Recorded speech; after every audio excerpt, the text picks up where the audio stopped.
It was a rocking and a rolling kind of a day for the Australians at the WACA yesterday, as they got just about everything right. Go on, yeah, Simon's gets the wicket.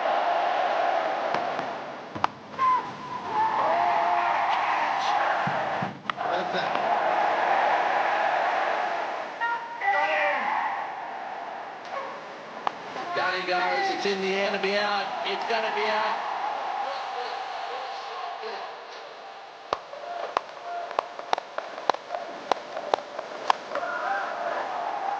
Yes, he's got it.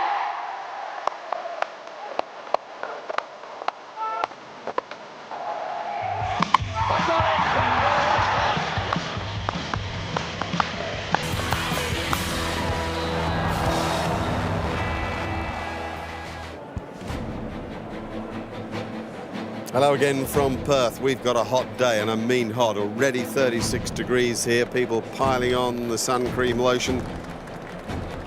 As Alim Dar and Rudy Kitson, the umpires, make their way to the middle. What have England got? 215 England were bowled out for yesterday in reply to Australia's 244. They knocked over Justin Langer with the first ball, and after that Ricky Ponting and Matty Hayden made 57 apiece to give Australia this strong position. They lead by 148 as Andrew Flintoff prepares his men in the dressing room. Just moments until they'll come down the steps, knowing that today is the day. They have to bowl out of their skins to get back into this game and give themselves a chance of staying alive. Nothing could be worse than the Ashes going after just 3 test matches. As Matthew Hayden and Ricky Ponting with great test averages are at the crease, it's going to be the off-spinner Kevin Peterson, who bowled one very good over last night, got some bounce and turn. And I think it's a very good idea starting with the spinner to new batsmen when there is some turn in the pitch before they're set. Let's play. Oh, just wide of the man at leg go. He was a bit fine. He was in there for the catch. Flintoff was in the air, but it was wide. He does get the ball to bounce, Kevin Peterson. He has a bit of problem with his off-spin at times, getting the line right. And this one was probably pitching about middle. But once again, a bit of bounce. And it was certainly in the air, not that far wide of Andrew Flintoff.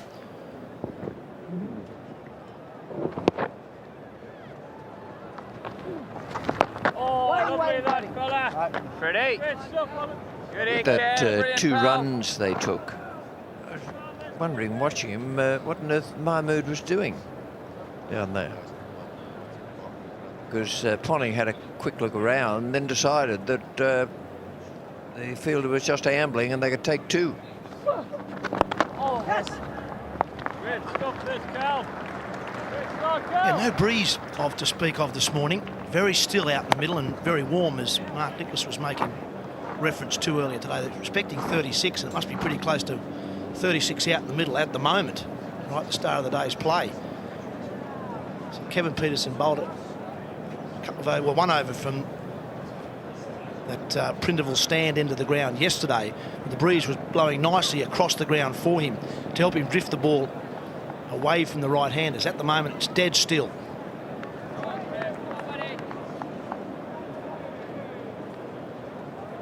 Matthew Hayden taking guard.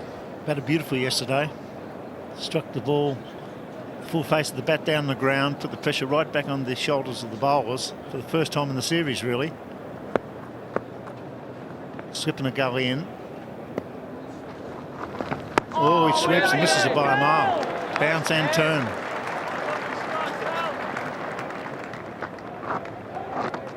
Does get good work on the ball, Kevin Peterson. See there, good rotation of the ball and good seam angle. That's why he's able to get that turn. And look at the bounce. Jones took that about shoulder height.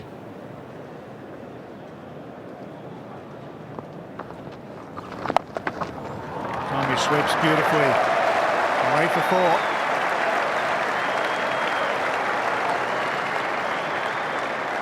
4. Big step forward, Matthew Hayden. Strong man. Gives himself that big arc to sweep the ball hard, as Peter Bird said, the former Queenslander. The ball was wide outside of off stump. He'd sweep in front of square. Down he goes, and this time almost through mid-wicket.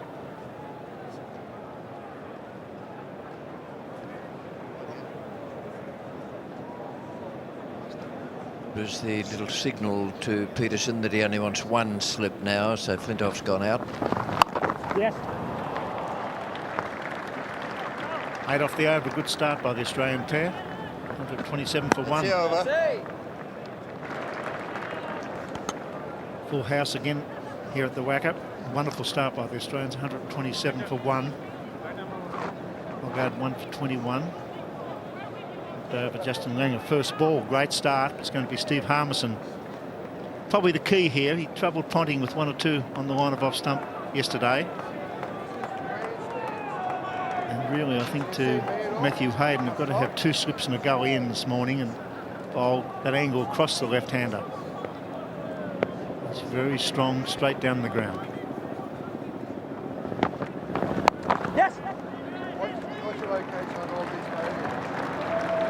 England needs someone in this first half hour just to put their hand up, to fire them up, and it's probably got to be this man, Steve Harmison. Need him to run in, bowl fast. I mentioned how hot it is out in the middle, but it will get extremely hot if England don't get a wicket in this first hour. Australia just get to bat for most of the day. That's when it gets really tough. Someone has to run in, get aggressive, get Australia jumping a bit, and obviously try and get a wicket. That will lift England's spirits. And ask one of them guys if they can get rid of that green and gold flag. 2 men out for the hook shot, 1 fine, 1 square for Ricky Ponting. That's where they've got to persist. The off stump is a bit straighter, the strong offside field.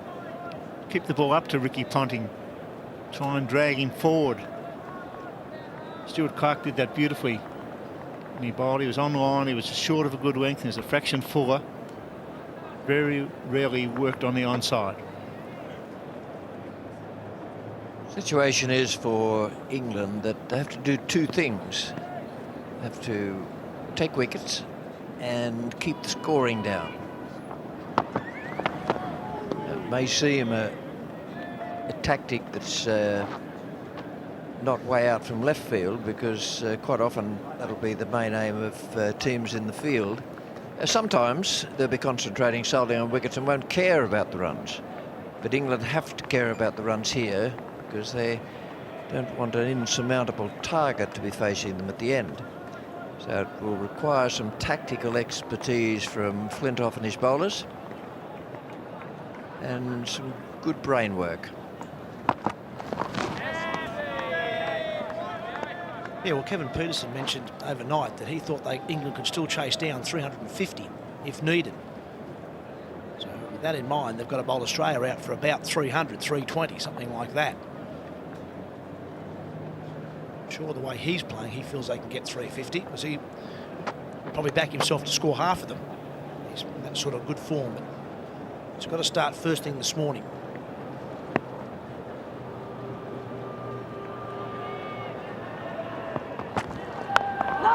Place the bowl. Square Ricky Ponting up. Look for the LB, or maybe the caught behind if it bounces. All sorts of little incidents have a bearing on the number of runs you're going to chase eventually. One such was Peterson, when he was batting yesterday, and he'd taken those runs off Warne and played him quite beautifully. And then from last ball of the over, committed hurry-curry. The over bowled, 128 for 1.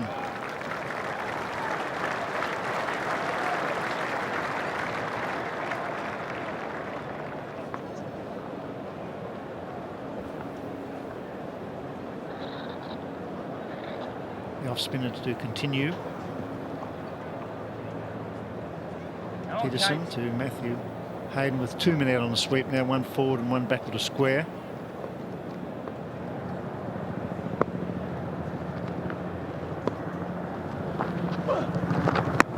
This has been a wonderful partnership, because Justin Langer got bowled with probably the best ball of the series. It's a perfect delivery first up, swung, got the inside edge, took middle and leg. Nothing wrong with Justin Langer. That was just a beautiful delivery perfect in-swinger to a left-hander from Hoggard. He's bowled superbly this summer.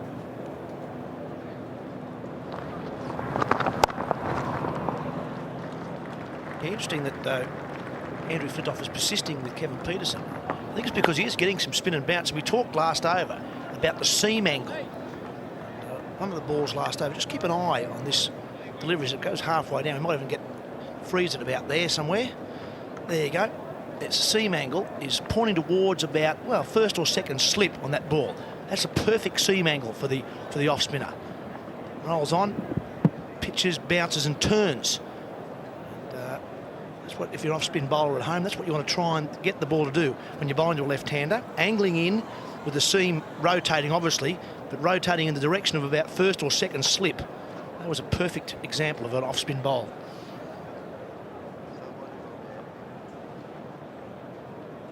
Changing the field placing, a back pad coming in rather than the leg gully, which is interesting because there's a half a chance first delivery this morning.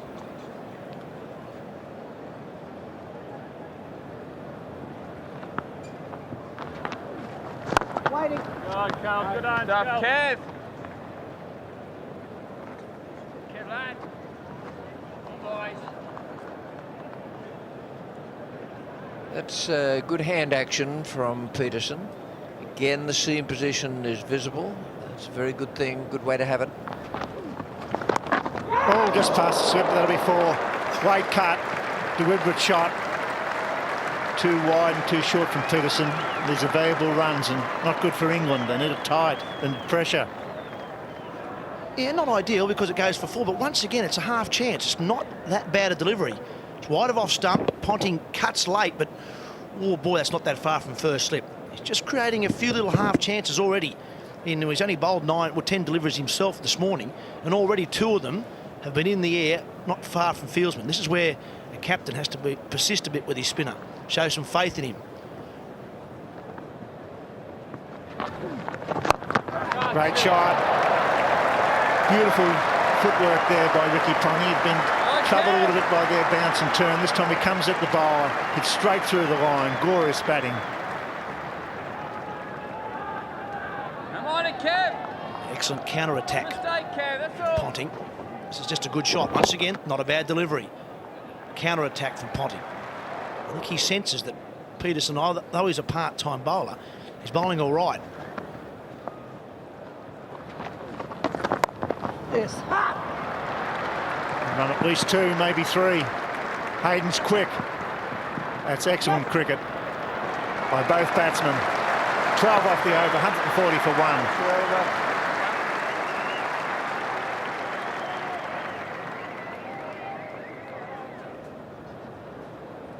1. Wonderful partnership. The run rate's 3.58. I'm just a little bit concerned that Hoggard's not bowling. I know Harmison's their main strike bowler as far as pace is concerned. He got 4 for 48 in the first innings, but Hoggard's been the guy that's troubled all the Australian batsmen. Bowled superbly in Adelaide. Bowled well in the first innings here. A bit of stretching now. Certainly bowling to Matthew Hayden. He's been superb, and I was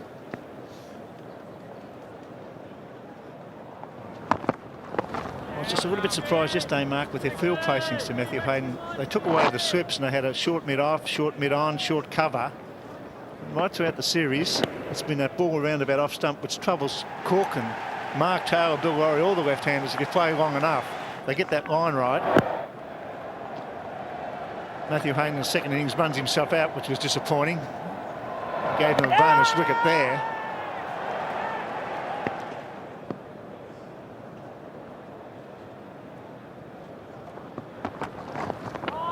And then in Adelaide, it's a good line again. Yeah, he's been a little unlucky, Matthew Hayden, to be fair. This wasn't a great shot, to be honest, but the second innings, he more or less throws his wicket away. Australia were trying to chase 168 quickly, so he's playing a big shot here. In the first innings of the Gabba Test match, he got a goodie, nipped across him, edged at the second slip, and he ran himself out in the second innings there, trying to set runs. And then the first innings here, as we've already showed you, Matthew Hoggard once again bowled him a beauty. So I reckon he's not in bad form, and I was speaking to him yesterday, and he feels like he's hitting the ball quite well. Oh, what a shot. Bad ball, but superb stroke off the back foot. He stood tall, Ricky Ponting. And it's going to be for a run, I would think. They're coming back quickly. Excellent running between the wickets once again. The pressure square on the shoulder of England this first session. Australia have come out playing their shots, haven't they? Particularly Ponting. 75 already, the Australian captain. He's trying to seize the moment here. He's trying to grab the Ashes this morning. 25 runs in 15 minutes. Beautiful shot there, but he's hit the ground running today, hasn't he? No sort of half an hour to get himself in. He's come out to attack.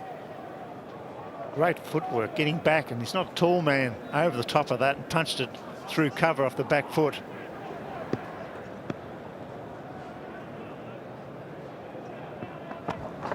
Got him! Got him! Big wicket! Well bowled! Great wicket for England. Ponting's gone, drew into the shot. It was good length. Moved off the seam.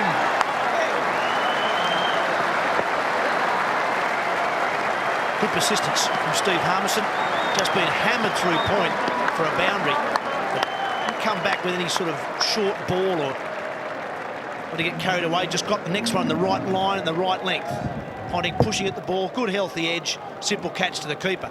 That is exactly what England needed. Ponting was attacking, and now England have got the wicket they needed. Australian captain's out for 75. Australia 2 for 144.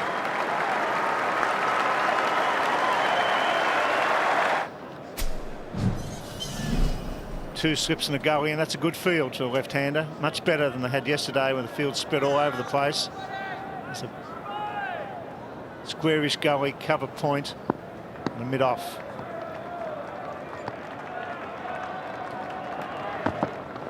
Well bowled, right on the money.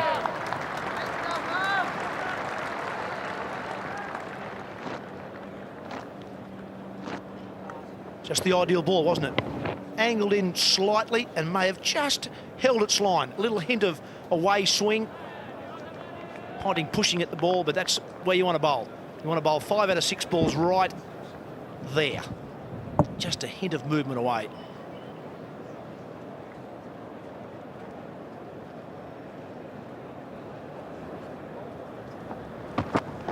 No! Big over for England. 2 for 144.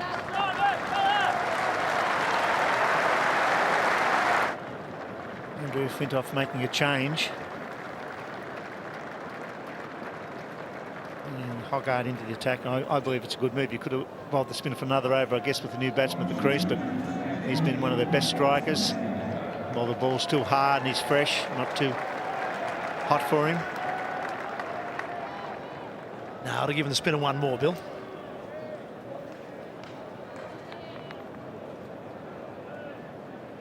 There's Flintoff there, you can see right at the top of your screen. He's the one laying down the law and saying, right, boys, we've got the one we needed, we've got Ponting. Now we need probably, well, at least another couple before lunch. Assisting with this offside field, 2 catches on the offside, just the 1 slip. No!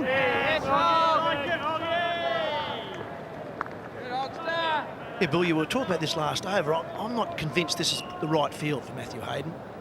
Now, normally on wickets which are a bit slower and holding up, a bit like Adelaide, the 2 catching men there at short mid-off and short cover, well, they're useful, but I still reckon that you're right, Bill. I think I'd like to see more men in here catching. This is where lots more people get out in Perth. So 8 of the 10 dismissals in England's first innings were caught behind the wicket. Great shot, well fielded, good cricket. Excellent fielding. Would have been 4 down the hill.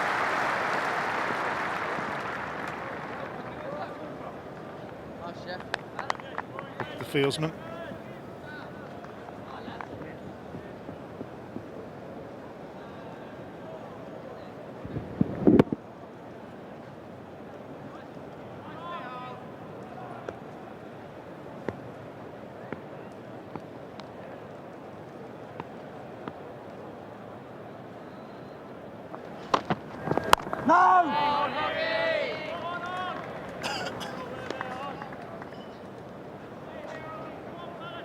Ricky Ponting was in great touch.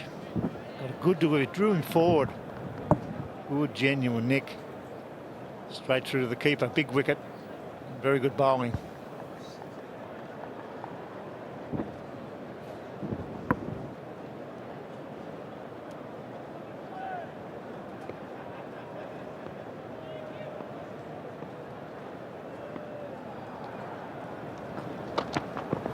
That's the line to him. Was it a catch? Did it carry? The hands are up. Swip's got his hands on his head, so it's just beat him. Well, it was a slower ball from Matthew Hoggard, maybe a little cutter. There certainly seemed to be some sort of noise. He's holding the ball back further in the hand. A little cutter. And I reckon there may have been a noise there. It didn't carry through to Jones. It was a good piece of bowling. Yes. Definitely, Nick. Change of pace. Just the one slip in, though, and a deep gully. Oh, and that's straight to mid-wicket. Fraction 2 straight on that occasion. Get Hayden now. He went back in the match.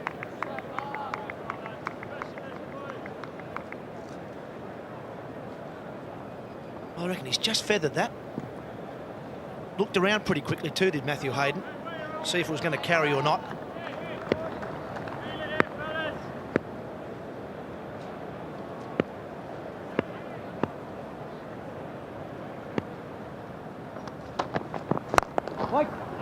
Hayden over. 2 for 144.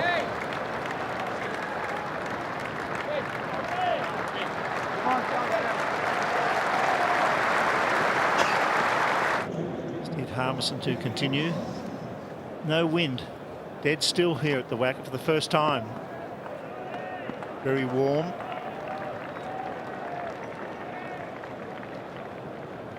Hussey on strike. Well bowled, just going down leg side, but full length again. And once again, some swing. There's no doubt that Harmison getting that ball to swing into the left-handers. The ball that got Ponting certainly just swung away fractionally from him. Got the length right here, got it nice and full. And it probably swung too far in the end. And look at that ball go. Hitting him outside leg, good decision.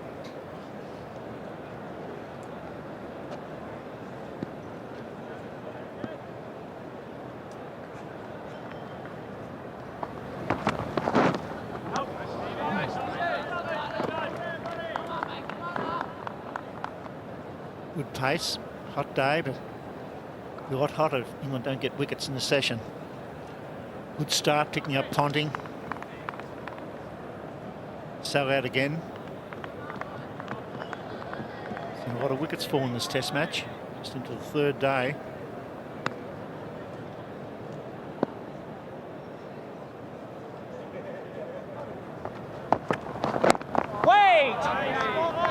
He's informed Steve Harmison that's a perfect line to a left-hander, new batsman at the crease. Just needs a bit of bounce, chance of an outside edge. Pressure on Hussey, batted beautifully in the first innings.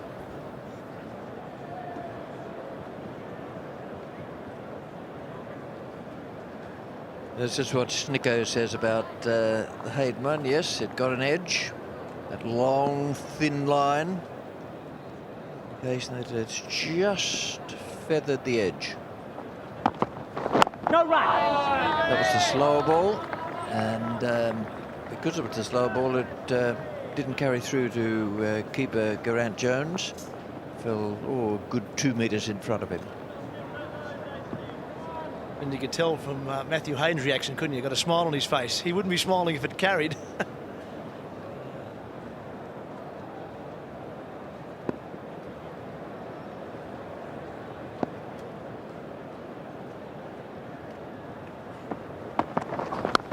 Oh, it doesn't carry, it goes for 4. Beautifully bowled, Harmison.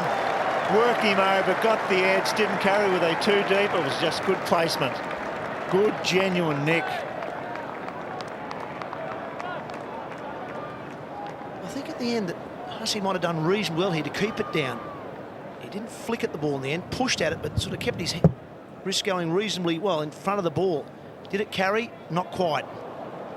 Didn't fly like he would have hoped. He didn't flick at it at the end. Pushed, but didn't flick at it. Ball didn't quite carry in there. It's been beautiful bowling from Harmison. He's swinging the odd one back in, and that one there just pushed across the left-hander.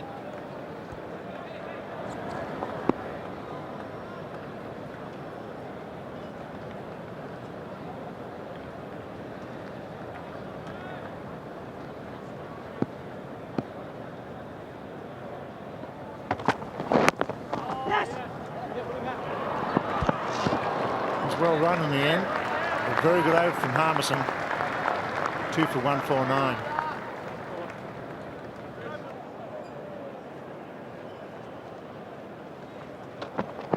Hold, Hoggy, yes, buddy. Quite interesting that Good day, Hog. Grant Lovely Jones shape in, has Hog. gone up to the stumps. I'm not exactly sure why he's Play done there, that. Hoggy.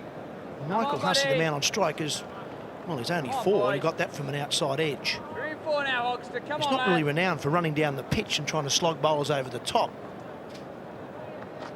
Just what Adam Gilchrist did to try and keep Kevin Peterson in his crease yesterday. He moved up to the stumps, but I'm not sure it's quite the right move. It does make life difficult for the man at slip, should Hoggard find the edge. Hold, Hog. Yes, pal. Bit of rhythm about Hoggard's bowling already this morning. He's not rushing in, but he's up around about his normal pace, about 134, 135 Ks. I'll be interested to see if reverse swing plays a part today. Hot weather, the ball will be a little scuffed up. It's 42.2 overs old at the moment. So England will be hoping that they can get a bit of reverse probably in the next 4 or 5 overs.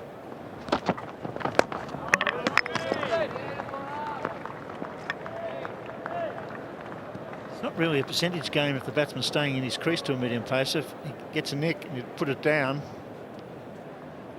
I don't think they're going for leg side stumping or anything fancy, so can't see the point here. Or you could pull off a great stumping like that one would have been. Well, I can only assume that Mike Hussey was maybe taking guard outside his crease to try and negate some of the swing from Matthew Hoggard. Oh, waiting. I'm sure now he'll be batting well within his crease with Jones up to the stumps. But it's interesting that was Hussey's first ball before Jones moved straight up there to the stumps.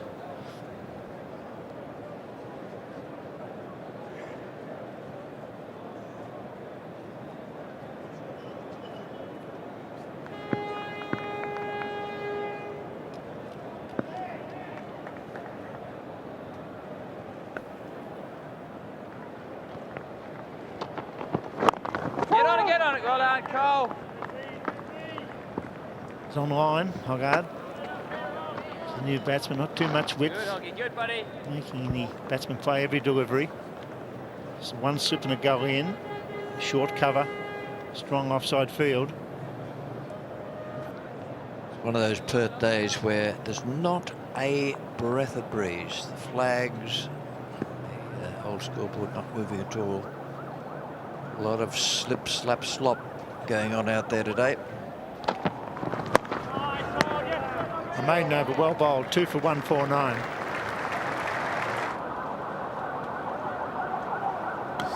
Two for 149 as Ian Chappell, Michael Slater and Tony Gregg take up the commentary. Thank you, Bill. Yes, and if you haven't already heard, it's a real warm one here in Perth today. This is going to be tough work for England in the field. They really are going to have to maintain the pressure somehow and keep the wickets coming. If they don't do that, well, then they're going to have serious problems saving this match.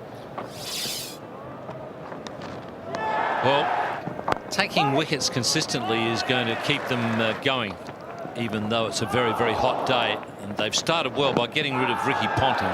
That would be the one, if you'd have asked the Englishman before play, number one priority, it would have been Ricky Ponting. So that'll keep him going for a while.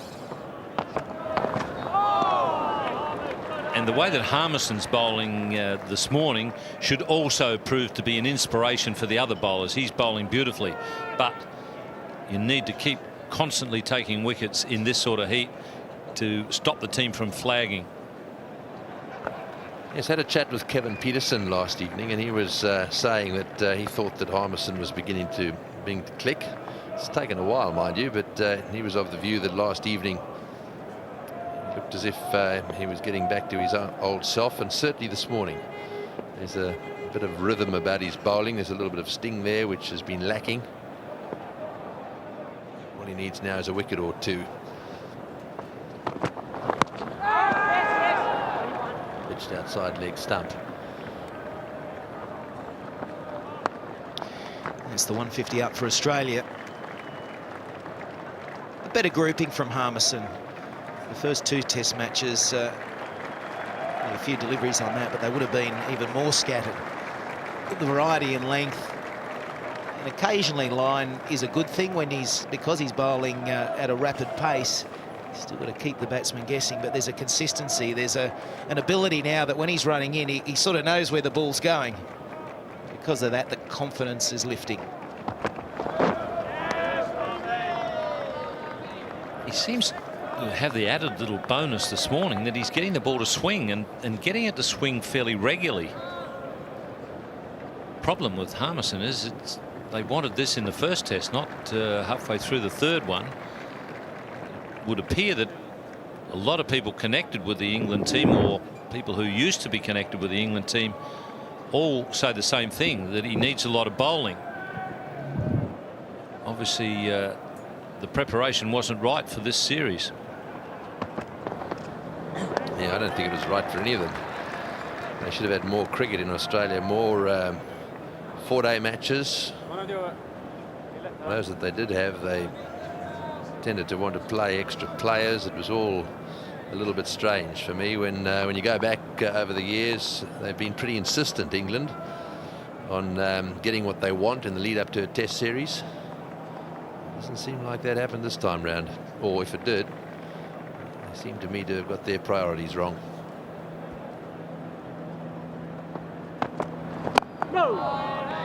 A little bit of curve there. It's 2 for 150.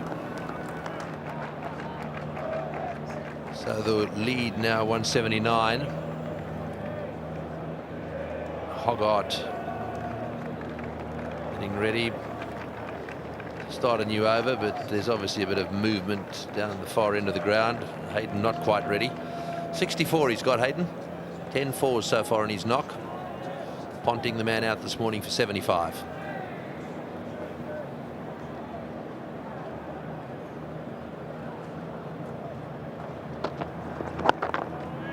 Taking that preparation theme a step further, Tony, we were both at the Champions Trophy. Now, if you compare the two attitudes, Australia and England at the Champions Trophy, Australia went over there to win the Champions Trophy.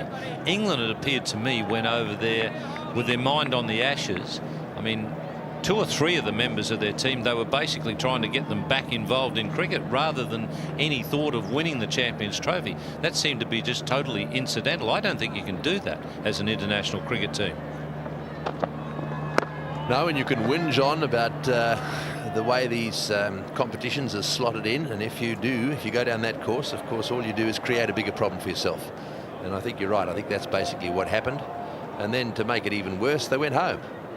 And of course, you go home, you settle into your home environment again. You know, your wife's there and kids, and it's all nice. And 3 or 4 days later, you've got to drive all the way back down to London and start all over again, get on a plane, and off you go. And that, I don't think, lends itself to the right sort of frame of mind. So there's no doubt they got it all wrong. Oh. Yes. I think the fact of the modern day tours, though, is that all sides seem to turn up and not have enough preparation. I know Australia was saying the same thing about their 2005 campaign. They got there too late. They're running the one-day series initially. They were underdone. They played poorly. And it took them until just before the test match, I suppose, to get going. But England, it's taken them till now, but they're by no means out of this game. 2 for 151. You've got Harmison, who's really found some rhythm and form, and he's being backed up at the other end by Hoggart. If they can continue to bowl in partnerships, then the wickets could fall. Hold, Hoggy, that's nice, hold! The problem with Australia complaining about 2005, though, Michael, is they complained after they lost the series. They agreed to the program beforehand, and to me it was a ridiculous program. I think, you know, they were playing mostly 2-day matches. They weren't even playing 3-day county matches. But the other thing, interesting comment, Troy Cooley, I was talking to him last night, interesting comment he made about Harmison. He said Harmison doesn't like to be the leader of the pack. He doesn't like to hear that he's the guy that they're relying on. Oh, yes, He brilliant. liked, and Troy Cooley made the very good point that in 2005 Ashes series, he was just one of 4 bowlers that was bowling very well, and he said that suited him fine.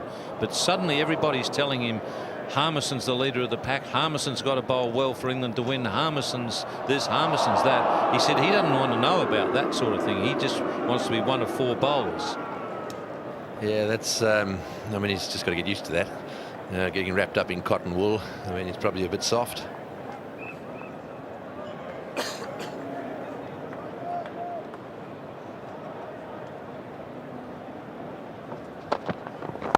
Yes.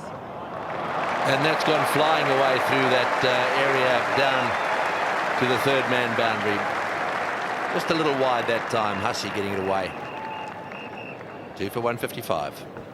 Stylishly framed. It's absolutely fantastic. So take note of that email address, correction, that shop address, and also the telephone number 1300 720 552.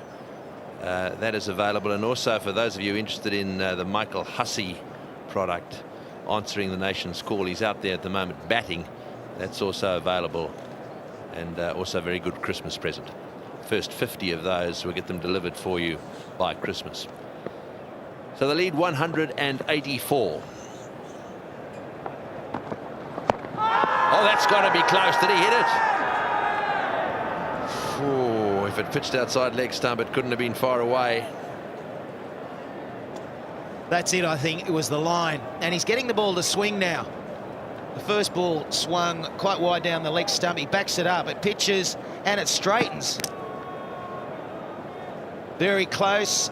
Hawkeye will give us an indication of the height. Wow. Very, very close indeed.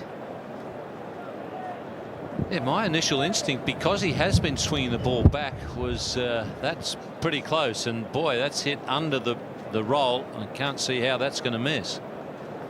Not close. Plum. Pitched on leg stump. Probably hitting middle. Hayden very lucky to still be there.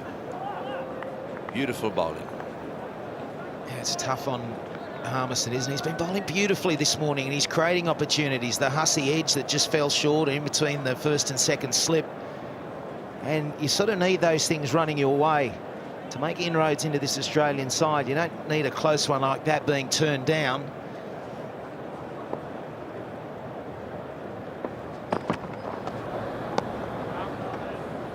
Yeah, just looking with the naked eye, height didn't appear to be a problem with that one. In fact, you almost felt like it either stayed down a bit or Matthew Hayden had played back to one that was a little full in length.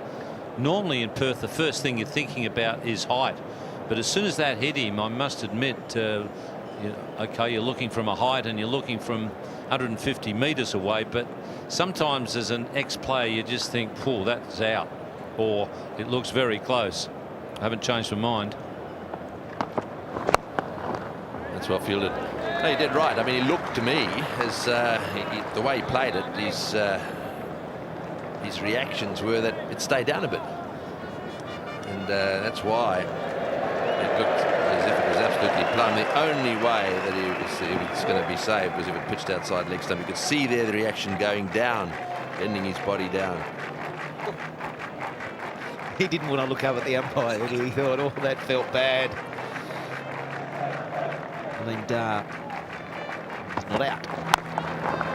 Oh, he's a magnificent player of that pull shot. He gets into position so early, and that one has gone screaming away to the boundary for 4. Oh, there's no real justice for the bowlers, is there? 2 for 159. So 46 overs gone, and Hayden and Hussey out there. Hayden 69. Hussey is just getting himself moving. Hoggart does so much of the donkey work in this side, starting 11th over. Harmison, Good hockey, lad. Good. he hasn't had much luck on this tour. Andrew Strauss talked about it in the 2-day game against Western Australia, played here before the test. This is the end of the last over. He's got smashed for 4 after getting an LBW. I think He's a pretty gentle giant, actually, because he has quietly asked Alim Dar, why not, Alim? Doubt that he was convinced by the answer that he got. Yes, judging by the little nod of the head from Oh, Alim yes, Dar, good probably man. was something along the lines, what, did it pitch outside? And you saw the Side little of the bat head nodding for us, there. hold. Could have been, was it missing?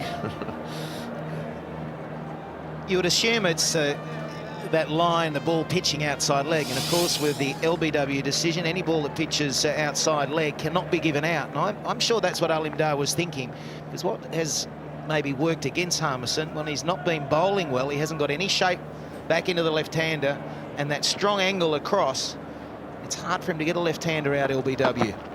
Oh. Hussey just easing it through the offside, once again into the gap. This is where umpires' instincts come into the game. I mean, if you've got Harmison bowling, as you're talking about, just angling across towards the slips, then as an umpire, in your mind, you're saying, no, there's no way this guy can get an LBW. But as soon as you see him doing what he has been doing this morning, swinging the ball back into the left-hander, now you've got to be thinking as an umpire, this guy's got a chance now. And when he's got that sort of delivery, you've got to be thinking there's a fair chance that pitched in line. Yes, the other thing that they no doubt need to be thinking about is they obviously are aware of where the bowler's bowling from. If he's obviously bowling from the return crease, if he's very wide, then if he drags the ball down into that area just short of a length, the chances are, unless it swings a long way, it's going to be pitching outside leg stump. The closer they get, that's why we keep telling youngsters it's not a bad idea to get nice and close, bowl wicket to wicket, because the umpires will treat you a little bit more leniently when it comes to LBWs. Nice Hogster. Yes, if you've got a guy like Makai from South Africa as an umpire, you are immediately going to be thinking there's no way this guy gets an LBW if he's bowling to a left-hander, because to hit the stumps he's got to be pitching outside leg. If it pitches in line, it's going to be missing off stump by quite a margin. And Makai, I must say, I've rarely seen him swing the ball back in to a left-hander. You'd have no on your mind pretty well all the time with him as an umpire. Oh, and just wide. Little flick away there by Hayden. He got his bat caught up with his pad a little bit. It was in the air, just wide of the fieldsman. And he ends up getting 3. 4 runs off the over. It's 2 for 163.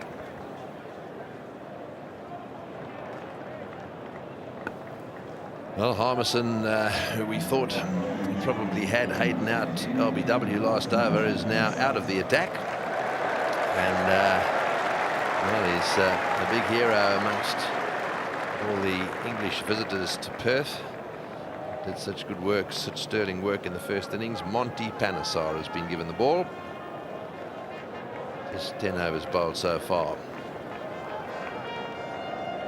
Another difference between these two teams, Australia in the field seem to make things happen. When they need something to happen, they make it happen. England just not quite able to make it happen. They didn't get the LBW, that's not their fault, but here is a catch that you've just got to take if you're England and you're going to win this game. If you're going to come back from a seemingly difficult position, you've just got to grab those sort of things.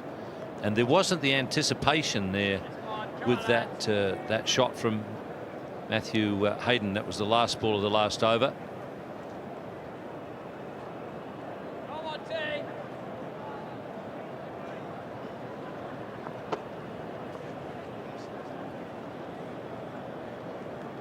Right, well, Hayden on 72 now. Hussey on 9. The lead, 192.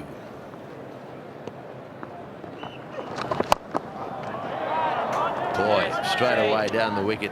Made it into a full toss, but didn't quite get it. Well, I had a quick chat with Matthew Hayden this morning. I said, mate, that big sweep shot's back. He said, yeah, but Monty won't toss one up. He said, I can't wait to come racing down to him. Yeah, but he's spearing them in, so that's going to be my big scoring shot. You could just see he got flight in that first ball. He was tearing down to it. He actually yorked himself in the end. It's also interesting to see Panesar bowling from the river end. He bowled 5 overs in the first innings. from this end, but most of his wickets in the 19 overs were from the other end. I think he's making a mistake with Matthew Hayden sweeping again. I think you've got to have the man behind square. You've got to have him up at 45 and probably 15-20 metres from the bat, so that if Matthew Hayden's got to feel that there's a bit of a risk when he sweeps, that he might top edge it, he might get caught. Now that's what Flintoff's doing. That's a good move, because that'll make him think just a little more about the sweep shot. And now, whoops, they're about to make a blunder. He was in the right position where he was before. Now he's there to save a single, not to take the catch. Bad move. The original one was the right spot.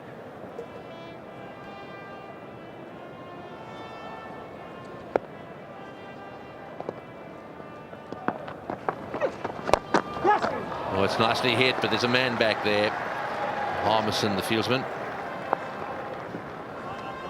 Again, the willingness of Hayden to use his feet, and it's all about picking the flight. As a batsman, if you like to come out, it's easy to come down to a spin bowler coming back into your pads, because you can sort of get the pad in the way if it does turn or you don't quite hit the right length. But you're looking for that flight coming above your head. If you see it a little bit looped, you can go, and most of the time you'll get there and it's a half volley.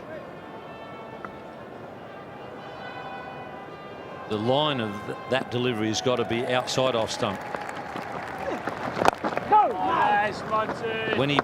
I think he's got the right idea to bring Matthew Hayden out of his crease, but it's got to be out more towards the foot mark, so that you're making Hayden drive through the offside, not the onside.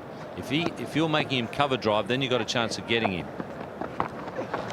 Oh, That's well bowled. It's 2 for 166. Johnny Walker trivia time. How many test catches did Mark Taylor take off Shane Warne's bowling? Mark Taylor probably doesn't even know this. He probably remembers the ones he dropped. Just trying to do the math. I reckon 51's a good number, I reckon. Somewhere around there. Yes. I'm not sure if this answer qualifies or not, but it is the correct answer. Lots. I think Marsh off Lily was in the 90s. It's less than that, and I think it's a bit more than you. 57 rings a bell. Come on, lads. Oh, thank you. Thank you. Well, I got to say, you must have done well in your final exams as well, because you would have been looking over a few shoulders. Only if he looked over the right shoulders, though. If you're going to Piccolo Pete, you want to do it with the school champion, not the school dunce. The old inside of the hand was a good trick, I thought. Good hog. Geez, you're harsh. I just quickly, I was just visualising all those catches. 51 ring, I was ringing a bell.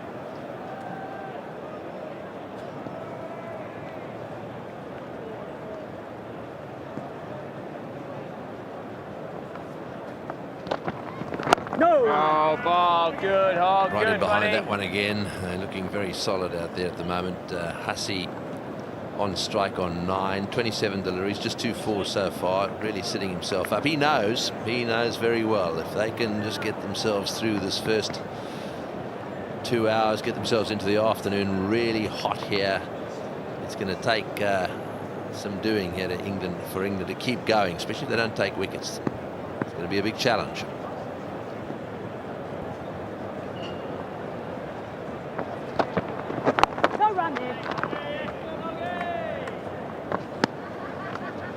England have just got to be careful to keep the frustration out of their mindset.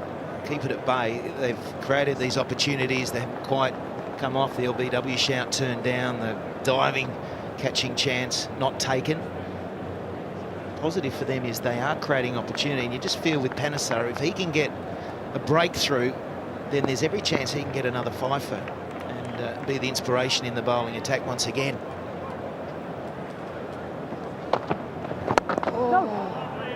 Hold, Yeah, I think you've got a good point on Panesar. I quite liked the field he had to, with the exception, of course, of the man at 45, with Ian Chappell pointed out. But having a forward short leg, a slip, it may even be that, you know, that in-out type of field where even with a silly point, to put some pressure on, to create some of those booming drive shots.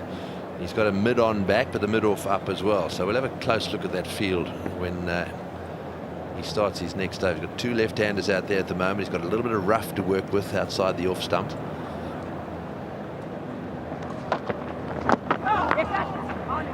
Now then, was there bat in that, or was that just a leg by? Might have been a bit of bat, I think. Yes, 2 for 168. Oh, yes. Well, that's well bowled. Just getting back to that field placing again. If you get it absolutely spot on, that offside field.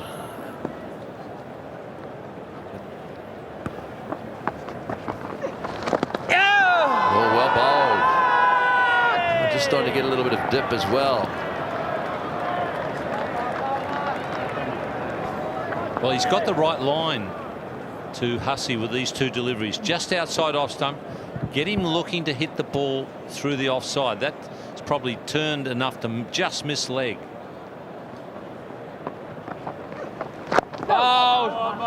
That's a better defensive shot. Yes, just looking at the offside field, he's got the captain at mid-off, and what I think he needs is to get this man here in as straight as he can. He want two men in there quite straight. Leave the gap in this area. Right, now we've got a silly point, so we've got the silly point going in there now as well, putting some pressure on Hussey.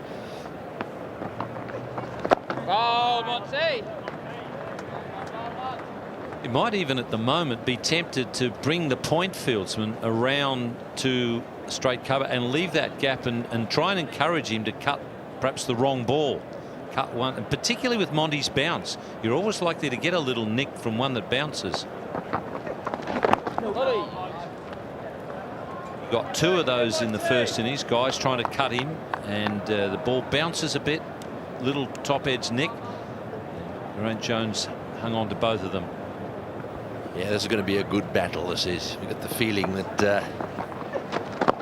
Oh yes, well bowled and well played. Using his feet there to try and smother it, and also taking a single. That's lovely cricket. 2 for 169.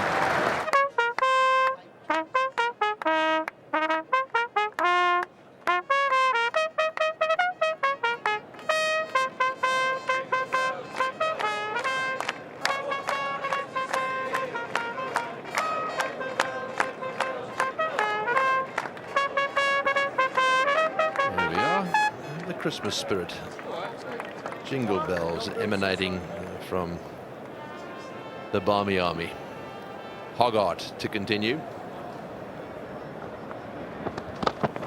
Fouled, Hoggy! Oh, it's interesting. It's tight cricket out there at the moment. Mark Nicholas has moved into position. Ian Healy and Richie Benaud are with him. Thanks, Tony. England needed the Christmas spirit from Alim Dar about 20 minutes ago when there was a big shout for LBW against Matty Hayden. It's a case of so near but still so far from England this morning. If ever a side was striving to be involved in the Ashes for longer than just a couple more days, this is it. And in response, if ever a side was striving to get the job done, to rid themselves of the demons, they're the ones in the green helmets, and it's making for a very intense and gripping little contest.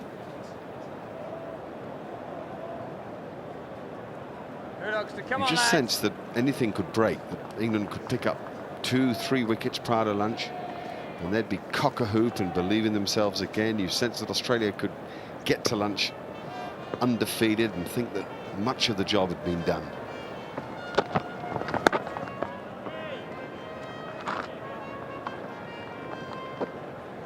That LBW shout Mark Nicholas was talking about, whether the ball landed on the blue zone, and it did. Only just, but it did. And we have no communication with the umpires in the centre. I would imagine that umpire Alim Dar thought it didn't. But it did, and it looked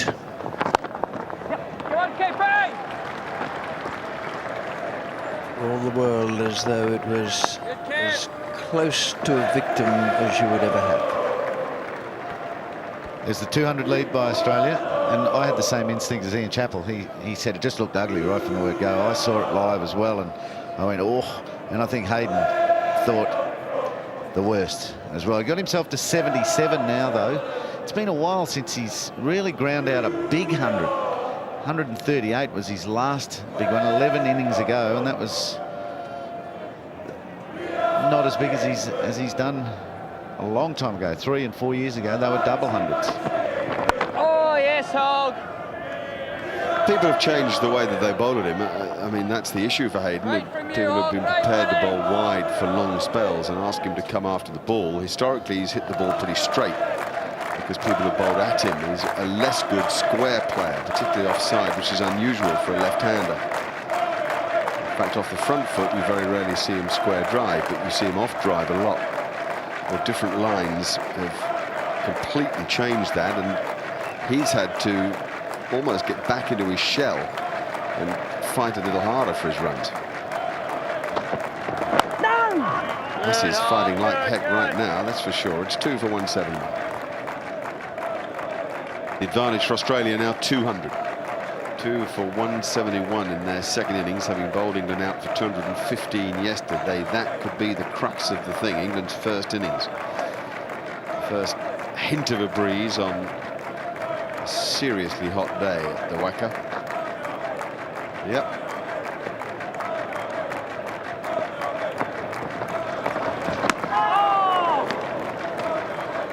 There's that width to Hayden. Michael Slater said he wasn't throwing them up to Matthew Hayden, in Hayden's opinion. And that's why he had to wait for the sweep. He was looking to go down the ground. As soon as he throws one up, he wants to hit down the ground, but he gets it wrong there. He's trying to play the sweep to something that is thrown up. There's a lovely little sideshow going on out there. That Monty Panesar was a young and gifted cricketer when Matthew Hayden was captain of Northamptonshire in England, and then was an emerging first-team player when Michael Hussey was at Northamptonshire. So both the guys out in the middle know Panesar well. He probably knows them even better. He studies the game. He fell in love with cricket at a young age. He loves nothing more than to bowl and bowl and bowl all day long, and these days he likes to spend a bit of time with the bat in his hand in the nets too. So these three guys know each other inside out. There's always been a good link between the Northamptonshire club in the United Kingdom and Australian cricketers. Good there, Monty. Had George Tribe, left-arm spinner, left-arm unorthodox spinner over the wrist. He went to play there. Jock Livingston was the first New South Wales player. Get it, Cookie, get it. Well done, boys. That all happened in the late 40s and early 50s. Freddie Brown's side came out, and Freddie Brown was with Northants, and developed into a series of moves there. Yes. Those moves you talk about, Richie, how did they organise to go over there after the Ashes tour? Did they go back with Freddie Brown, or did they go on their own? No, but there would have been negotiations take place with Freddie Brown saying, well, look, we've got a pretty good club there and we're improving it all the time. We'd like to come and play there. Jock Livingston had worked out that he wasn't going to get into the Australian side, and that he'd still like to go and play cricket in England. It's 2 for 173. 78 for Hayden and 13 for Hussey. Hussey 43 balls faced. In the first innings, Hussey was 65 balls for his first 10 as he got himself entrenched and then began to make the singles and twos work for himself until he started to strike some clean boundaries. There's a wicket for Hoggard and one for Harmison. England badly need to strike again before lunch. Foul, Hoggy. Search.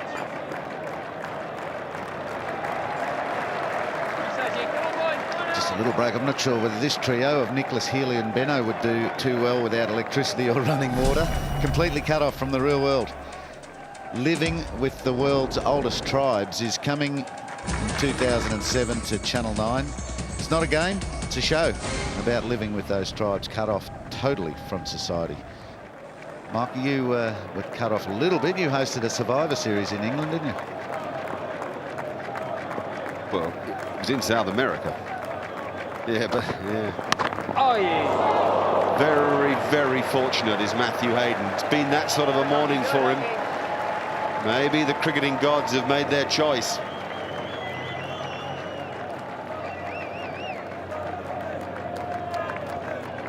Hasn't had a lot of fortune for some time, but will he capitalise on the fortune he's experiencing? First session, day 3. Previously known for a man who loves to bat, spend time in the nets, in the middle. 380 his top score, 200 he's scored 197 against England 4 years ago. It's been a while since he's put a massive one together. Can he make the most of his fortune today?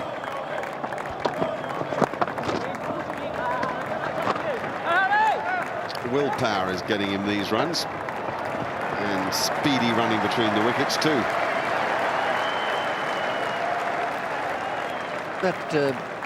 Is there anything more to come on the lost tribes there, Hills?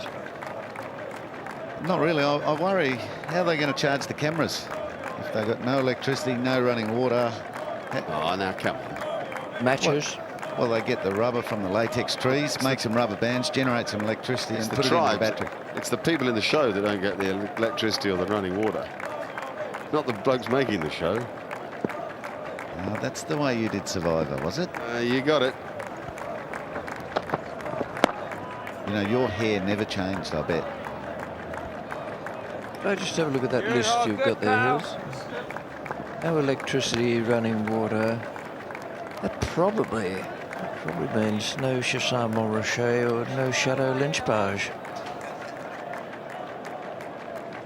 Yeah, I think not.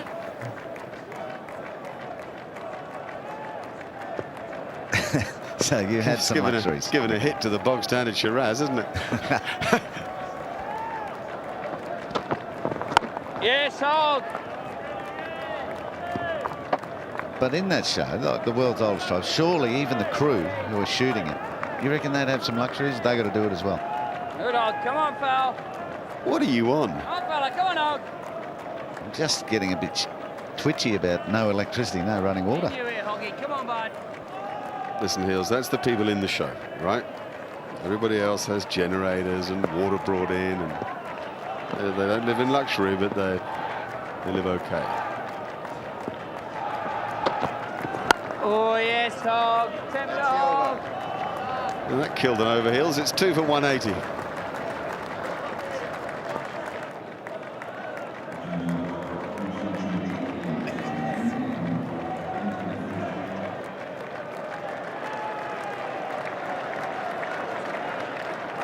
That's how the helmets used to look. Different colour and a visor flapping down the front, but the first motorbike helmet wasn't quite a melon, but you know what I mean. Andrew Flintoff into the attack down beneath us here at the river end of the ground. 8 overs, none for 23. What England would give for one of those Flintoff bursts, one of those little 3 or 4 for spells where he turns a game with his personality and strength. He's had a pretty rum time of it on this tour of Australia.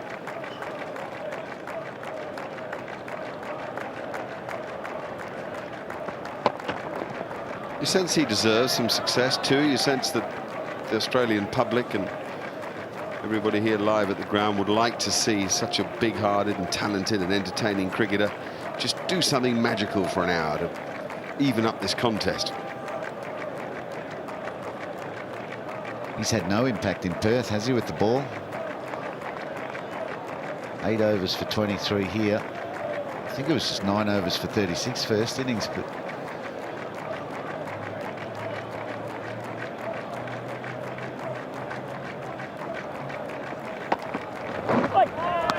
it's a wonderful line. A good start, in fact.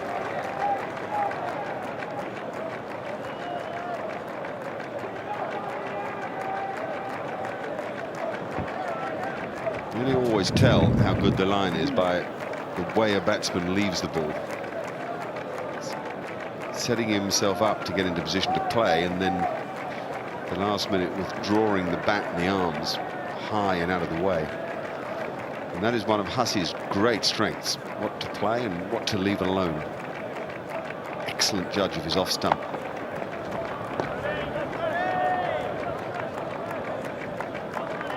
Possibly a change of ends here. Flintoff coming down breeze now that the wind is starting to pick up. Monty Panesar switching around to replace Hoggard. What a great batting day. The Australians are in that dressing room with their feet up saying, whoa, thank God we're batting today, and England have got the hard work to do.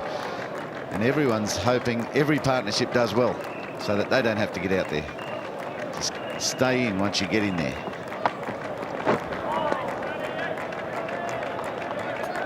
I was at a function last night with Shane Warne and Andrew Flintoff, panel discussion. Ian Botham and Michael Clarke were there too, actually, and boy, did Flintoff and Warne look tired. Warne had the day in the field, bowled a few overs and been out there in the heat. Flintoff, I mean, talk about the results of a very difficult month. It was a magnificent effort just to even turn up at the function.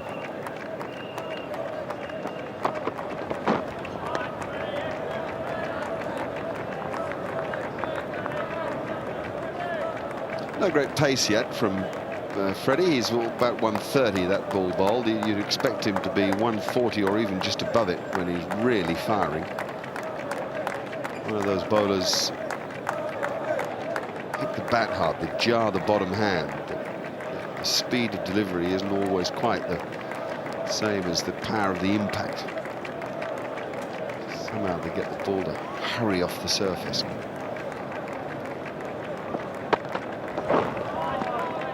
It's a good little contest between this pair. It's 2 for 180.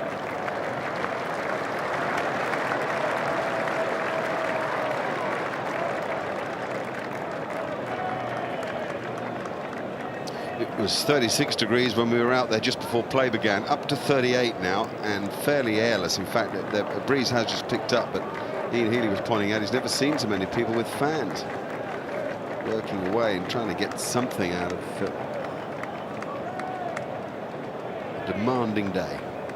That's the basis of the slip, slap, slop, slip on a shirt.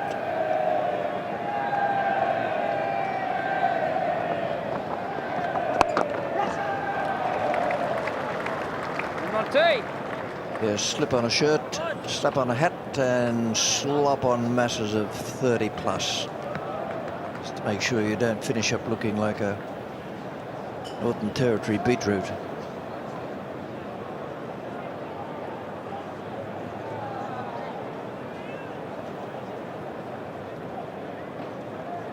Cricket Australia have handed out those fans. That's probably why we've never seen them so many before. They haven't been here. People have just sweltered without them.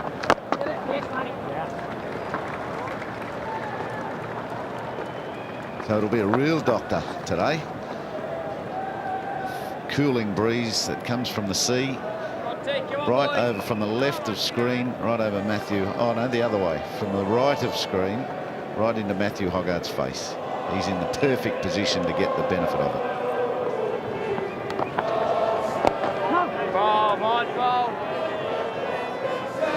And of course it puts pressure on batsmen. That anthem in the background for a start.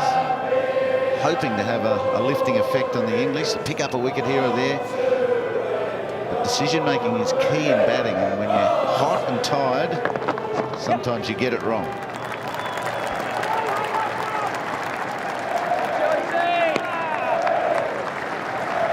Good sharp work from Ed Joyce on the field as a substitute. Gifted young batsman from Middlesex of Irish descent. He's going to have an impact on the game. Lovely natural timer of the ball.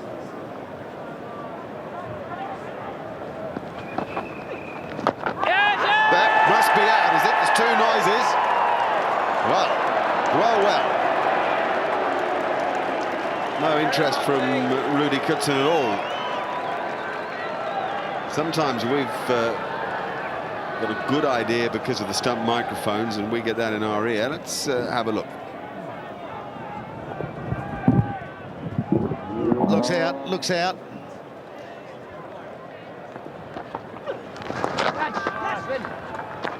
Immediate impact by Panesar, having changed ends, enjoying bowling into the breeze again. 55th over is finished, 2 for 184.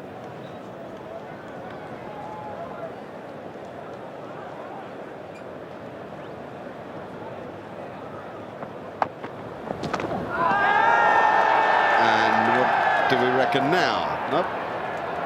Limdar won't have a bar of it.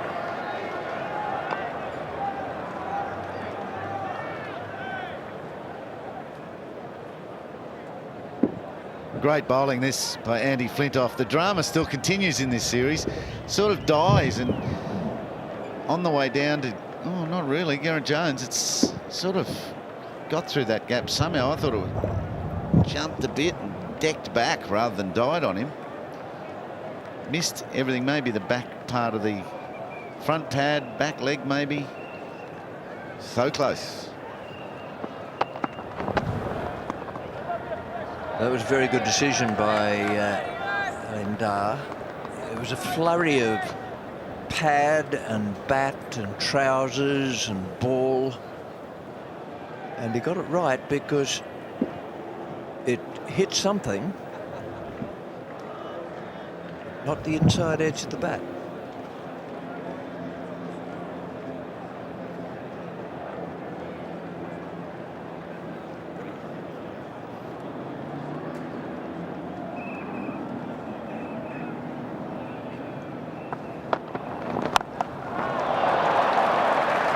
Quite got onto it like he'd have liked.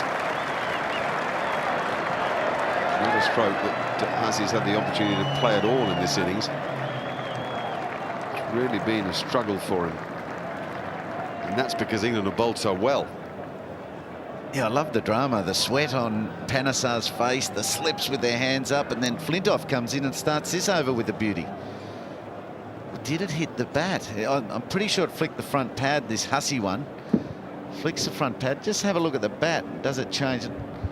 Change just a little bit. Maybe changed his grip, trying to adjust his bat position. But I thought there was a little bit, and so did you, Mark. I thought the bat just rotated a little bit when the ball was going past. Front pad, bat, then through to keeper. It's unbelievable that the umpires can make correct decisions. I mean, we've looked at it 3-4 times now. Up close, far away, different angles, and we can't be sure.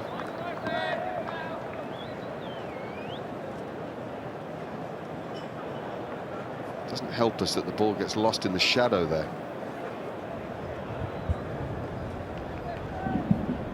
You just have to give that not out, don't you? Have to. I think the bat did twist a little bit because it slapped his front pad. I think the bat hit the front pad. Ball went nowhere. It went straight through the middle of everything. Oh, what a great job. Standing still in 40 degrees heat with pressure on you, umpire. No.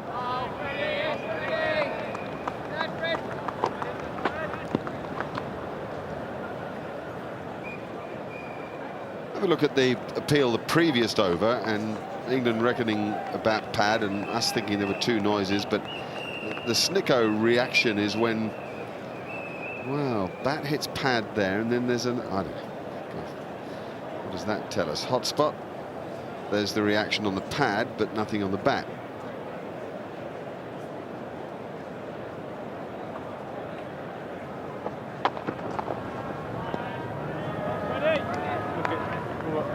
Thank God it's not a game of perfect. Australia 2 for 187. Just the one wicket taken by England this morning. An hour and a half of play. Ricky Ponting was caught at the wicket off Steve Harmison.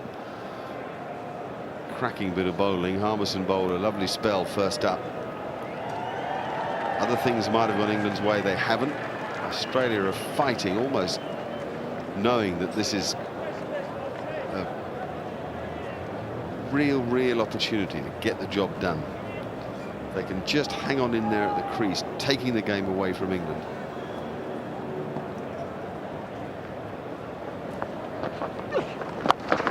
achieve something special. A bit like that stroke. That's placement for you. 2 men are back. Hussey's in absolute control.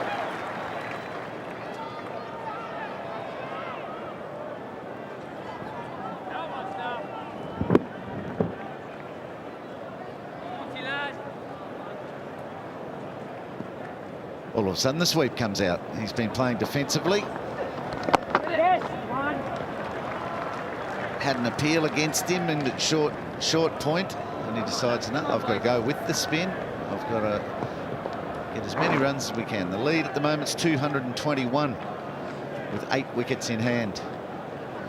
Hayden 86 not out. Hussey 24 not out. Come on, buddy.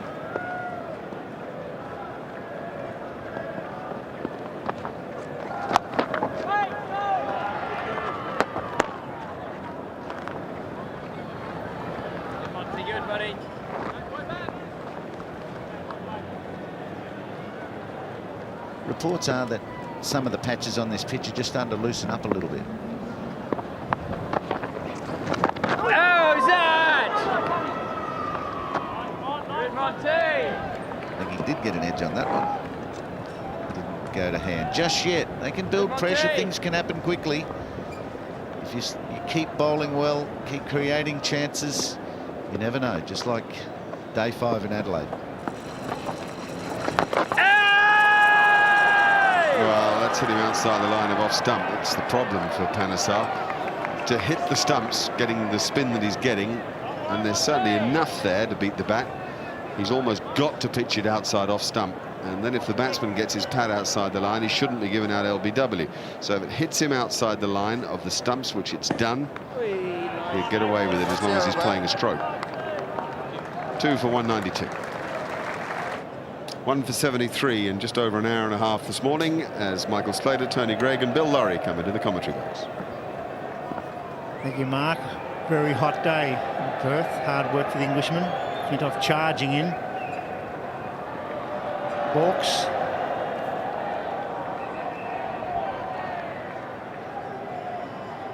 Bowled pretty well, Flintoff, this morning. He hasn't bowled with too much width. He's been on line around about off stump.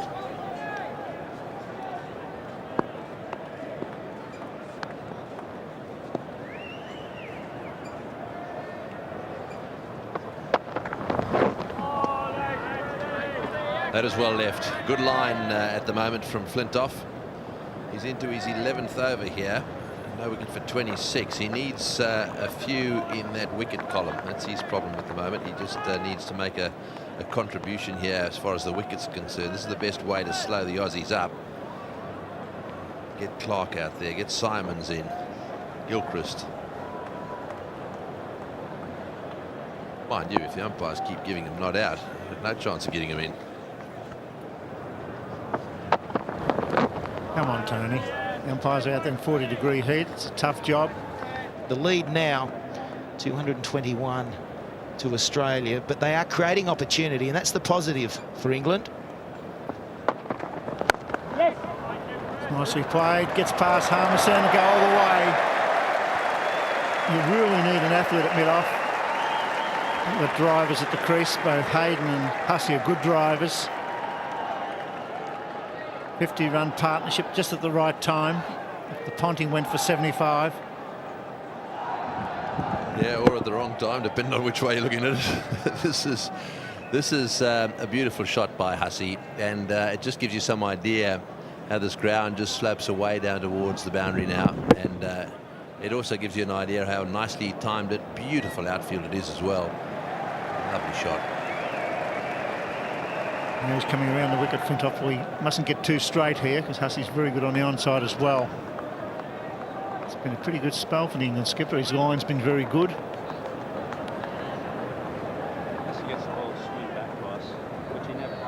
It's just to elaborate a bit on that hot spot, which we've only introduced the Nine Network this year for the first time.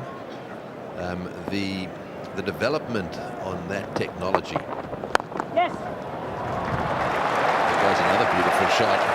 Running again down the hill. Will he pick it up? Yes, he does. Back for 3 though. Yes, the development on that technology as we refine it, so it's going to become, we'll hone it to a point where I reckon it's going to be able to pick up almost anything. But it's very new. It's only just been introduced. Already has had a big impact. It can pick up some of the little nicks that we might not otherwise have picked up. But by this time next year, I think we'll have on our hands something that's going to be decidedly more definitive when it comes to those little nicks.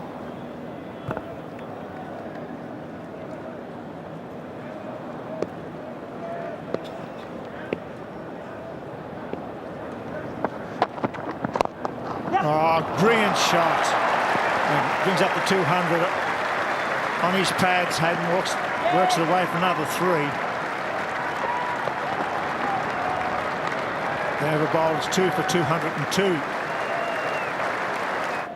Matthew Hayden goes to 89. Very good touch. Hussey 31. The run machine continues for him. Yeah, well, if you think about the first innings, taking 70 out of that Australian first innings score, and you know, all of a sudden they're down to 170, and it's a different ball game. So what a role he is playing.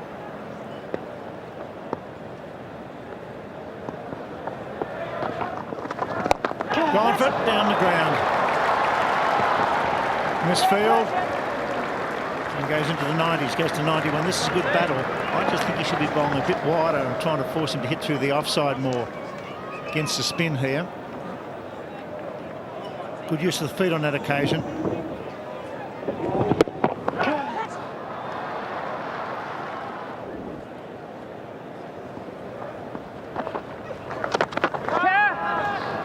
It's safe. That's the single. He's in the air for a while.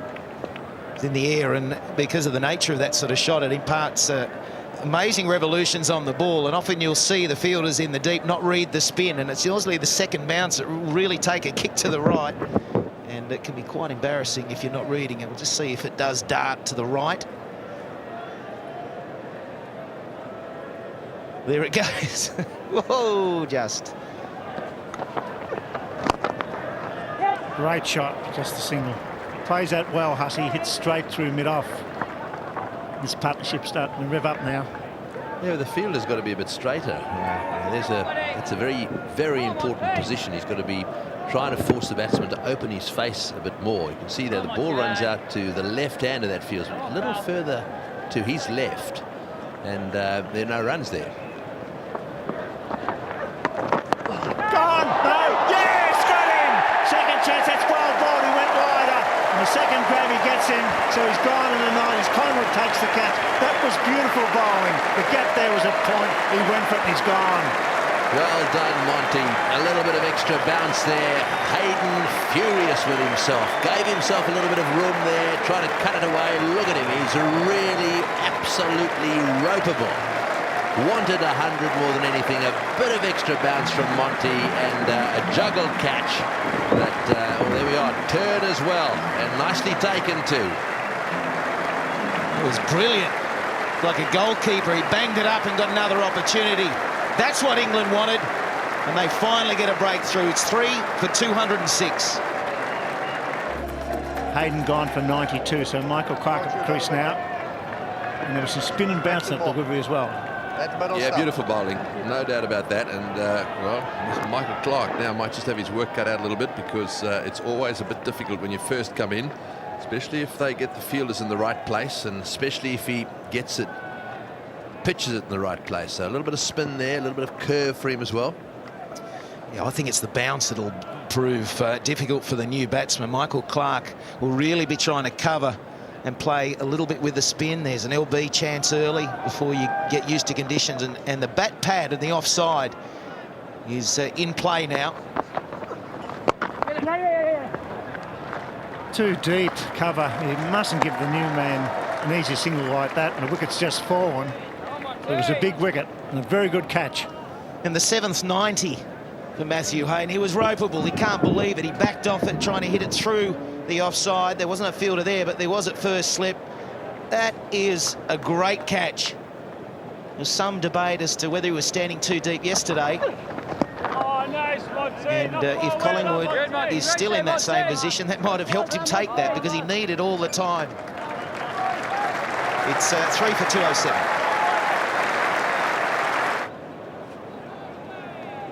Three for 207 and a change at the river end, and a good one. Steve Harmison, who bowled beautifully this morning. 5 overs, 1 for 13. And probably had Matthew Hayden as well. It was a very good spell of line bowling at good pace. He's got an opportunity now to a new batsman. Yeah, and good to see that his captain is giving him a go here as well.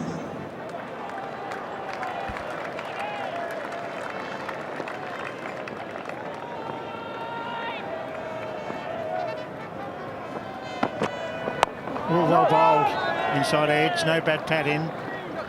But that was a massive wicket for England. Monty Panesar doing a great job. Vittori's bowled well on this pitch as well. They get a bit of bounce. Finger spinners there. It has crowded him a fraction, and a very good catch by Collingwood. Well done. Sheer reflex. The ability to get those both hands there, and he was never going to hang on to it in that first take, but he was able just to bunt it up. A little bit of luck involved, but it was a great reaction by Collingwood, and that's a great reaction too.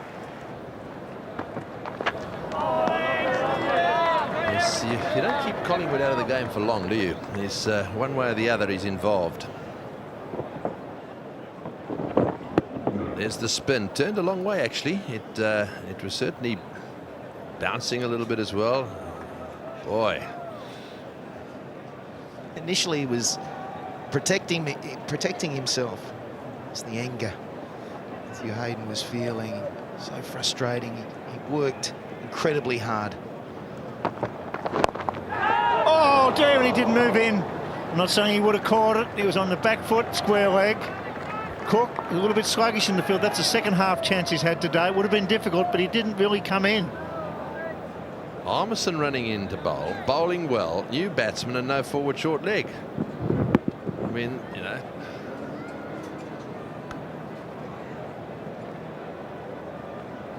It can be quite difficult, square of the wicket, to judge the pace of the ball when it's coming to you. The single. Just seemed that Alistair Cook thought it was going to carry to him, and then it died. It can be, you've got to quickly assess, okay, well, this is coming to be quicker. Oh no, it's not. But far too deep, almost out of position maybe. But all of a sudden this pitch is, the gremlins are back. The new batsman, the ball bouncing a little bit more, maybe staying down, the two paceness coming through, and the quality bowling of Harmison is going to extract that yet again. Well, the two wicket takers are at the crease now. Harmison and Panesar, 5 and 4 in the first innings.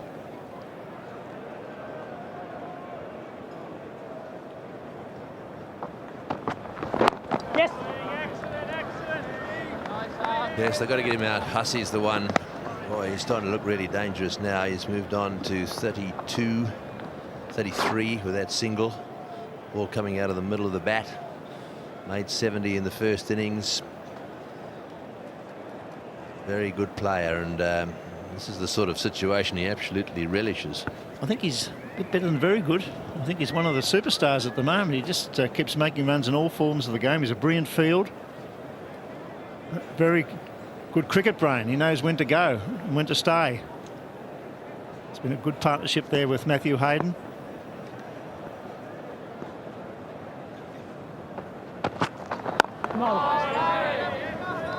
Well, he's only averaging 85. I mean, England will be sick of the sight of Hussey and all these other teams. End of the over. It's 3 for 209. Panesar continues. Attempted sweep, probably just outside the line, but worth a shout. Keep the pressure on just before the luncheon break. He's enjoying it, isn't he?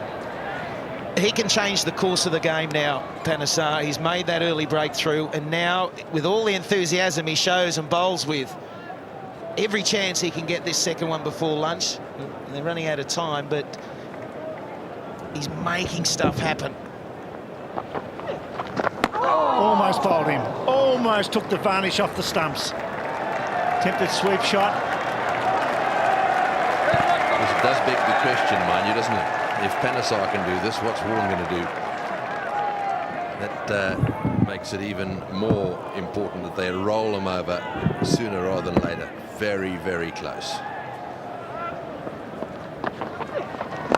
Good shot, hit against the spin.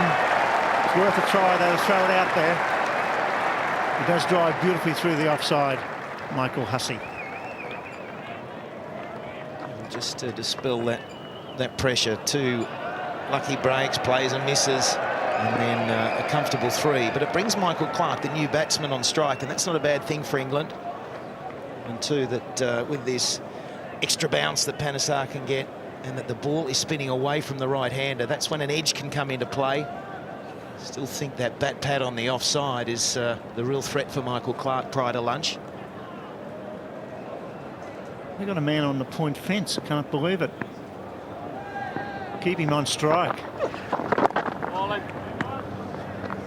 Yeah, they gave him a single in that area, which, you know, when you first come in, you're really desperately keen to get off the mark. They gave him a single out on their offside there. Now they've moved that fieldsman in the background there, right down almost to the boundary. Saving a 4, really.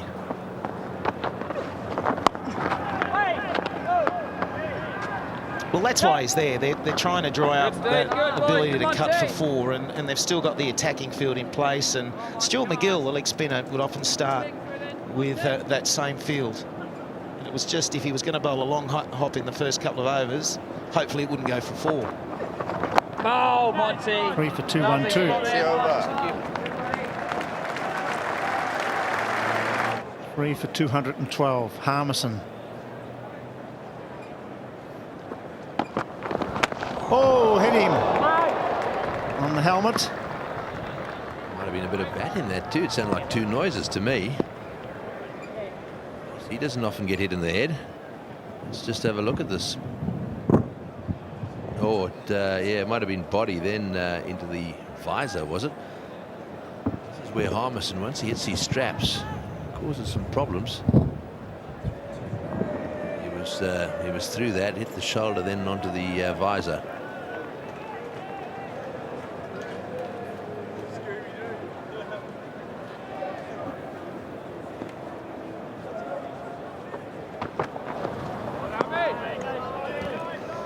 It's time to look at another fantastic holiday destination here in the Western Australia. South of Perth, the Esperance is renowned for its powdery, white, sandy beaches, favoured by all sunbakers, including kangaroos. And Lucky Bay has been voted one of the best beaches in Australia. It's perfect for windsurfing or hang gliding. Look at those beaches. And if you'd like to win a holiday such as this,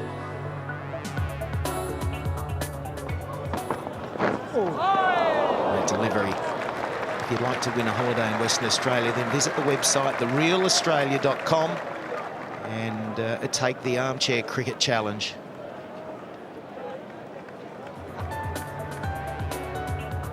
So once again, there's the website therealaustralia.com, and it's all about taking on the Armchair Cricket Challenge. So many fabulous destinations here in Western Australia to holiday. Beautiful delivery there from Harmison. Got through Hussey. 2 slips in.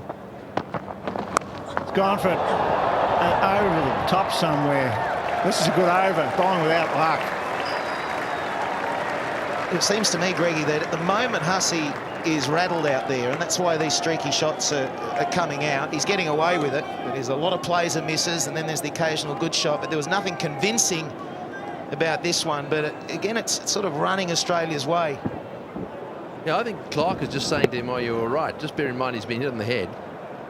And just looked to me as if Clark was saying, oh, you're okay. And he was sort of blinking his eyes a little bit. One way or the other, you can't take it away from Harmison. This is the Harmison of old. This is the bloke that we saw bowling in England that caused all the problems. He's just beginning to warm to the task. Problem is, it's too late. You've given up? No, I haven't given up. I'm just frustrated. You know, I just wish he was like this in Brisbane.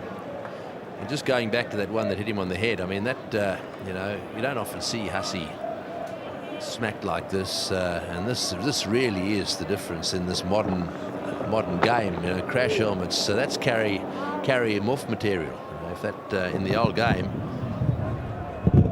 Whack and smacked him right there on the temple.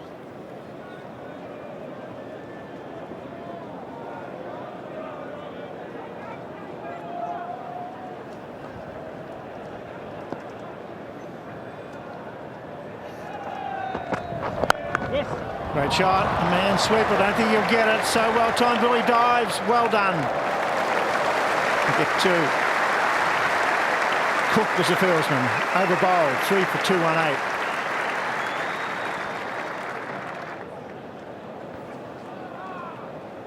Australia led by 247.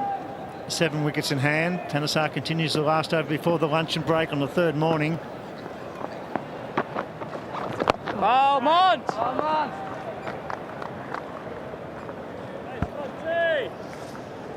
Always a delicate time, isn't it? The run into a break. Saw Justin Langer change the nature in which he was playing running into the lunch break on the first day, and probably the big reason Panesar was able to bowl him. How will Michael Clark play it? Oh, got him! Overbalanced. No, says the umpire. Beautifully bowled. Drew him forward. Was a foot up. Must have been down. I think he got back. I think he just dragged it back in time. Just have a look. Takes it out, long way out, but look at this. It took him ages to get back. He obviously didn't take it cleanly. I think it was a fumble. It was a bad bounce, but I think he fumbled, unfortunately, the keeper. And let off just before the luncheon break. Superb delivery. The bounce was the trouble for the keeper, but not this time, I don't think. Umpire having a good hard look, but that was a let-off Clark, one that England didn't need. I don't think that Monty knows what he's appealing for. This is the stumping. This was beautiful bowling. A really big turn of bounce here. He fumbled it all right.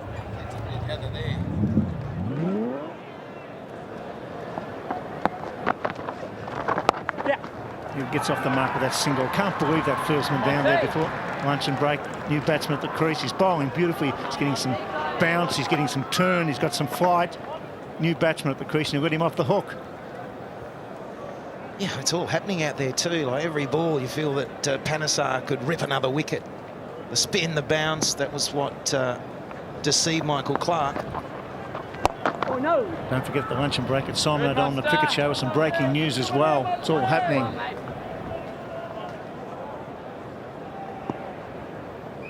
I think there's going to be a pretty handy masterclass that Ian Healy is running out there too. All about fielding and how much you need to enjoy it. Yes. Nicely played, soft hands. So at lunch, Australia, very interesting session. 3 for 220, 101 runs for the session. 2 wickets have fallen. Pretty good performance by England. They bowled without luck. Hussey again, the thorn in their side, not out 43. Clark not out 3s. Very hot morning here in Perth, over 38 degrees, but a good session of hard test cricket. Yeah, no doubt about that. There it is. Hussey and Clark together. They've got to separate them nice and quickly and get the rest of them in. The 63 overs have now been bowled, 3 for 220. And from a bowling point of view, well, they've done pretty well. They've stuck to their task in hot conditions today. Harmison could have had 3 or 4. And Panesar is bowling beautifully. He too could have had another wicket or 2. So that's the situation. The Australians now leading by 249. And welcome back to Perth on a glorious day. It's very, very hot here, relatively airless too. A breeze will get up the doctor this afternoon, but conditions very testing for the side in the field, which is England. Australia 3 for 220. That's a lead of 249. They've progressed okay this morning. There have been some alarms. England have bowled with greater intensity and certainly greater accuracy, and might well have knocked 5 or 6 over. It hasn't quite gone their way. Michael Hussey is unbeaten with 43. Another terrific effort from him without ever being as fluent as he can be. And Michael Clark has 3 to his name. England must strike this afternoon. They must knock the Australians over. Here's Steve Harmison to start the session of play. No. And he does so to another straight bat from Michael Hussey. Alongside me are Richie Benno and Ian Chappell. Yes, Mark, it is certainly very warm out there. I thought that England stuck to the task extremely well in that first session. They created some opportunities. They were a bit unlucky not to get an LBW. Monty Panesar got a wicket, created a number of other opportunities. As I said in the lunch break, I think his enthusiasm, love for the game and the love for his art helps to keep England going.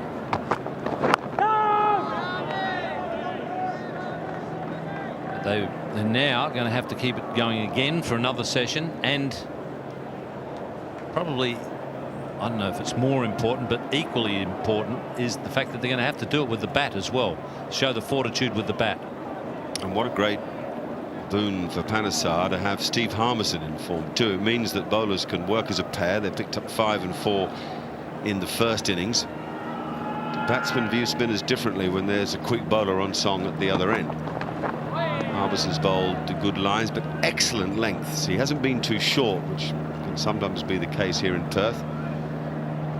And he's frequently asking both right and left-hander whether they should be playing at the ball around off stump. That's a measure of what a good line he's bowled. And the other thing they'll have to do, the Englishmen, is take every chance that comes their way. This is Michael Clarke, that's Panesar, and that's the fumble. And he just had time to get back.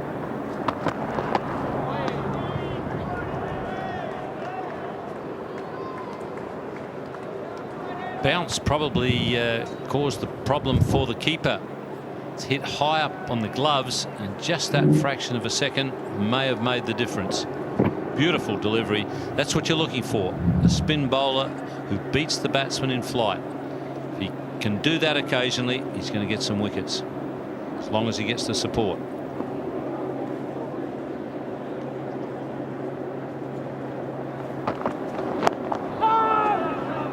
Nicholas was talking about the benefit of having a good paceman and a good spinner around. Sometimes over the years people have said that they generally choose O'Reilly and Grimmett when they talk about them, but having 2 great spinners on the one side is good. That depends on the playing conditions of the time and the type of pitches, whether they're covered or uncovered. But I always found having Alan Davidson at the end opposite to me was a tremendous boon. He'd be worrying the hell out of them at one end, and it made it a little easier at the other. 3 for 220. These thirst-crushing moments brought to you by new Solo Lemon Lime Tang. Go, the green and gold. Peterson obviously decided to have a bit of a go here. Down he goes, it's in the air, this is going to be out, it's going to be out, yes he's out, no he's dropped it. Down the wicket he goes, and oh, that's a great shot. Oh boy, he's got behind that one. That's 30 rows back. Warner's furious. Australia 244 in their first innings. England then 215. That's what could really cost them. Very like the situation in Brisbane, where they simply didn't make enough runs in their first innings. Mind you, they had a taller order there, but they should have established a first innings lead here on an OK pitch. And now Australia 3 for 220, leading by 249. And England feeding off this man's energy and enthusiasm.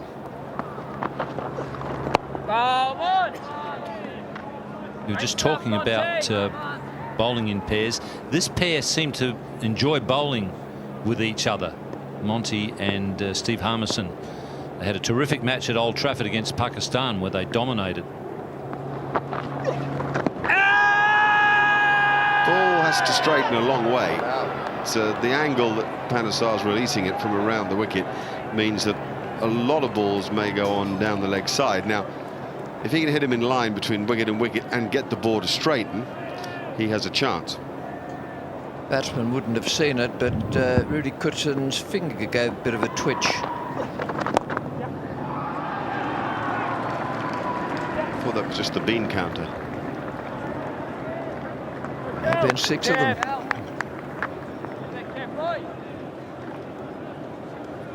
I'm a little surprised that it didn't do more than twitch. Actually, it looked like a very good shout from Monty Panesar.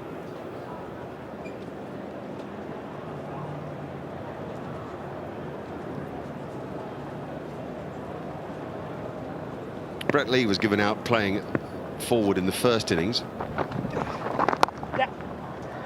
the point that Shane Warne's made for many years.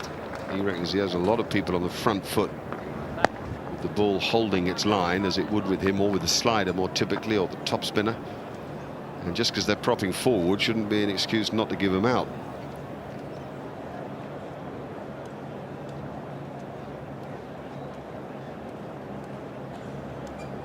A little bit more.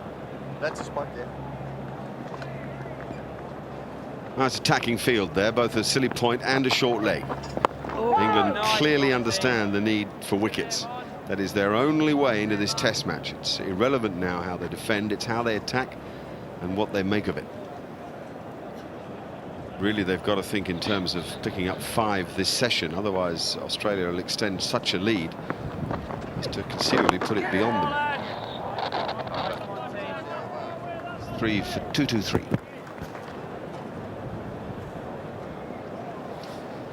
Michael Clarke will be on strike. He has 6, faced 17 balls for that. Some singles and a 2. No boundaries yet for Michael Clarke. Michael Hussey has 43 from 85 balls. Here's Big Steve Harmison.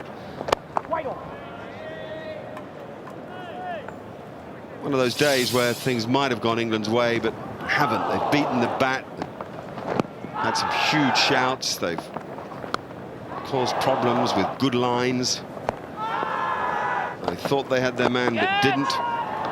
Things have just slid the way of fielders' outstretched hands. Good calls have been refused, and frustration is on the face of the leader.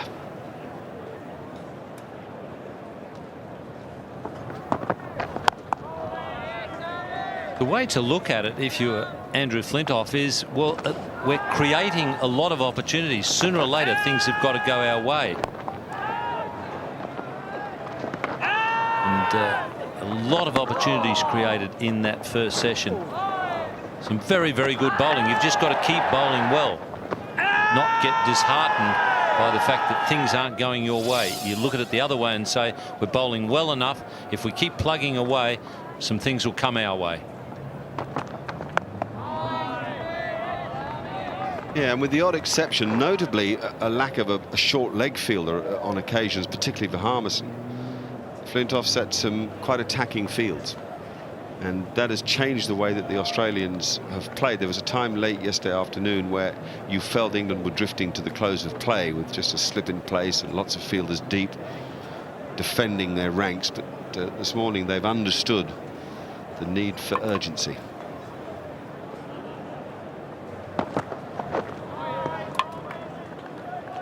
Yeah, for a guy who hasn't done a lot of captaincy, and I'm not sure that Andrew Flintoff has done much at first-class level. I don't know what he did at a junior age, but you really can't count junior age anyhow. That doesn't count for much at all. I think he's shown some pretty good signs as a captain. I'm not one who will buy into this argument of an all-rounder. The load is too great. 2 of the best captains of all time were all-rounders. The man sitting on my left and Imran Khan. They were bowlers and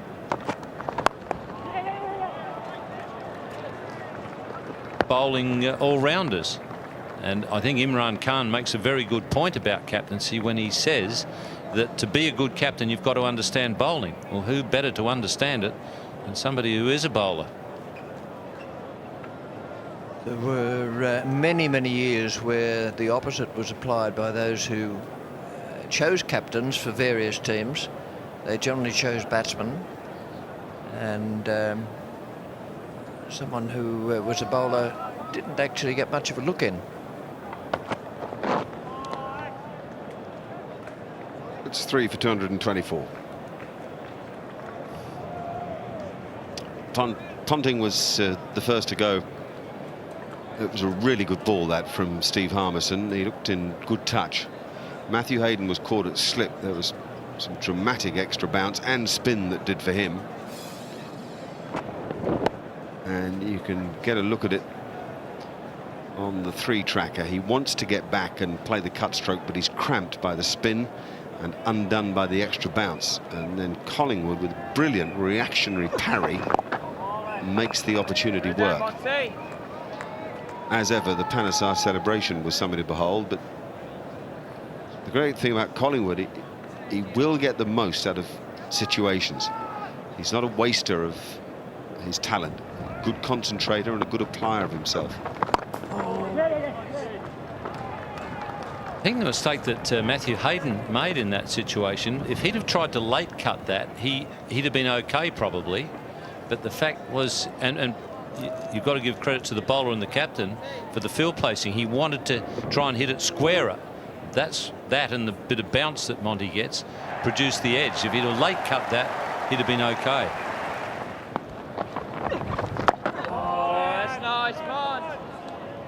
I was referring to that match at Old Trafford, England-Pakistan, last summer in England.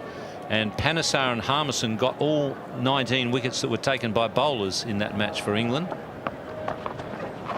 Oh, yes, again. It was 6 and 3 in the first innings, 6 to Harmison, 3 to Panesar, and then 5 and 5 in the second innings. And Danish Kaneria was the last man out in the first innings. He was run out, so they got all 19 taken by the bowlers. And there's an extraordinary parallel to exactly 50 years earlier. It was 50 years earlier to the week. Jim Laker took 19 in the Test match against the Australians. Tony Locke, of course, just the one. And two bowlers taking all the wickets then, 50 years apart.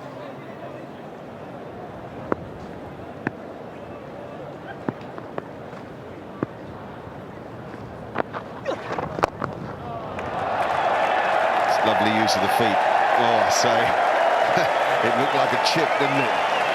This shows if you get to the pitch of the ball and you've got his sense of timing, you get every chance. Michael Clarke takes the score to 3 for 232.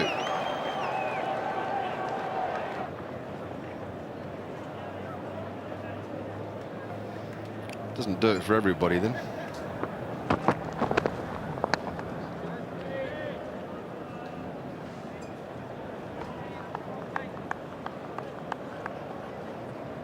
Very quick on his feet, Michael Clarke.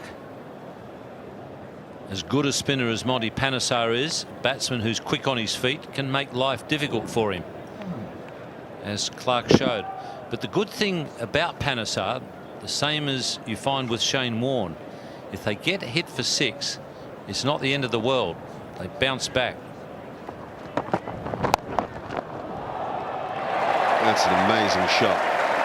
Michael Hussey's got onto the length of that very quickly. It's not horribly short. And by making sure he hits on top of the ball, he's got control of a pull stroke that almost goes straight.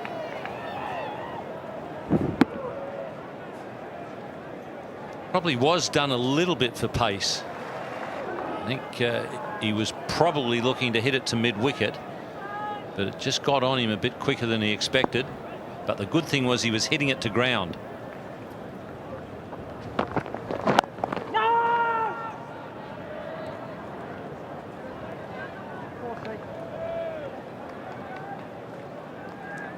Little roll of the wrist there, and right in the middle of the bat. Footwork was good too. He started getting onto the front foot, then changed his mind, went half back.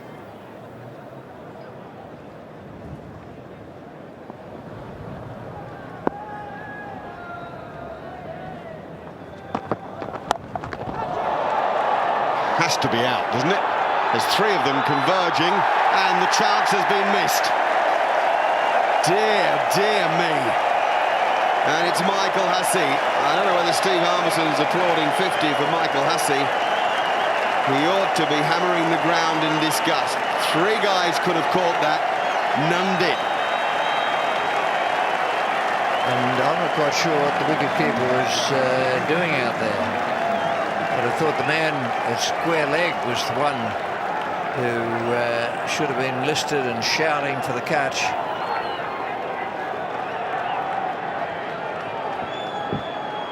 It was well bowled. Just a little further up than the previous one. Ball goes that high in the air, someone's got to, well, he's got to get there and get his hands on it.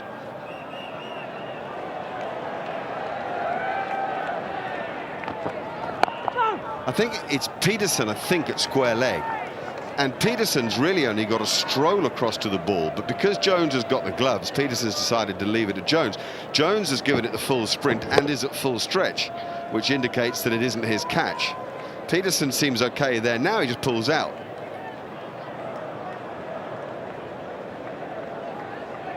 Well, you can't put a price on this. It's Michael Hussey who's gone to his 6th consecutive 50. Peterson has complete control, but Jones has the gloves. And upon such moments, it's 3 for 238. We don't seem to be able to go 20 minutes without a twist or a turn or a piece of drama in these Ashes matches.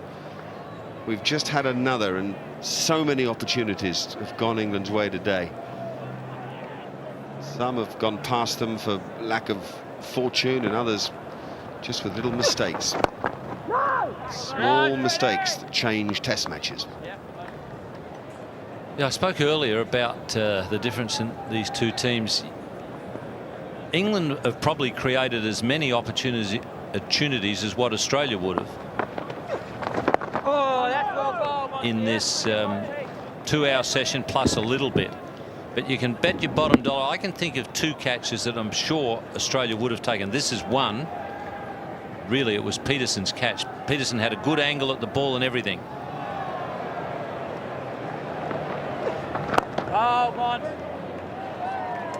And there was one earlier on, I think it went by Alastair Cook, and he was a bit slow to get going.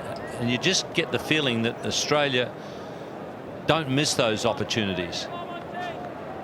There's nothing much you can do about the umpire turning down LBWs. That's just part and parcel of the game. But you can make your own luck with catches.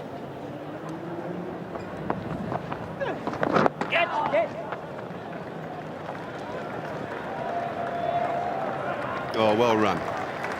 There's one of the many reasons Hussey is such a good cricketer. He's so aware of everything around him. Well, you're taught as a kid to have a look at the field when you take your guard. Well, Hussey knows exactly who is fielding where the strong points are and the weak links and who you can take advantage of.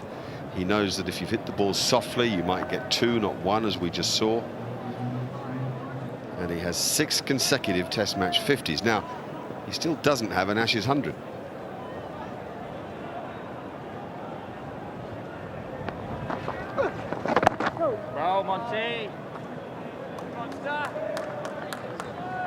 We just saw a ball bounce and spin a little bit and go in the air to leg gully.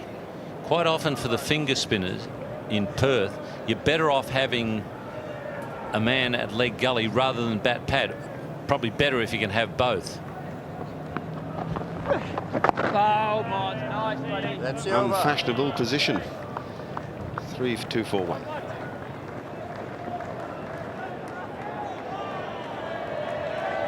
.52 then for Michael Hussey and 15 for Michael Clark. The advantage for Australia, 270. What can Australia put England out of the game with?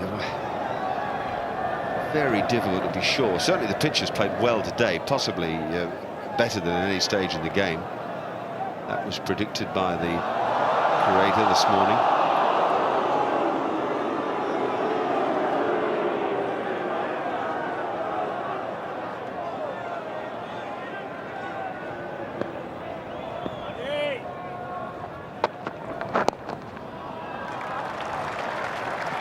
Good bit of timing by Clark too as Flintoff comes back into the attack. Still nothing for Flintoff. 11 overs, none for 36 or 4 this over. Another good burst from Harmison, but without the result that England so desperately want. Got to strike. Flintoff's got to strike for himself and for the team. He's got to leave Perth with wickets under his belt. He's got to make an impression on the match.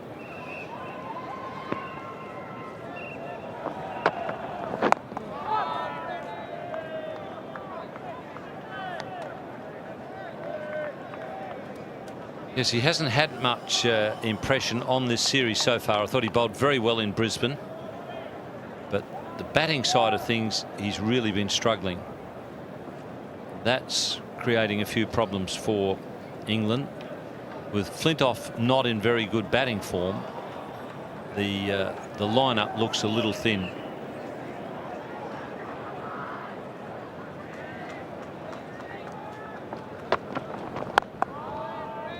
Yeah, that's a good point. I mean, it means you've got a top 5, of which only 3 would be first choice. Michael Vaughan and Marcus Trescothick, if fit, would be here. Now, Collingwood has proved that he's got the temperament and enough skill for the big occasion. Certainly Ian Bell continues to give signs of being a very well organised player.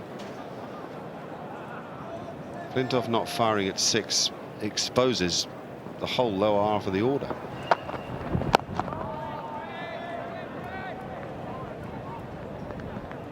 Then you've got the added problem that Jones has given England absolutely nothing with the bat, and that's supposedly the reason why he's in the team. But I really do think it's just an absolute must for England that they bat Peterson at 4. If he bats at 4, he's got the opportunity to dictate the terms of the game, certainly in the first innings. But as we saw the other day, if he gets caught with a tail, then the match dictates to him.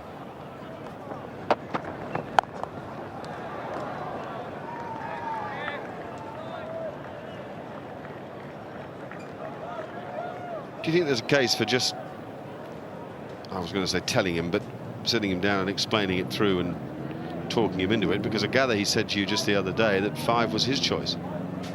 Yeah, he said he's quite happy to bat at 4, but he said if I'm asked my preference, I'll say 5. But, you know, I think if you're the captain, you've just got to explain to him, mate, you're the dominant player, and the dominant player should be batting at 4.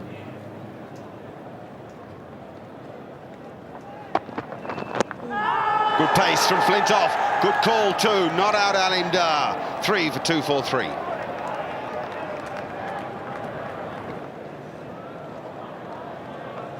Good view across to the most informative scoreboards going around. Yes, Tommy.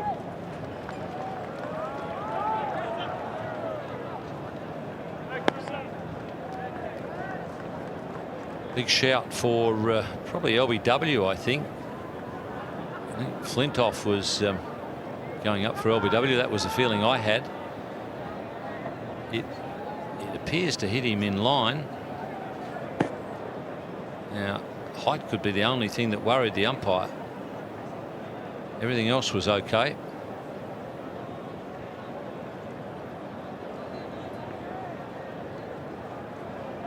Just don't get it.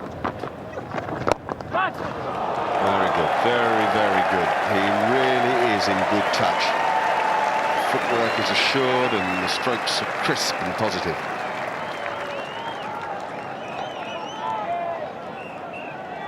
I think he actually wanted a bit more elevation than what he got. You don't really, unless you're going to go right over the top here in Perth, you don't need to hit the ball in the air like that, because all you need to do is bang it into the pitch and it's away. No one will stop it.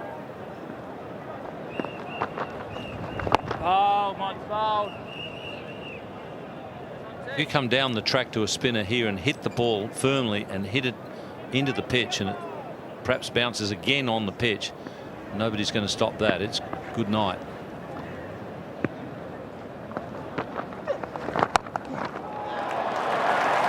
There's a great way to play left arm spin bowling. If you've got the footwork to get down the pitch, you change the bowler's length and then he can rock back and pull it away. This is brilliant stuff from Michael Clark. The footwork and judgment of length. He's already been down the track to one that wasn't really over pitched. That one wasn't really short. And it spun.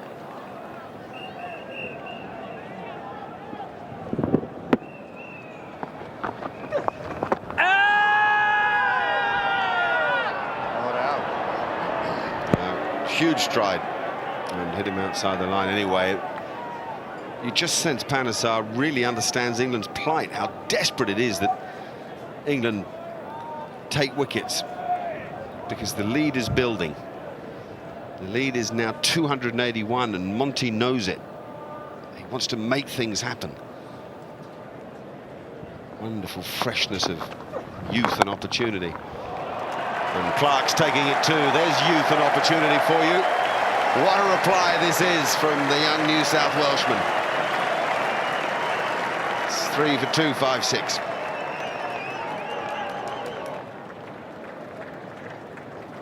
Ricky Ponting called it the best win in which he's ever been involved. It's Amazing Adelaide, the DVD, which has been brought out by Nine's Wide World of Sport and Cricket Australia.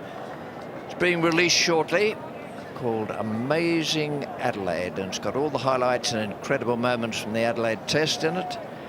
Includes all the euphoric post-match celebrations.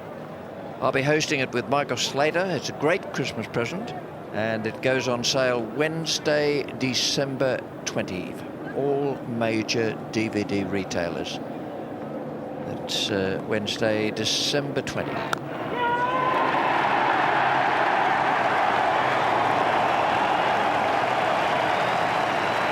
that's the one. Amazing Adelaide. Just what it was.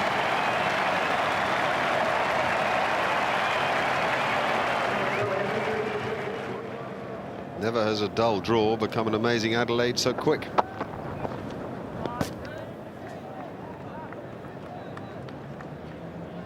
A couple of men at short cover now. Short cover catching for Andrew Flintoff.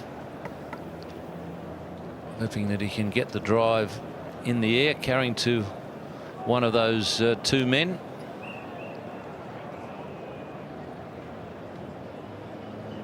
Not a position you see very often here in Perth, because the ball generally comes onto the bat so well that you don't get batsmen driving in the air too often.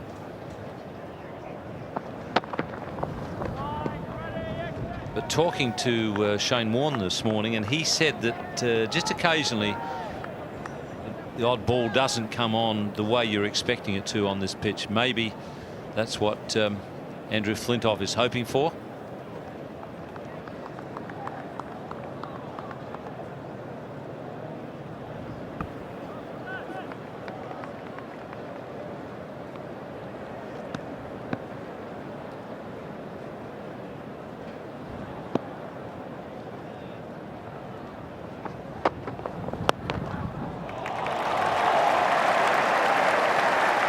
Slips surely, not short covers. This will just be getting to England now. Moments like that, plus the flurry from Michael Clark, who's hit 3 boundaries off and over, gone to 29 and 39 balls. Here they are. Footwork creating the chance to hit straight down the ground. Again, the chance to play the pull stroke. And the cut stroke.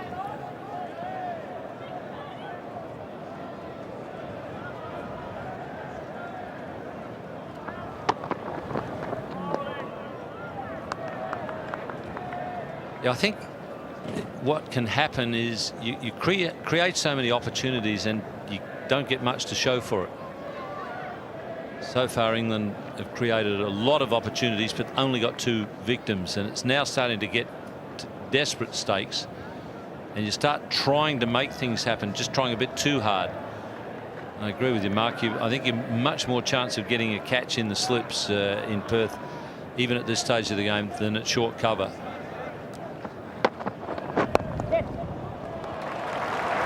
Seen too many slow balls from Flintoff or Harmison. They used them very effectively in the summer in England. Might reflect the fact they haven't had a lot of bowling. It's something that you have to have mastery of, otherwise it ends up as a low full toss like the one that Hussey just put away.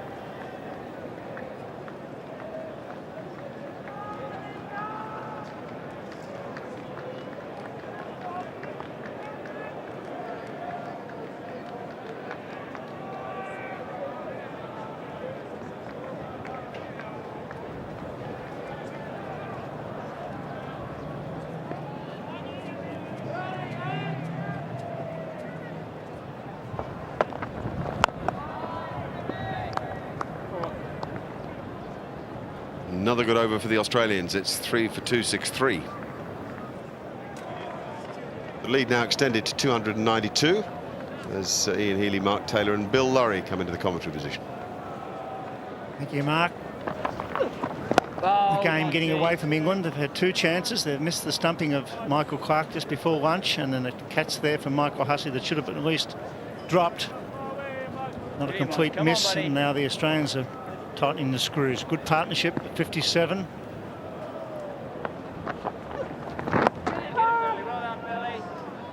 This is where you've really got to grit your teeth, haven't you? As a test playing nation, things haven't gone England's way. They've bowled pretty well. They just haven't been able to grab that half opportunity or even the full opportunity at times in this game, particularly in this innings. Certainly bowled well enough to get more than 2 wickets today. But what Test cricket's all about, you've got to grab those little opportunities, whether it's a stumping or a high catch. You just got to grab one. You've got to get your team going. This is the stumping. This is just before lunch. Michael Clark overbalancing. May just have bobbled a bit. Gave enough time to get back. Ian Healy sitting next to me. You'd have taken that, Heels, wouldn't you? Oh, who knows? Who knows? It did bounce on him a little bit. He need to hit the gloves clean. He need to take it cleanly to give himself any chance. As soon as that did bobble, no chance. And then the next one was when Harmison's bowling a beautiful spell of fast bowling. Drops in a bouncer. Perfect line. Gets Hussey to pull. And it's a high ball. Went a mile on the end. For some reason, the keeper went for it. There's Peterson pulls out. Yes. A very big part of average form or poor form is decision making. And he got it wrong. 3 for 264. Very good partnership. In form, Michael Hussey and Michael Clark, who's using his feet beautifully to the spinners. Change at the river end now. So I did my mood in the technique. He's got to bowl well. He must bowl well in the spell. Keep it tight. Hopefully get a wicket. Keep the pressure on. His 3rd over of the innings, and it's 74 over stage. Yeah, it's a bit of a problem, Bill. I talked about this yesterday, that when you've got 4 seamers, as England have got, if someone misses out, and Sergeant Mahmood, he hasn't done a lot of bowling on this tour.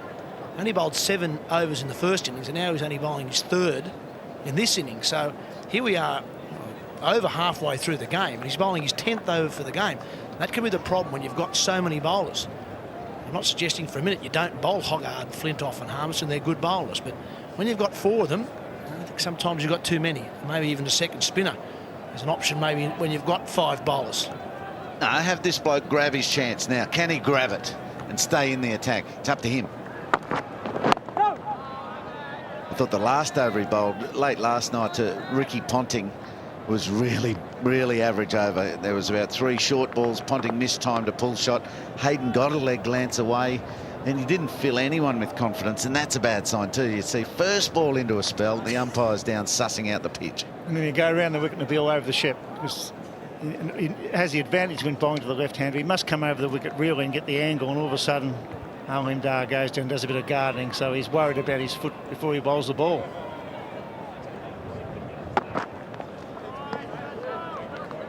Yes, Alim Dar, they're looking for what they call the danger area. The bowler's got to try and get off the pitch. It's that second step he makes after he bowls, which is what's worrying Alim Dar. The umpire actually has a couple of marks on the pitch that he sort of uses as a guide. There's one near the stumps, and there's one about 5 feet from that batting crease there. These ones here I'm talking about. There's one there, and there's also this one here. Now, if you sort of, I'll try and draw this. You come out from there, and you go up from there. The bowler's got to get in that little box there. Well done, Mark. That was spot on. You could have been a surveyor, you qualified, but it just won't work, that's all. I'm just following other left-handed opening batsmen, Bill.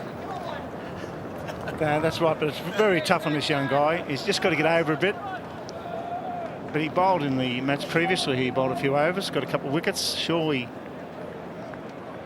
should have sorted that out by now. You don't come into a test match and have that problem in your first delivery.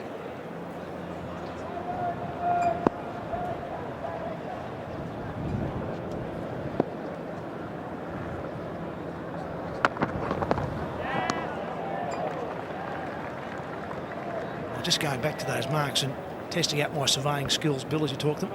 If we work on extending that line out, that can go anywhere along there. And that one across there. And obviously the danger area is all this stuff in here. He's got to get out of there so he can land anywhere to the left of that line. He's got to get off the pitch. As soon as he's bowled, well, just after he's bowled the ball. It's that second step after he's bowled that's the problem.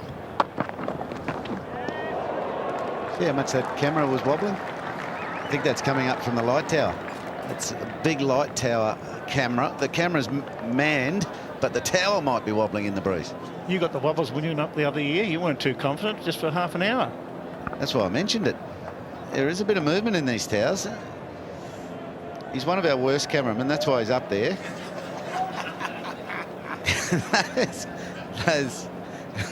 And I won't tell you who he is because his mum might be listening. But those towers will be moving, I reckon. Great shot, 45 degrees between the two of them. 3 pitch deliveries on the trot, and he puts that one away. The over bowl, 74 gone, 3 for 270. Coming over the wicket, going to bowl into the rough. On the leg stump, is he? Whereabouts here, but you can't let him off the hook like that. Too easy. Australia lead by 300 with 7 wickets in hand. Yes, that's a big milestone for Australia. That would have been one of their milestones they would have liked to just tick off today. Lead by 300. Kevin Peterson said in the media overnight that he felt that England could chase 350. With 7 wickets in hand, you think Australia are going to get more than that sort of lead today. The next milestone for Australia will be obviously a 400 lead and then beyond. It really is important for England to make some breakthroughs very shortly.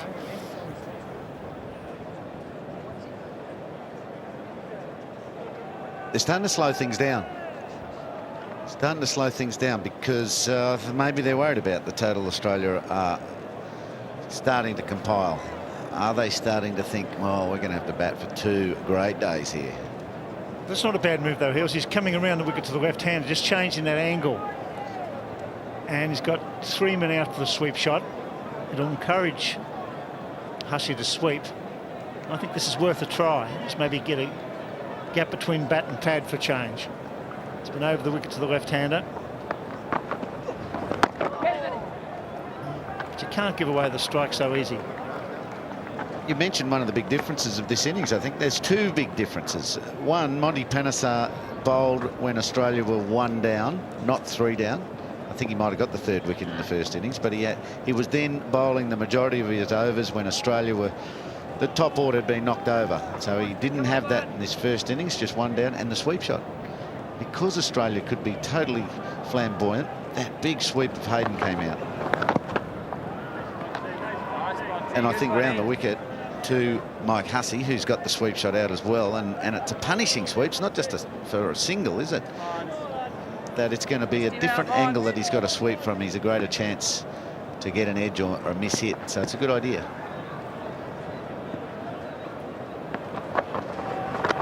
Trying to do a Shane Warne here, just shut them down for a while, which I think that's fair enough in this situation. This is a very good partnership of 66 off 96. The run rate's 3.64, which is excellent. Where maybe Michael Clarke down. And the pitch that is turning. Don't bowl his balls like that. Great footwork. And a genuine pull shot. He's played 2 now. Just dropping short. That's Ian Bell there under the helmet. Boy, his footwork was pretty good too there. Footwork from Clarke firstly. And then watch Ian Bell. Oh no, it's coming my way. Get me out of there.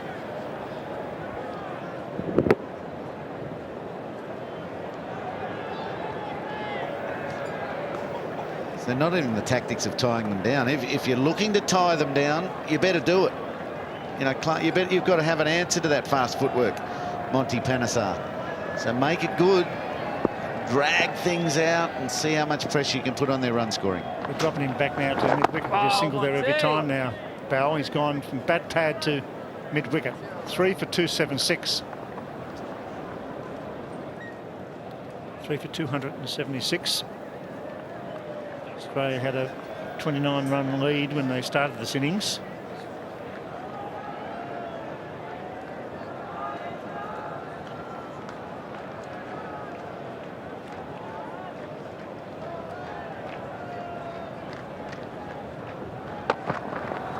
And after the first ball, it was 1 for 29. You just felt that this was going to spur England on, didn't you? The last wicket partnership for England was 40. Then they came out and got Langer first ball, and I thought we were expecting great things from England. Fortunately for them, it was Hayden and Ponting put together a really good stand until Ponting went first today for 75. Good delivery from Steve Harmison. Then 92, very good catch by Collingwood, a slip. Panesar was the bowler. That was a big wicket. Since then, 2 half chances or chances have gone down. This partnership is very dangerous. The in-form Hussey and Clark batting beautifully. Couldn't land one on the chin of Australia. Geraint Jones guilty on both accounts. One decision-making error in going for a high ball, and the other one a fumbled stumping when he needed to be at his sharpest. And if he was at his sharpest with that stumping chance, it still mightn't have been out. Gone again. The man at square leg doesn't pick it up. He does now. They're 3 for 2. Kevin Peterson there threw his hand straight in the air when he saw Hussey play that shot. He did not have a clue where that was to start with. And then he was probably fortunate. It went reasonably well straight to him. Not easy when you're fielding the deep, when you see a batsman do that. Comes out of the crowd in the background. Not always easy when you field on the rope to work out exactly where the ball is. Sergeant Mahmood going around the wicket, but he's bowled about 6 half trackers to Hussey. Got to keep the ball up. I worry about the gap between. Look at wicketkeeper in first slip. They've opened that up. First slip hasn't noticed that he's come around the wicket and that he has to adjust his position. That is a massive gap. Look out. Almost yorked him. Full length, quick. 147 k's. That's sharp. The Australians have been talking up Mahmood's pace, actually. They know he can heat it up. This is Geraint Jones's catch that he made the decision to go for, and it turned out to be a wrong one. It's a nice effort for his team that the man with the gloves, if he can get to it, get him there, but he's made the wrong decision. He couldn't quite get there. Total desperation, total effort, but wrong decision.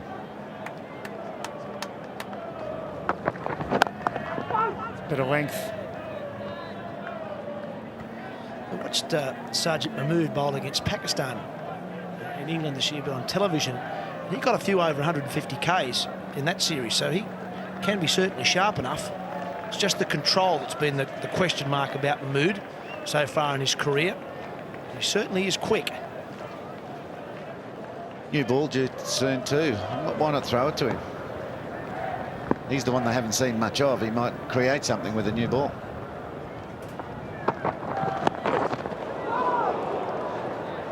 Much better those last 3 deliveries. It's 3 for 278.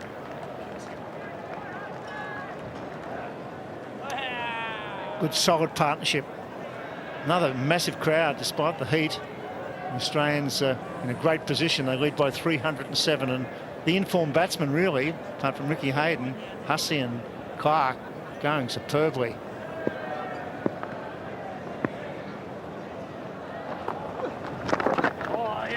New player, Ricky Hayden. Yeah, it's a fair hybrid too. I wouldn't mind a combination of those two. If I'm not careful, I'll be in the tower with your mate.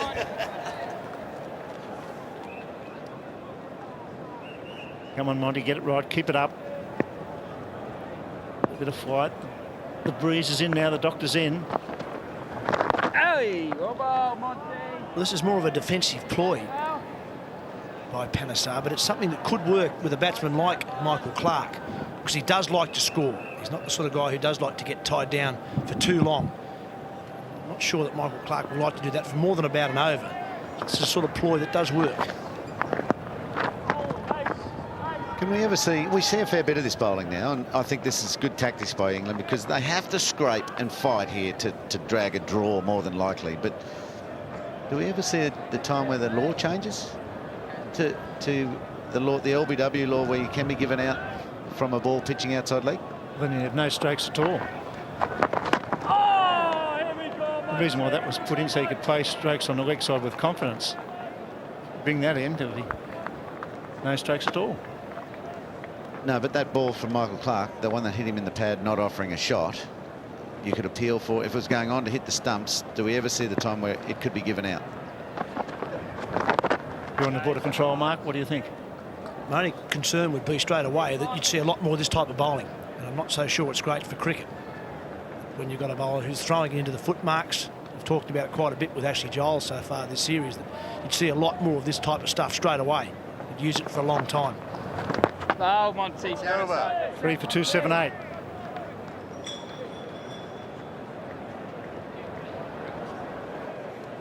Australia lead by 307. Mahmood to continue. He's quite sharp that previous over. Get it right. Short of a good length and off stump.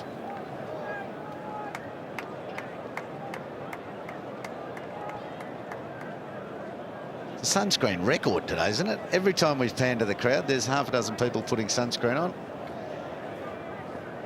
Gallons. Superb stroke. There's a sweeper. And he falls over and fumbles. Master Cook struggling in the field a bit, whether he's in close or deep. Very hot at the WACA, not so hot at one of the world's great beaches. 22 kilometres of pristine white sand.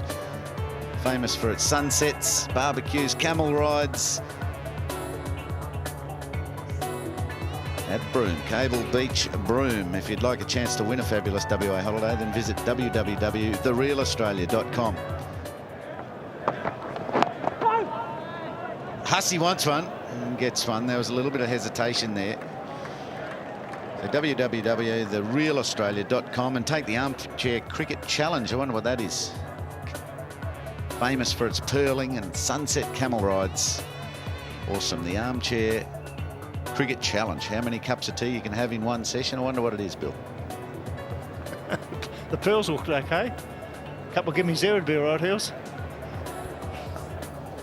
Limited in addition to 11,000 at Cable Beach. That's northwest of Western Australia, Australia's largest state. It's a long way away. Definitely go slow out there at the minute.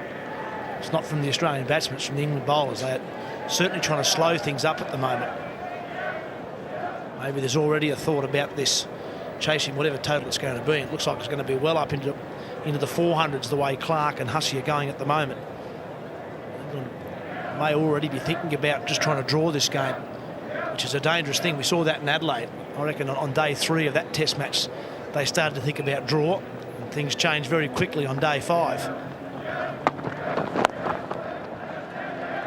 He's sharp. That's 145 Ks. He's got to get his length right and line right. Keep the same batsman on strike for an over or two.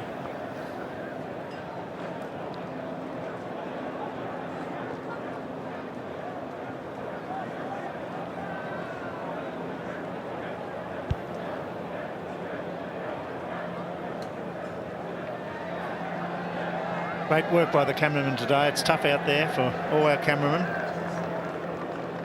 Breeze coming in now, the Fremantle doctor, but still very, very warm. Yeah, so such resilient fans, English fans, so proud of that cross and the English flag. Sing and chant all day, persist under pressure. They expected more on this tour, but they're still here.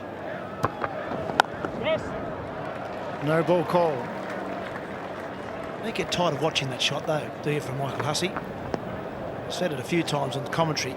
He hits that cover drive, or that was more of a square drive, as good as I've seen any left-hander.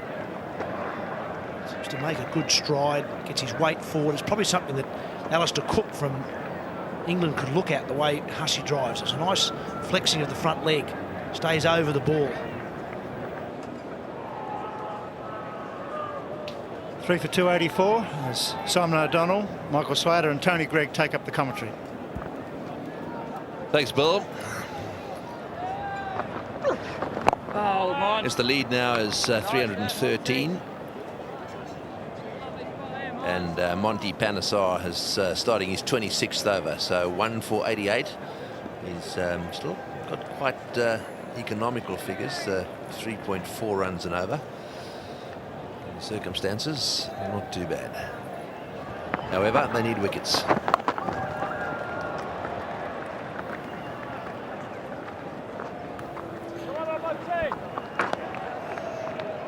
They sure do need wickets. It's something they're trying hard to do now. England is just prize another gap, get one of these two out, but they're looking in control. Hussey, this phenomenal run continues, and I'm sure he'll say at the end of the innings, whenever it does finish, he'll be looking for another Test match 100. And the way he's been playing, you'd assume he's going to get there. He probably won't say it's one of his best. I don't think batting conditions are. There is variation in the pace and bounce at times, and he's scratched at the outset. Ball, get on it! But now he's doing it easy again, and he's got a great combination or a great partner at the other end in Michael Clark. I agree with you completely. So that's what we're seeing is this other dimension to him.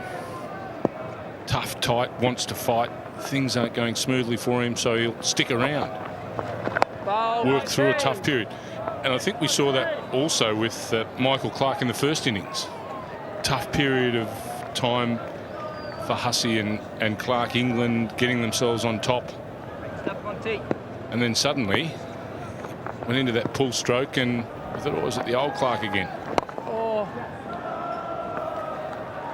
Comfortably picking them off here, the mid-off and mid-on back, and so wise enough these two to say, righto, well, they're getting tired, these guys. We'll just keep knocking up those singles. Where the loose balls come, we'll see if we can smash them to the boundary, but already we lead by 315. A lot of time left in this match.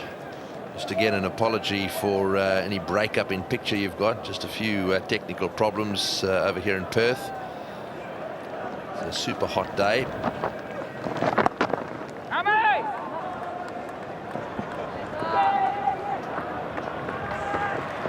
Good running. That's the sort of pressure. It's as if it's just a slow torture going on at the moment. They're not taking over amount of risks, and England are finding it even hotter. 3 for 288.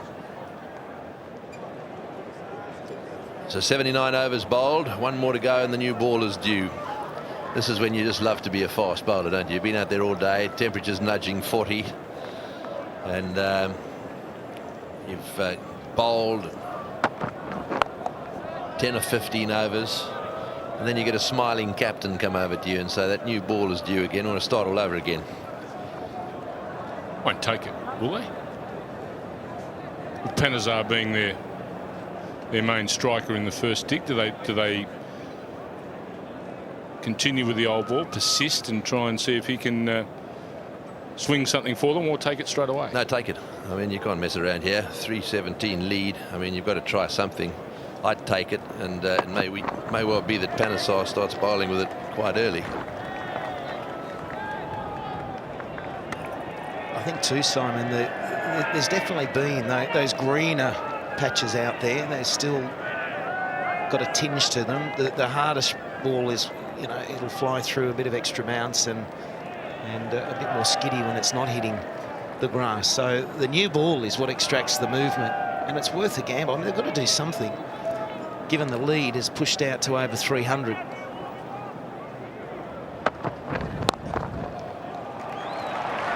Well, no one picked that one up on that side. It was very nicely struck in the air. Peterson didn't move. Third man wasn't too sure. Not that he was ever going to get there. That's 4. I don't know if you can pick up Kevin Peterson here. Only an over or so ago, a Hussey sweep or a pull shot he wasn't able to pick up. And here as well, he was in the dark. Beautifully struck on top of it, Michael Clark. He's in excellent form. Look at him. He's still looking back towards the batsman as if, where's that gone? Sajid, I'll tell you where it went. Went to the fence. Tried another. There in itself, those last couple of deliveries is probably the maturity we're seeing from Michael Clarke at his first attempt as a Test player to now. More than likely a year or two ago, you know, be on the back foot trying to then pull that away through square leg and really intimidate the bowler. Now he makes the bowler come to him the majority of the time. It is such an improvement. Comes from between the ears. Just to give you some idea of the situation of the match and projecting forward at the current run rate, by the close of play, the Australians, if they keep scoring at this current run rate to the end of play today, will be somewhere in the order of 480 to 490 runs ahead. So that's the situation with 2 days to go. That's the plight that England face here. So oh, that's nicely played as well. Short outside off stump, not quite off the middle of the bat. Monty Panesar is after it. He gets a big cheer down there, and in comes the relay throw. 3 down for 295. Back to the Johnny Walker trivia. And it might be a tough question, but I think both of you should get it. Which 2 Australians have taken Test hat-tricks at the WACA? WACA, I should say. Well, you can count him as 2 if you want.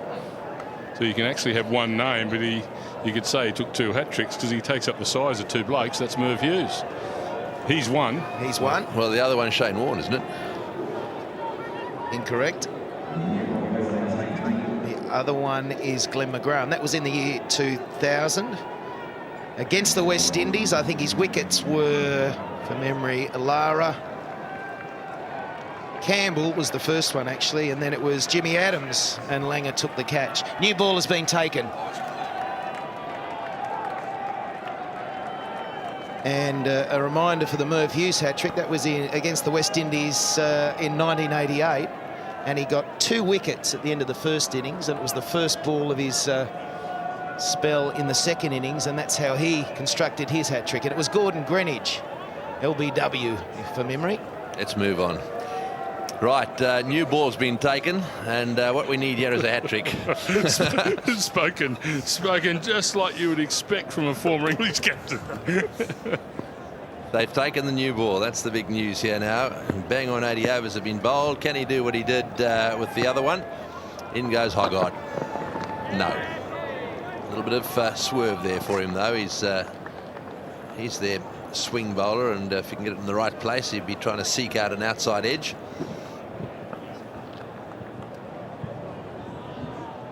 Just the odd puff of dust too coming up from deliveries from the quickies, and we've seen it particularly out of the foot marks with the spinner.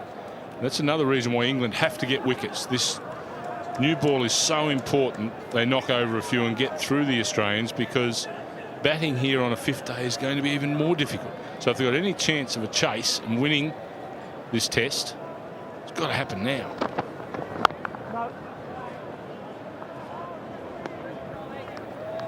Yes, the other option is to bat for 2 days. Of course, it's going to be the probably the more likely. If you look at the history books, anyhow, given that they do make in excess of 350. At the moment, it's 324 ahead. So backs to the wall, whichever way you look at it. Harmison seems to be loosening up. Maybe he's going to have the ball down the other end. He's bowled quite well this morning, actually, with not much luck. Well, England have got a chance with a new ball now, haven't they, to try and get a couple of wickets and stop this lead getting up over 400. Australia definitely trying to, and achieving it at the moment, batting England out of the game. And we'll come back to the Test match here last year, and the reference is that there's some similarities.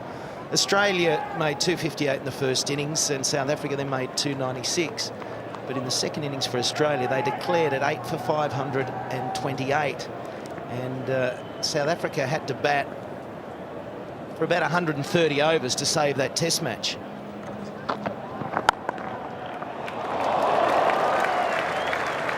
Not quite into the gap. Got a hand on that one. So I think the point with that comparison is that 136 overs, to be precise, South Africa had to bat to save the Test match. I think the Australians will be mindful and remember that Test match, and it'll be all about how much time do they need to get the 10 wickets.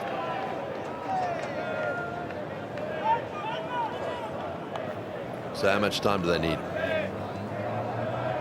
Well, if they're thinking too long and hard about last year, more than 136. But look, it'll take a Peterson, and their batting is going to have to improve. I think the pitch is slightly different. There's more variation. It's not as flat as it was last year, late in the Test match. England have been batting. You'd think 136 overs would be enough for the 10 wickets.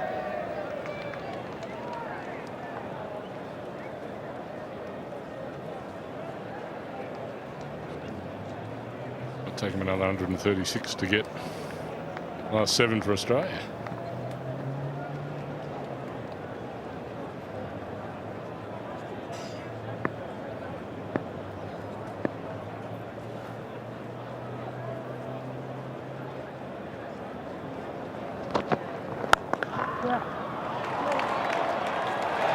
Always a fumble. And they'll get 2. 4 off that over. 3 for 299. So Hussey in the 70s again. Clark backing him up very well indeed on 47. Partnership encroaching upon 100. And that's the one they've been smashing around all over the place. The seam is as flat as a tack. It's held its shape pretty well. The quarter seam just beginning to come apart there just a little bit.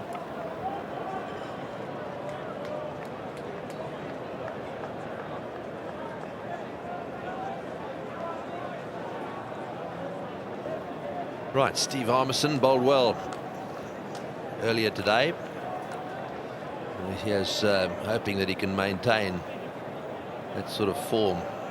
Just getting back into his stride. He's a good bowler, this guy. This is his 11th over today. Looks far more comfortable, doesn't he? There's a bit of, you'd probably say the old Steve Harmison. There's some rhythm. I think when he's bowling well, he can straighten the ball back to the left-handers and definitely take them away a touch to the right-hander.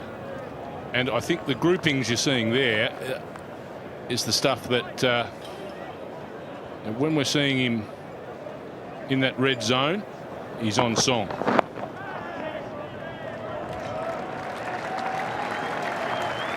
That's too easy. Doesn't give a bowler a chance to work a bloke over.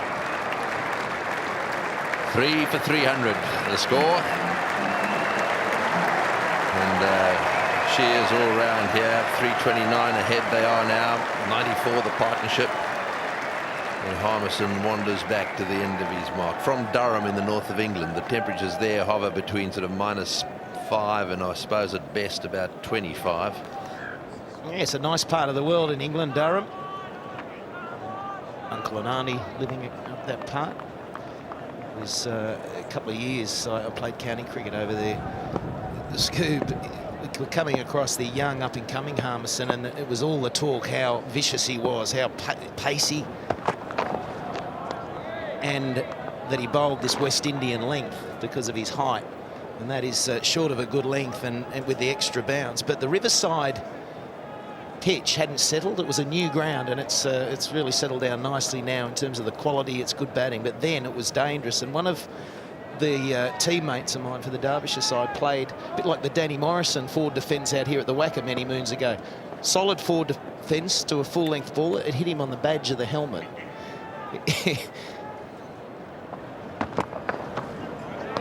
That's West Indies length. So for the batsman coming in, these were the two I was opening with him, so I'm at the non-strike. I'm saying, well, you can just stay up there for a while. You can take harming. Badged him.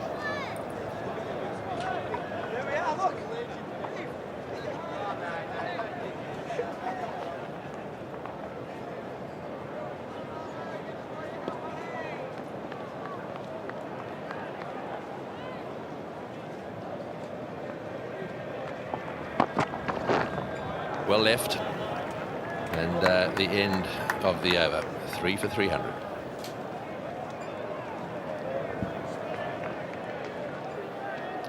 Right, so Hussey now looking for his century. He's on 78. Clark is on 47. In the air, oh, dropped. Straight through slip.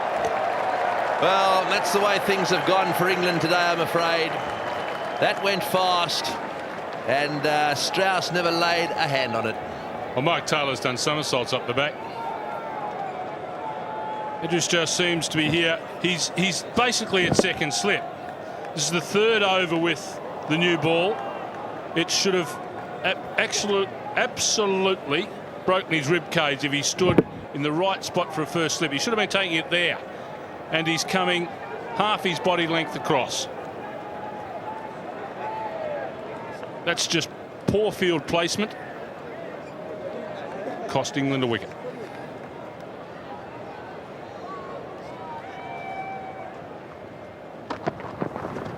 It's 8 of the wickets that fell in the Australian innings fell behind the wicket.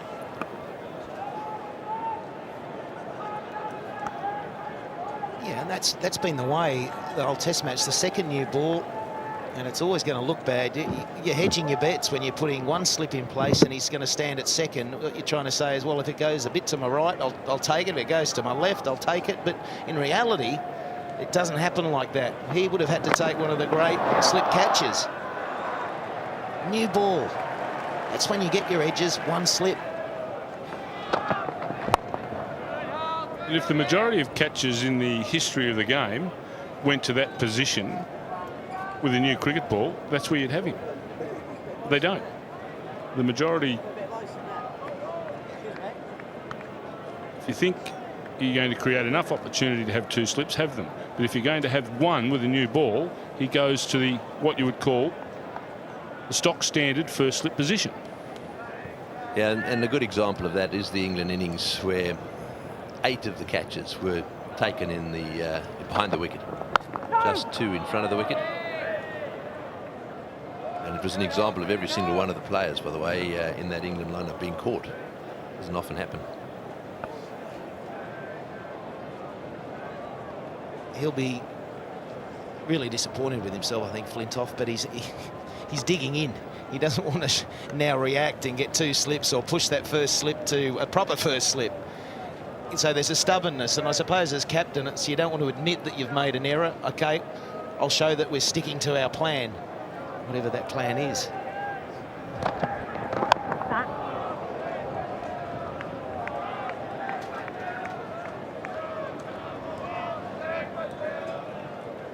Not a good feeling, is it, in this sort of heat? Hoggart is the workhorse in this side. There's a really wide delivery. It sort of really didn't come out of his hand properly, did it? He just keeps going, this guy. Yorkshireman.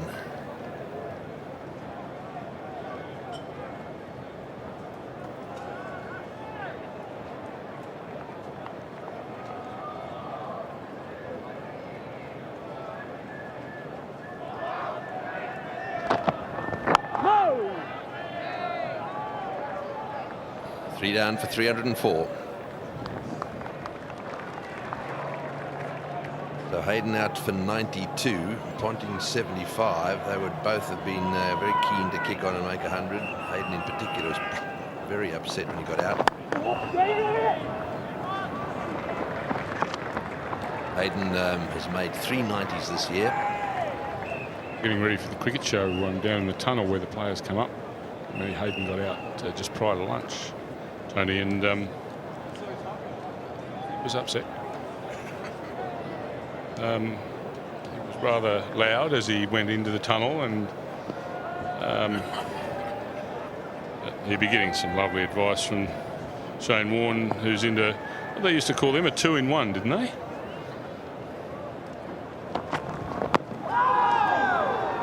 That was Shane Warne there coming out onto the balcony. That's an interesting pair of tights he's wearing. I think they had a bit of camouflage on them or something. But they're not, you're not missing them. Hey, I was concentrating on the ice cream. I didn't say 2 in 1 trying to be funny.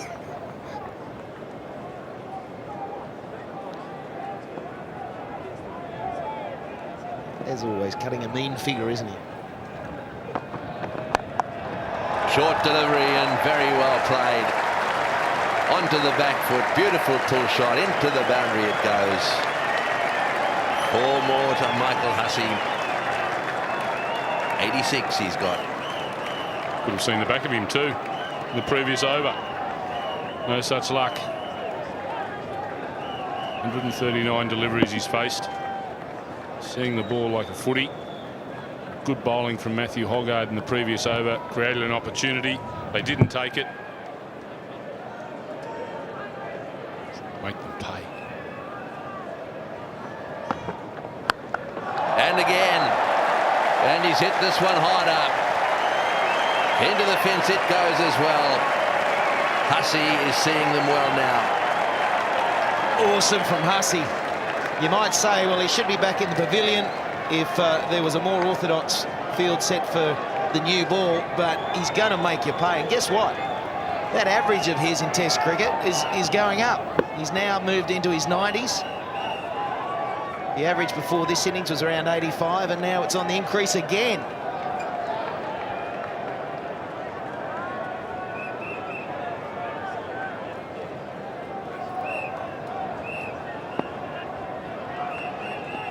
Right, so he's into the 90s.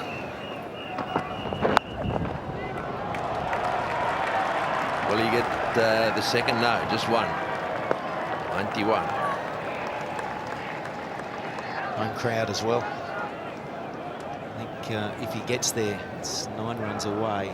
It'll be a big celebration, I'm sure. Sort of, he'll have most of his family here. Average.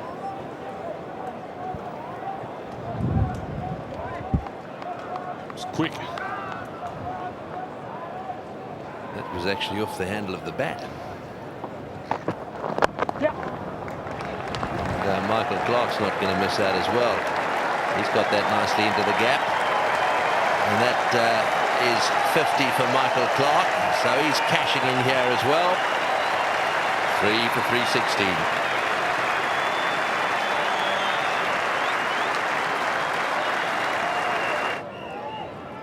A 3 down for 316. Hoggard continuing here with Hussey on 91, Clark on 50. Yes. And he's hit that one through the covers. It's going to take some chasing as well. 3 more. Tell you more about it now. Bill Laurie, Mark Taylor and Ian Chappell. Thank you, Tony Greg. What a glorious square drive. 2 magnificent pull shots, then the square drive. Races into the 90s. 94. Just opened the face on that occasion. Timed it sweetly. Mark Taylor's talked about his square driving earlier on, and also through cover. One of his home crowds, sellout crowds, around about 40 degrees at the moment. Great concentration as well from Hussey.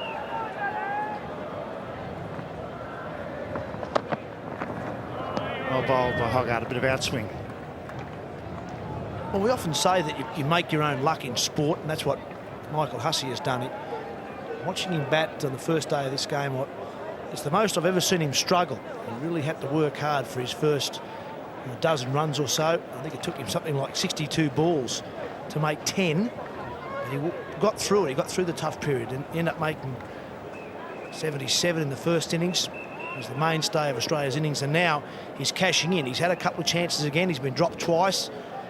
But you make your own luck by hanging in there. And now he's 94 and in sight of his first Ashes 100.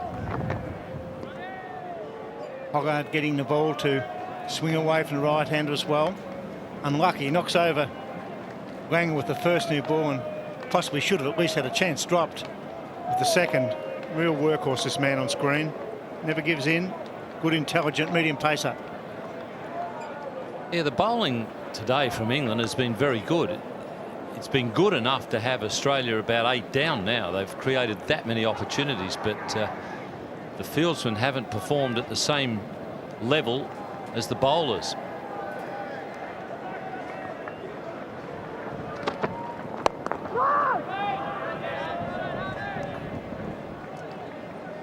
Hoggett was the bowler.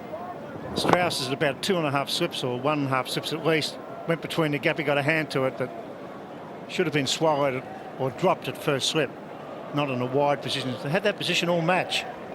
The thing is, though, if you're at first slip in that position, you tell the wicketkeeper that I've gone that wide, and the keeper knows then that he's virtually got to go for everything. So in that case, Jones had to be having a dash at it. Fine shot. Oh, they take a single. Yes, they're home safely. If the first slip's out there and he hasn't told the wicketkeeper, well, then it's hopeless communication. But if you are going to field at that sort of width as a first slipper, you tell the keeper and you virtually say to him, well, everything, you just got to have a go at everything. They really, both of them should have been going at it. And you can do that because you're staggered.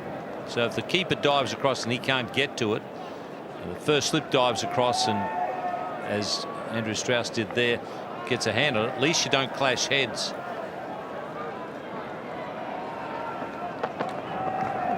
Beating on 94. What a delivery. Over bowl. 3 for 320.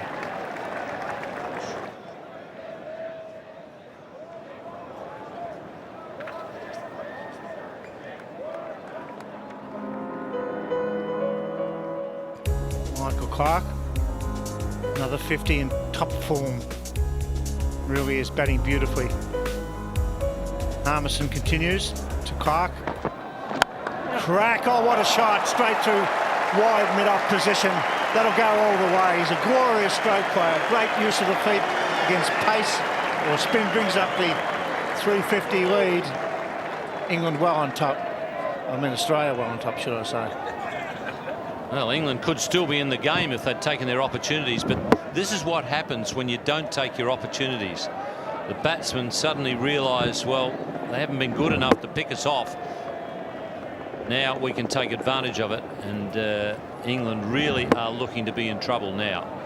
That stride forward against the new ball. And a good comeback delivery from Harmison. He's bowled beautifully today, without luck. Talk about taking the opportunities, Ian. This young fellow at the moment, Michael Clark, is doing exactly that. Probably wasn't going to play in this series. He wouldn't have played in the first test had Shane Watson not succumbed to a hamstring strain. Plays at the Gabba, makes 50, makes 100 in Adelaide, and goes 50 odd not out again. He made 37 in the first innings too, in a low scoring game. He's got his form right. Leg glance for 4. The old leg glance. Safe as a church, well wide of the wicketkeeper. 2 straight from Harmison on that occasion. Like he's called it leg bias.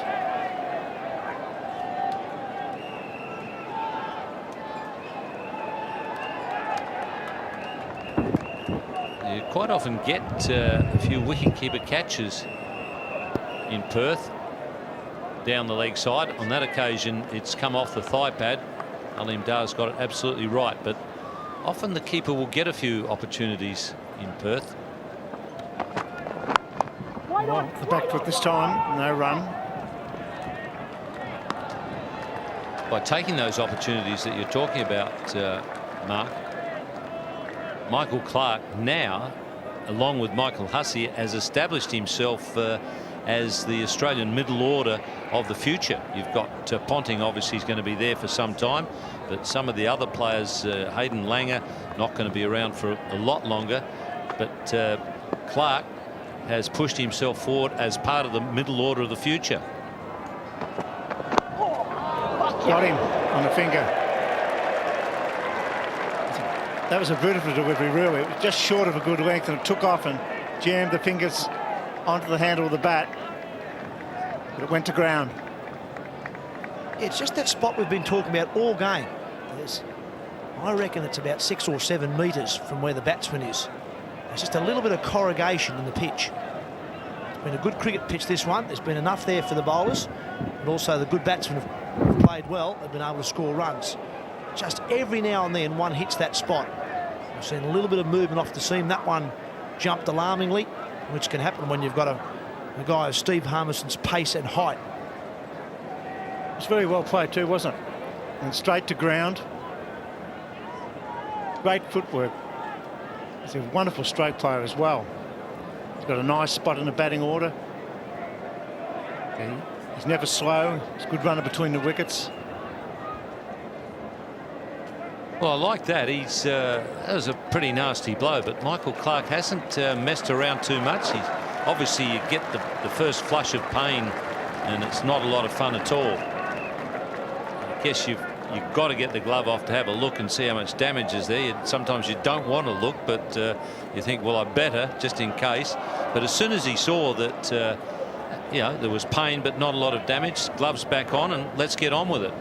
Told the physio, buzz off, mate, I'm going to get on with my batting. And you like to see that in a batsman.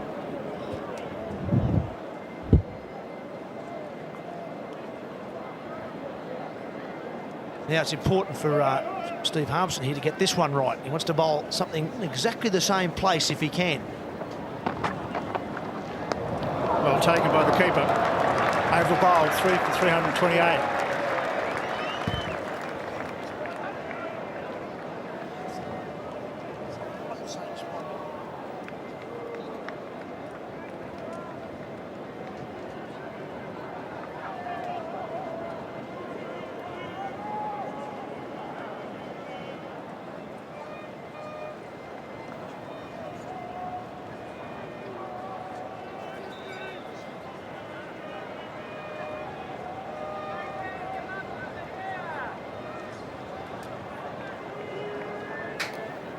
Australia lead by 357 runs, and Michael Hussey's on 94. Another superb knock. 6 fours. No, in fact, 11 fours. Well, it's going to be Matthew Hoggard to continue. I'd really like to see an extra slip in there. Andrew Flintoff still at short mid off himself.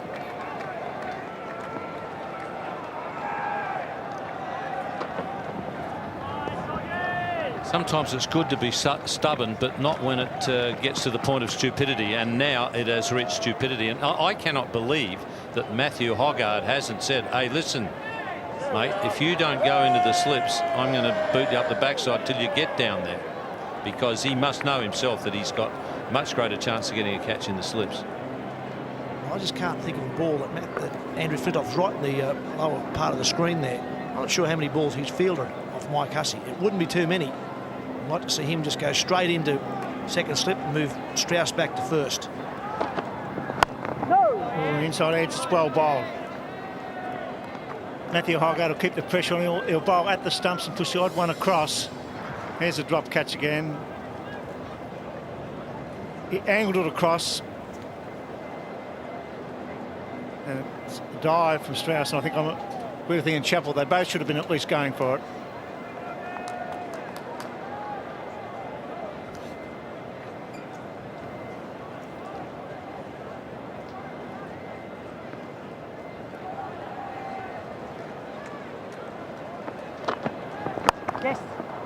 Deep cover, just the single. The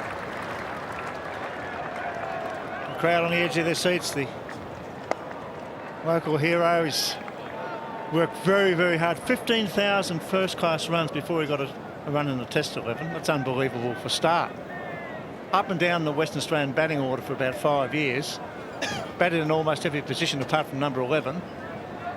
Now he's got his opportunity, and what a star he is. And a good guy as well. He loves his cricket, he's enthusiastic, he's pumped up. Averaging 90 at the moment, just 14 Test matches.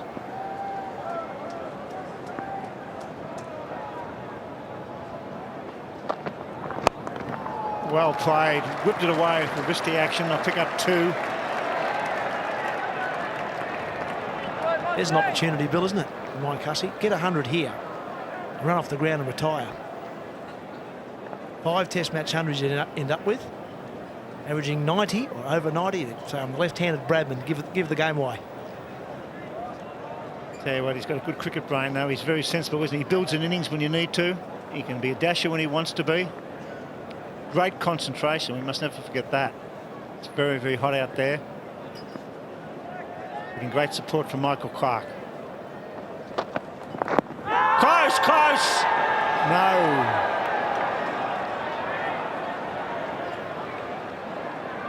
Well, you've got to admire this man. He really does work hard, and he keeps the batsman honest all the time. That's where he's made the big improvement. Last time when he came to Australia, when things weren't not much was happening with the ball just going down leg side, that one, he really wasn't able to keep the batsman quiet. But now he can do more than just keep the batsman quiet. He can look like getting them out when the ball isn't swinging too much.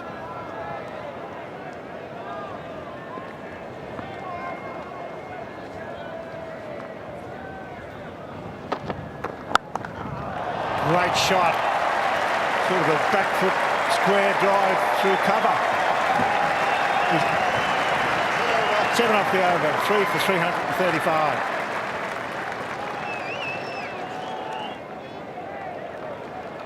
Excellent run rate of 4.79, but it's Hussey on strike to Harmison. It's gone for it, bang. Square leg picks it up, just the single. It goes to 96. Oh, it's tremendous batting. The last ball of last over, Michael Clarke, I reckon, just about played the shot of the game for mine. The back foot drive was superb. And then first ball this over, it's Hussey on the hook, only a single because the man's out. But superb entertainment. This is wonderful batting. And the captain always expects 2 wickets with the second new ball. You're the fielding captain, you're desperate for a couple of wickets. This partnership now is 130.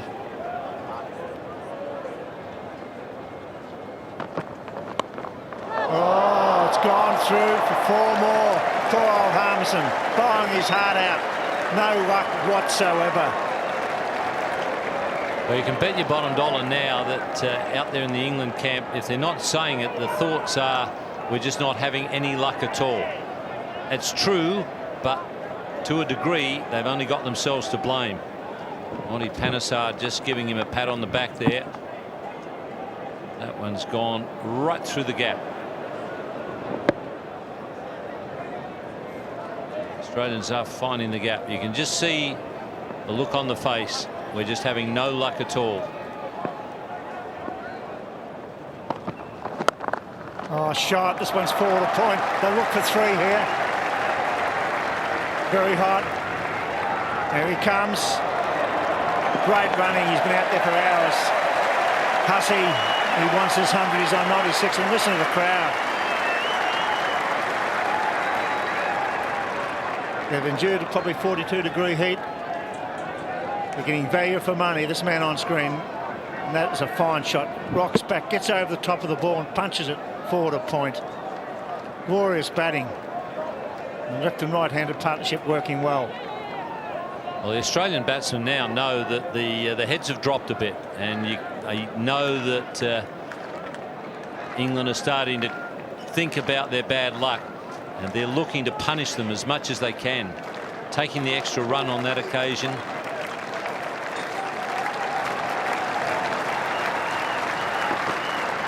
God, there it is! Straight down the ground with a pull shot. Wishing that's a grand final war.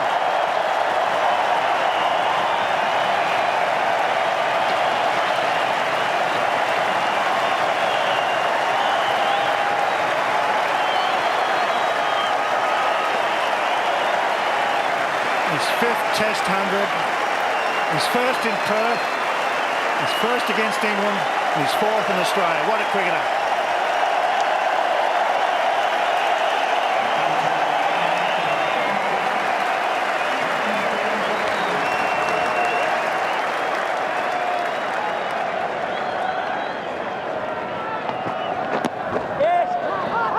Going hard again. Just the big bye maybe. Off the bat. What a century, Mark. And what a way to bring it up. There's a pull shot straight back past the bowler on the offside. It's that one there. That's the shot there. Down through mid-off. It should be an off drive, but it was an off pull shot. He was waiting for something short. He got it. It was quick. And he just smashed it back past Harmison. And that will give him lots of pleasure.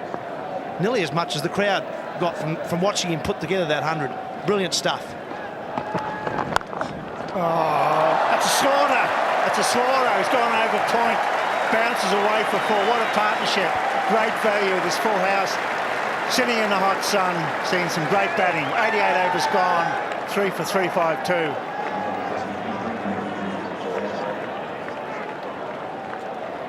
Well, what a partnership. His heart would be pounding, Michael Hussey, in front of your family and your local fans.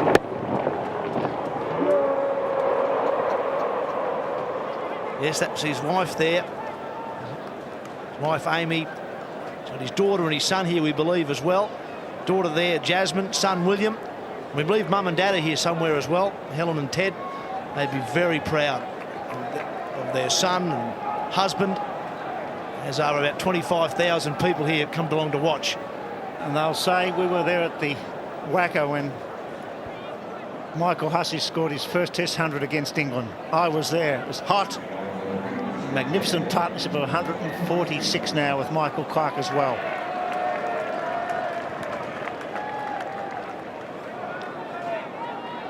This pair really do bat very well together, Hussey and Clark. They've had some excellent partnerships in this series. They look very, very comfortable together.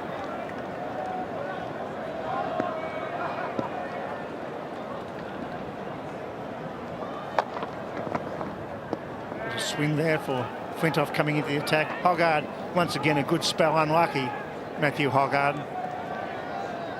Really does give you 110% when the chips are down. Well, you could see the frustration coming out in that last over from Harmison. He's bowled in a very disciplined fashion. He's bowled extremely well in this match, particularly today in trying conditions. But just so many opportunities and nothing happening. That last over, the frustration turned into a whole lot of short pitch stuff and he got punished.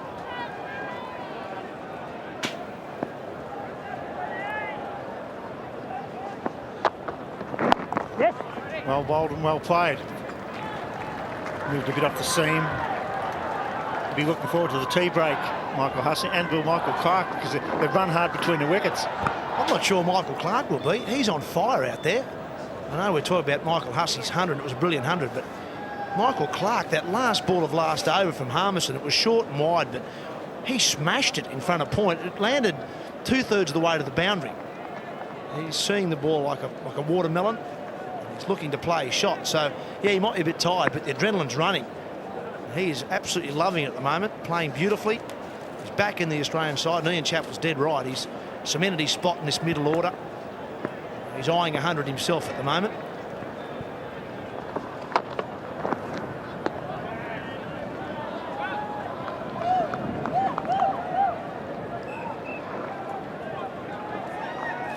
Well, the fans are loving it. The Willie Wagtail's out there again today. He'll say to his children, oh, it's in a great partnership. None better. You speak their language, do you, William? Somebody has to, Ian, in this commentary box. What a partnership. Same size brain, isn't it? Thanks, Mark. Flintoff. Good call. They're running well. They are really fit athletes, these guys. Apart from the concentration, the mental strain, the physical strain, they're really pushing hard. You speak the same language to them as you do to the pigeons, Williams? I'm not going down that path this afternoon. It's too hot. 3 for 354. And the run rate this session, excellent. 12 fours for Hussey, 9 fours and 1 6 for Clark.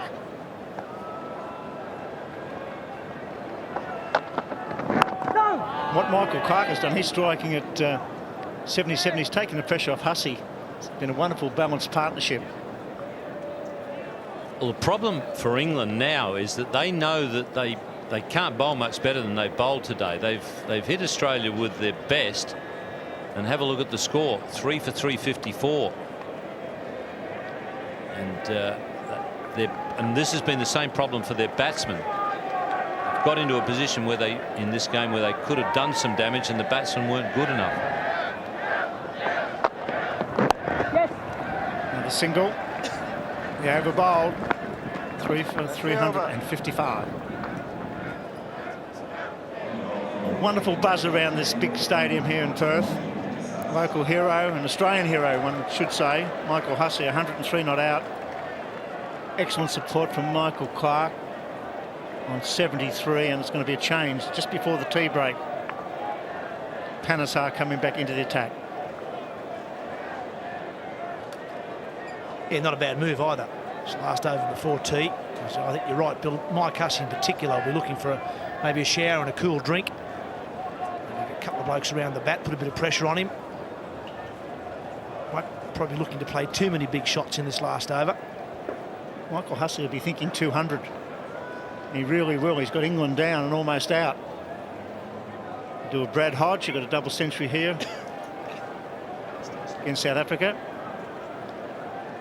There's been a bit more pressure here today, though. England have bowled well. Ian Chappell's pointed out 3 or 4 times this afternoon. Their bowling's been good. They haven't been supported in the field. Half chances have to be taken at this level, particularly against this Australian batting lineup. Michael Hussey. Yes. Glorious driver. Soft hands. And he's pulled beautifully. He's done a Ponting, left-handed Ponting today. Played some glorious strokes.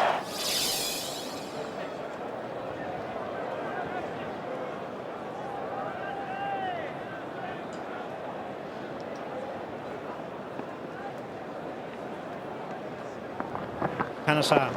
Oi, nice start. Right on the money. Do that, Monty. Good fight. Come on, lads. Come on, Monty.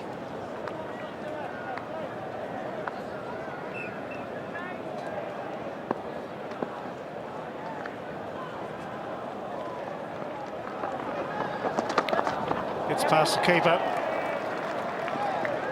Go. 150 partnership. Very quick time as well. Just a quick reminder to our Sydney, Melbourne and Tasmanian viewers. At the end of this over, it will be tea, and you'll be going immediately to Channel 9 News. And at the end of the news, you'll come straight back to us for the final session of the cricket. That's a reminder for our Sydney, Melbourne and Tasmanian viewers.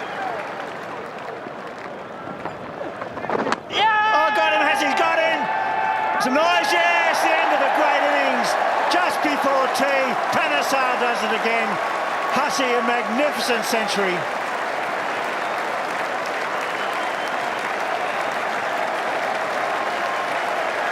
This will be a standing ovation for a great cricketer.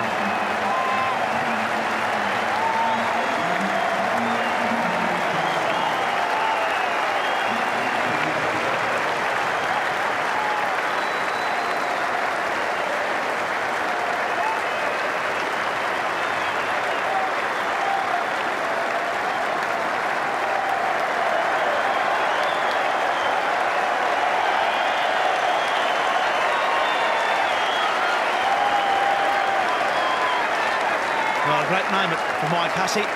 Looked a little disappointed, actually, with the decision. A bit like Andrew Strauss there. Thought there was some sort of noise there, but just judging by Mike Hussey's reaction, didn't think he hit that. Not sure what else it could have been, but he certainly wasn't overly happy with the decision. And he'd be a little disappointed walking off, but I think when he looks back at the innings he's just played, his 5th Test match 100, I'm sure he'll get a lot of pleasure. Thank you very much, and yes, it's still very, very warm out in the centre. Michael Clark is still there on 73. Unfortunately for Michael Hussey's point of view, he's back in the pavilion, made 103, and now we've got Andrew Simons. So they just keep coming, the Australian batsman. There he is, just 11 Test matches, a lot of one-day internationals, but only 11 Test matches, and he'll want to do something about that average, hopefully today. After him, of course, there's Gilchrist and then the bowlers. We'll see the effect of a lost wicket. See the sprightliness of England. Look at them, they're jogging around now. They've got men around the bat. They've got one coming in from deep backward square, Alistair Cook, to get the helmet on, so there'll be 2 around the bat. Peterson goes to backward square. How deep it remains to be seen.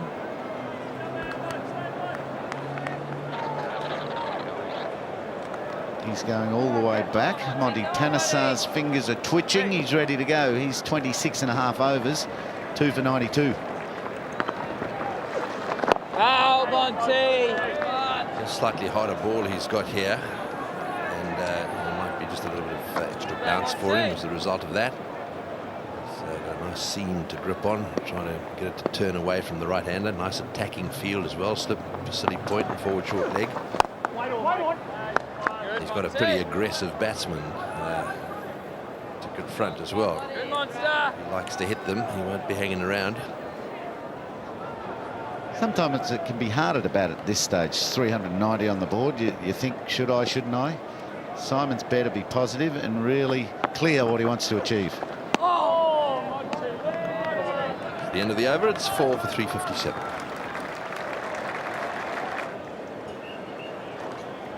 So 4 down for 357. Clarke and Simon's out there, and it looks as if it's going to be Flintoff. Has he got the ball? Bowled just 1 over before the tea break, so he's going to keep going. Got 2 slips in position there. It seems to me as if that first slip has just nudged a little closer to the keeper.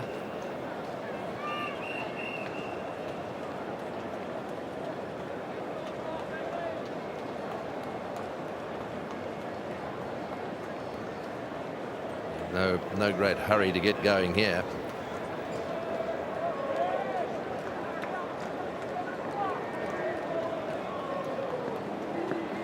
Right, so here we go. Flintoff now. Wait on.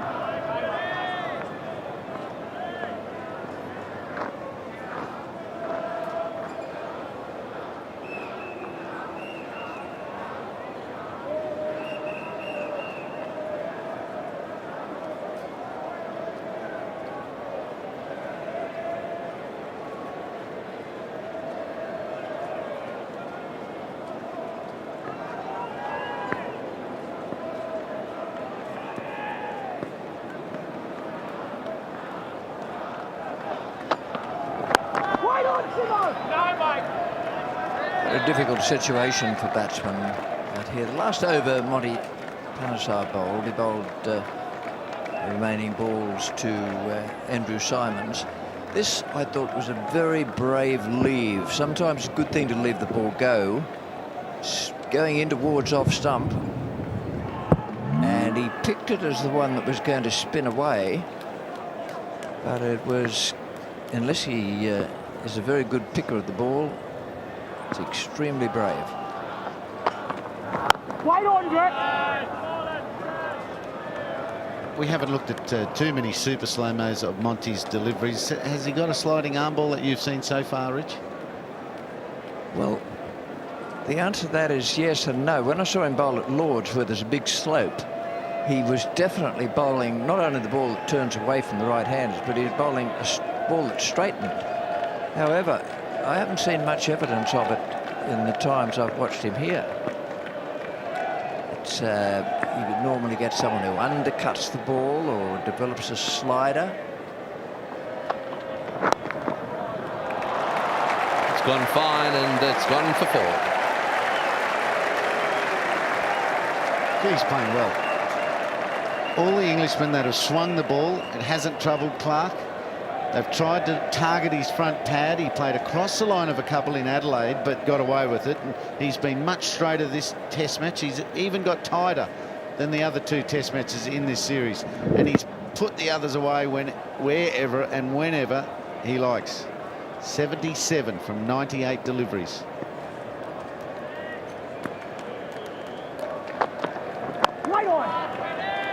Listening to Ian Chappell the other day talking about Michael Clarke and the fact that Clarke has worked out that he should keep the ball on the ground, and he's been doing that in the last couple of matches, not hitting, well, hardly hitting anything tall in the air, and making certain that he doesn't give catches. Reminded me of Neil Harvey's first 2 of the Invincibles, 1948, where he'd been having not quite a rough trot, but he'd been getting out.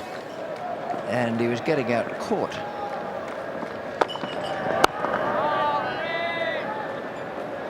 Which was something no one likes. It's 4 for 361.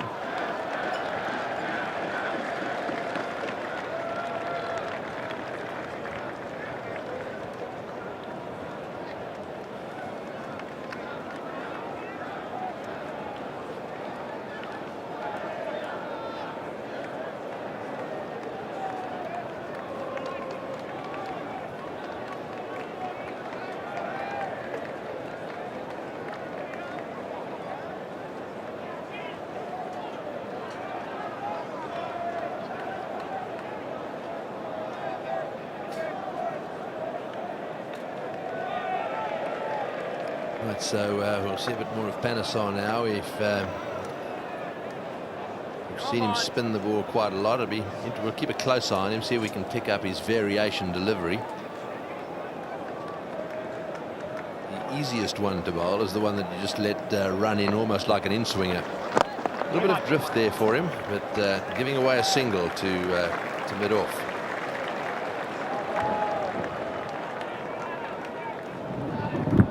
That's an easy way to get off the mark. Just going back to Neil Harvey and the fact that he was getting out regularly, caught on that 1948 tour. He asked his great mate Sam Loxton, he said, Braddles doesn't talk to me. He said, I'm not game to go and ask him. Sam said, I'll go and ask him. He said, okay, ahead.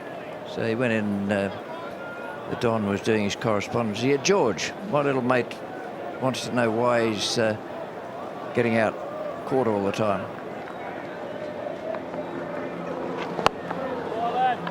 And Sir Donald hardly broke off from signing his signature on the thing. He just gave half a glance up and said, just remind him that if he keeps the ball on the ground, he eliminates one way of getting out. Oh, yes, Mont. Michael Clark's taken that message, that's for sure. And Andrew Symonds might prosper from 20 runs or so along the ground before he tries his extravagance. Adam Gilchrist was the same. The times where Gilchrist gets to 20, taking some time, are his biggest run scores a very high portion of the time. So that will be a very true thing in cricket forever.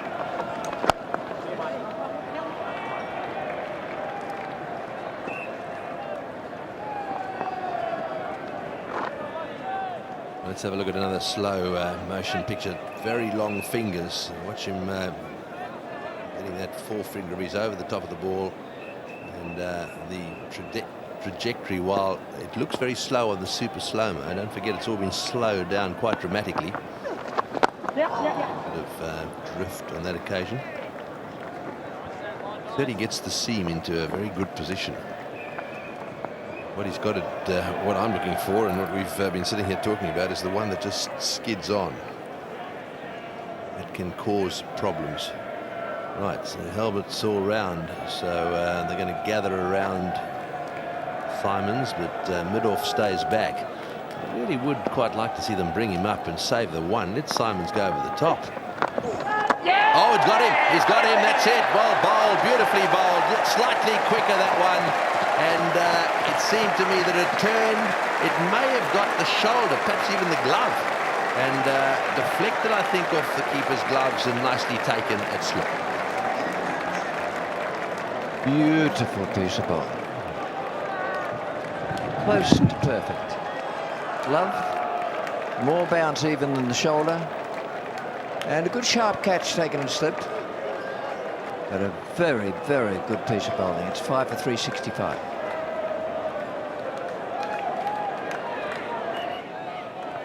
Right, well, there he is. Adam Gilchrist arrived, a member, out for a duck in the first innings. He certainly wouldn't want to get a pair here in front of his home. Don't want to get a pair at the best of times, but he wouldn't want to do it at home. So I suspect that his partner out there, Michael Clark, will be ready to really get down the other end quickly. Not going to have to face Panasar, who got him out in the first innings just yet. Michael Clark on strike. Right, so it's Flintoff again to Clark.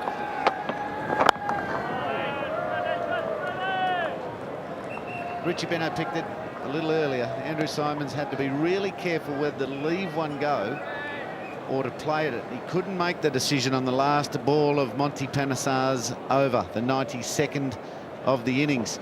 The end of the over before, a very gutsy leave, said Richie Beno. Similar delivery, couldn't leave that one. Wasn't sure exactly what it was going to do. What did it do? Spun, bounced, took the shoulder of the bat and the glove, and ended up in Collingwood's hands.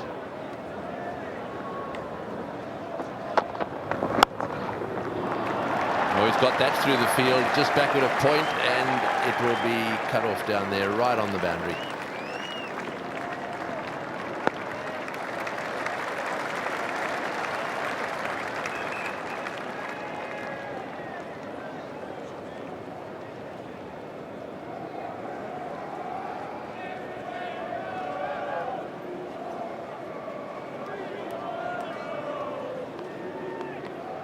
Peterson, the fieldsman in the deep, the sweeper on the boundary, did the fielding then. Lead is almost 400.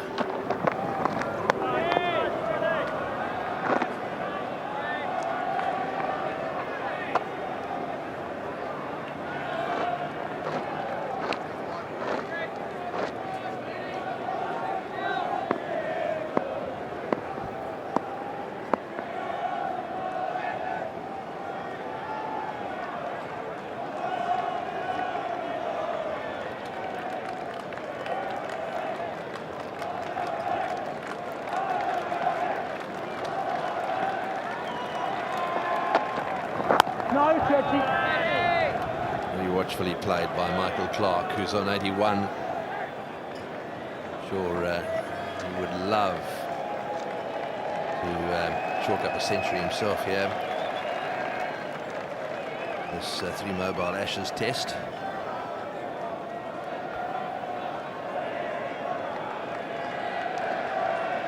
Welcome back to those of you who've been watching the news over in the east.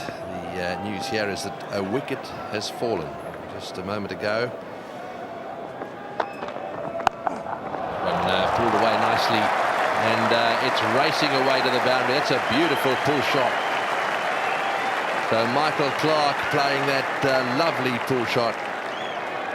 That takes him to 85. And the lead now is 400. There's the shot again.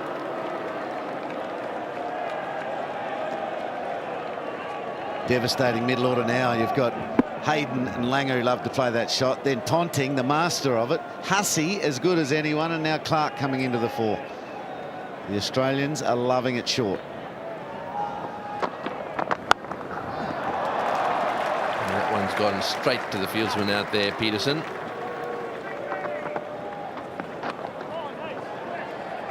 Right, so 5 down for 372, the lead on to 401, and the wicket that fell was that of Simons. This is how it happened. Watch this delivery. Beautiful ball, just a little puff of dust there. It spun, it bounced a little bit. It hit the glove, we think, and was nicely taken by Collingwood.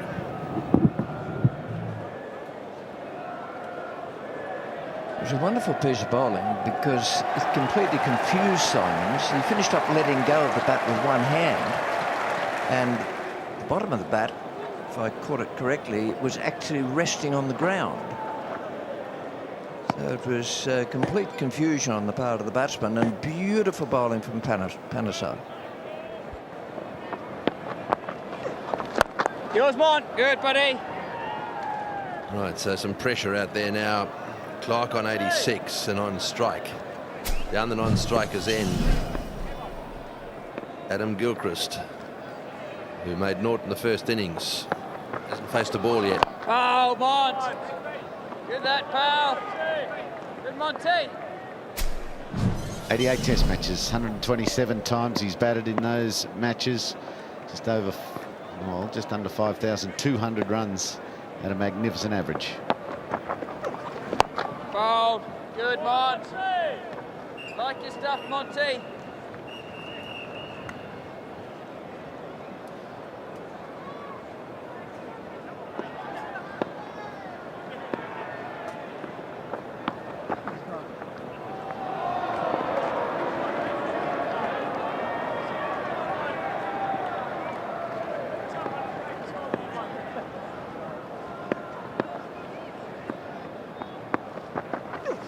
Catch him, Monty. Yes, buddy. Uppishly played. Just looked as if he was closing the face a little bit, trying to knock it down to mid-on. And it went back around about halfway down the pitch, I'd say. A very annoyed reaction from him too, Michael Clarke. He banged the bat straight after that. Not happy, straighten up. Yeah.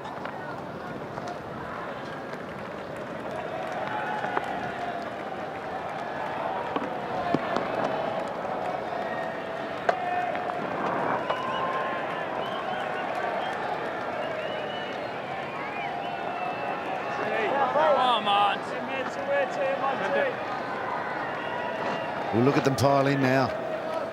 That's Hoggard, 1 for 60 he's had in this innings. Look, Gilchrist on a pair, 1 slip, short point.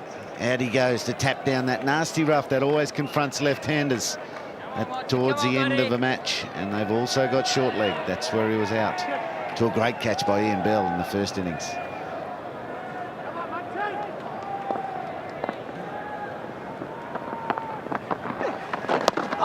Well bowled. That's the end of a good over, and down on the boundary, Mark Taylor is with Mike Hussey. Yes, thanks, Tony. I've got the Centurion with me, mate. 6 times in a row over 50 in recent times, and you finally got 100. I suppose it's about time. Yeah, it was a big relief, I guess, to get to 100. I was a bit disappointed when I got out just before tea. I would have loved to have gone on and batted the whole last session and put ourselves into a really, really strong position, but had a bit of luck along the way, so I've got to take the good with the bad. 5 Test hundreds now. Is that the sweetest? Scoring it at home. We know your wife's here. I think your mum and dad are here somewhere. Is that the sweetest? Oh, it's always special doing it at home. There's no doubt about that. The home crowd, we're a very parochial mob over here, so it's the roar of that crowd was fantastic. But yeah, it was very, very special. England bowling today looked pretty good. You had to work pretty hard for your runs. Yeah, as I mentioned, I had a little bit of luck today, so I was very thankful for that. But they've stuck at their task really well, and I guess they have to. The series is really on the line. And yeah, they've stuck at it really well, and fortunately for us, we've managed to bat pretty well. And batting with Michael Clarke, great fun to watch. I've really enjoyed it in the commentary box. You seem to complement each other, and we're going to see you, I reckon, in the middle order for many years to come, you two. Good fun batting with him? He's excellent. We both actually were struggling a little bit. We in our minds we were fighting each other, fighting our own minds. So it was nice just to keep each other going. I think you're right. We do complement each other well. Just try and drop and run and try and take the pressure off each other that way. Michael Slater tells me, I think it might be a vicious rumour, that you were once a right-handed batsman. Tell me it's not true. Oh, it is actually true. But I was only very young. I was about 6 when I turned around. I think I watched Alan Border bat on the TV, and I thought I've got to try and bat like him. So, I'm glad you moved away from the dark side. Yeah, no, I'm more than happy as a left-hand. I'll be definitely staying there. Mate, you look pretty good to me. Tell me about, you've got a lead of nearly 400 now. How many do you think you need to win this Test match? Well, there's still 2 days to go in the Test, so I think if we can get as many as we can, we'll really try and grind England as much as we can. The pitch is playing a lot better. There's one little patch just bowling from the Prindle stand end. The Lily Marsh stand end into a little grassy patch where it's just standing up a little bit. But other than that, the pitch is playing pretty well. So we're going to need plenty. Now, I'm not exactly sure how many of your family are here. Well, I think we saw your wife when you got 100. Who else is here? I think my mum and dad are here, and my wife and my 2 kids are here as well. I saw my 2.5-year-old daughter up the top of the box just waving feverishly, so it was nice to see a big smile on her face. How do you feel when you make 100 like that and they're all here? It was just a relief really to get there and to get the 3 figures. It was really special and great. We've got an honours board here at the WACA so for Test Centurions, so it'll be nice in years to come just to look up at that board. And your Western Australian teammates off the pair too. That must be nice for him. Was he a bit nervous? He's always a bit edgy at the start. Not as nervous as Shane Warne sitting there behind him watching. He doesn't like batting behind Gilly. It can get a bit nerve-wracking at times, but he reckons it's not as bad as batting behind Ian Healy. Well, mate, thanks for your time. Well played today on making your 5th Test match 100. You've had a great summer so far. All the best for the rest of it. Thanks very much, mate. Cheers. Back to you, boys. Yes, well, really good of him too to come out after making that 100 and have a chat, share some of his emotions with all of you who are watching this telecast. Boy, did he play well too. Very good player. Oh boy, and Gilchrist's arrived. That bat is starting to swing through the air there. It doesn't seem to me that he's going to change anything. Doesn't make any difference what sort of form he's in, what's been happening. He's going to hit him. Well, he gave Andy Flintoff a little bit of a wink and sort of a sorry when he squirted the one through the gap in the air to get off the mark. The second one, there's not a lot of sympathy. The second one, it was a violent swing. Went nowhere. 3 gullies in place, or 2 gullies and a backward point. Oh, just a little bit high, I think. Well, they're going back to their old tactic against him, aren't they? Around the wicket, angling it into him. Gilchrist is not taking a backward step here. Flintoff senses he's rusty. He's attacking him. He's got about 15 or 20 minutes, as Mike Hussey mentioned. Gilchrist can be edgy early, but not that you tell a whole lot of the time. But he is rusty at the moment, and they haven't got long to get him. 2 slips, 2 gullies in position. Oh, what a shot. Standing up, delivering. Well, he was sort of on the back foot initially and smashed it through extra for 4. 5 for 382. Right, so Clark is on 88 now. Gilchrist got himself to 8. And it looks as if he wants to have some fun out there. Oh, Monty! Good, nice. Good, Monty.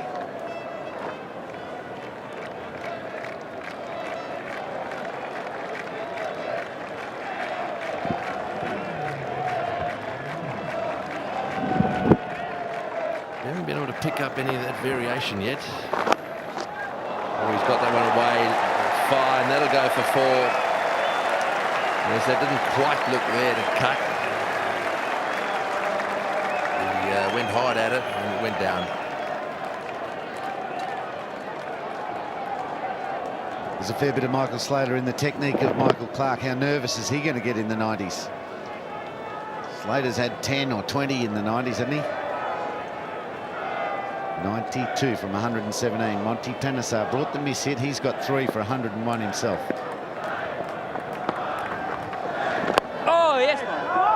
Well, that's cookie. Great stuff, Monty. Trying to tempt him on that off stump to play the cut shot. He's got a few out there, isn't he? Going to cut him and getting caught, and he's just recently got Simons out. Oh, nice, Monty. Go, Monty. Cricket there. Doesn't mind coming down the wicket, Michael Clark, and then still defending if he's not quite there.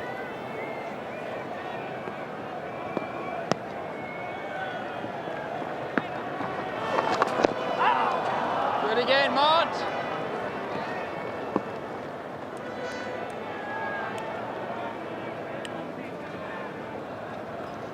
They want to hit him. They want to get to him, but they just can't. He's got flight. He's got enough spin. He's bowling with a pretty new ball.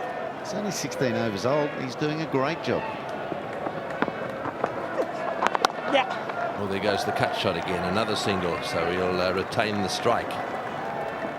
He goes to 93. It's 5 for 387.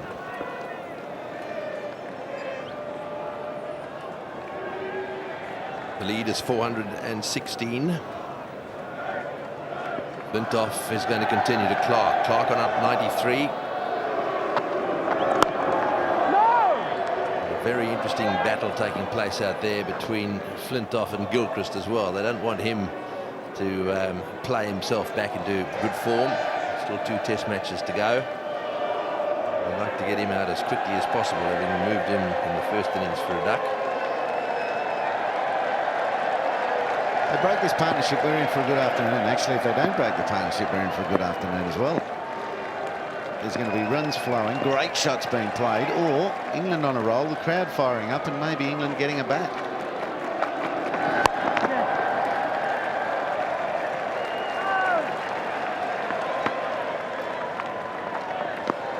Very interesting from Panesar. They're picking it up and loading up as if to say, I dare you to run. I'm a bit surprised. I might have to take that back because Flintoff is doing it now. He's coming around the wicket.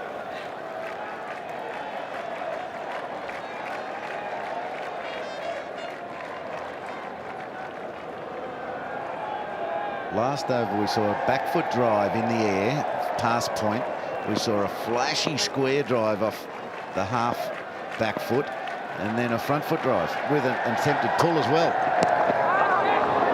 That's the attempted pull back again. Flintoff is peppering. Gilchrist having a go.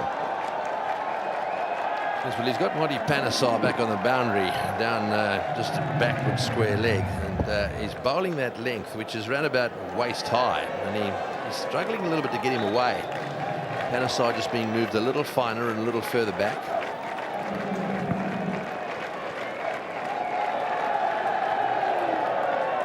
That hurts, by the way, viewers. That hurts. They sometimes wear an inside thigh pad on their back leg, but that hit Gilchrist quite high. I wonder if we can spot whether he's got an inside thigh pad on, because he's been hit twice there, just on that left leg. See, under the logo, there's something bulging in that. He's got the front thigh pad. And then, yeah, he's got something. You can see the strap just under the logo holding an inside thigh pad on the right leg. So he's protected for that attempted pull shot that goes wrong.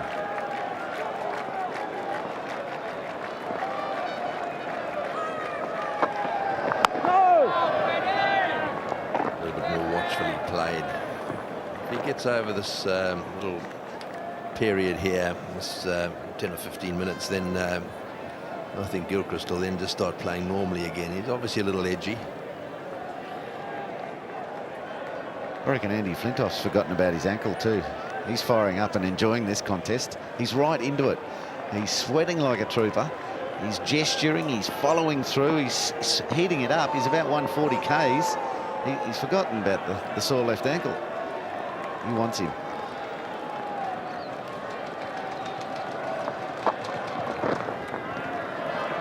That's the over. That's the end of the over. It's 5 for 388. The 5 down for 388, and we've got Michael Clark out there on 94. Bill Lawrie has moved into position. Michael Slater, and Michael Slater's with him here with Mark Wickets. Thank you, Tony Gregg. Clark on 94. What a time to come into the commentary box. A wonderful 100 from Hussey, 103. Clark on 94 with 12 fours and 1 6. Excellent strike rate of 75, the best of this inning so far.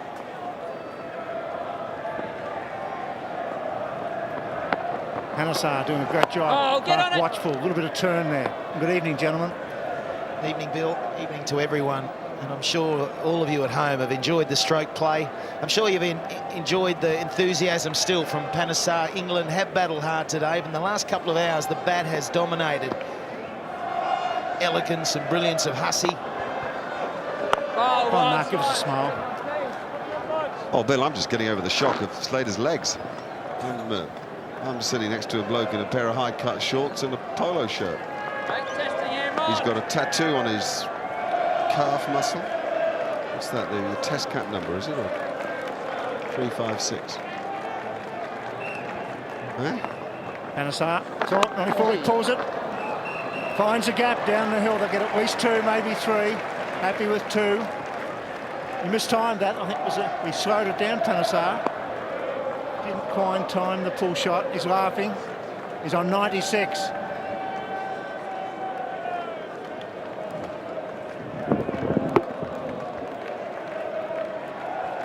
Just turned a bit on in there, Michael Clark, and he really had to work hard to get that round where he wanted it to. Well done, Monty. Brisbane viewers, will stay with us till he gets the 100. We hope he gets the 100. We don't want to Jonah him on 96. He's played superbly. Enjoying his cricket too. 151-run partnership with Michael Hussey. Oh, bowled. Yeah, over bowled. 5 for 390.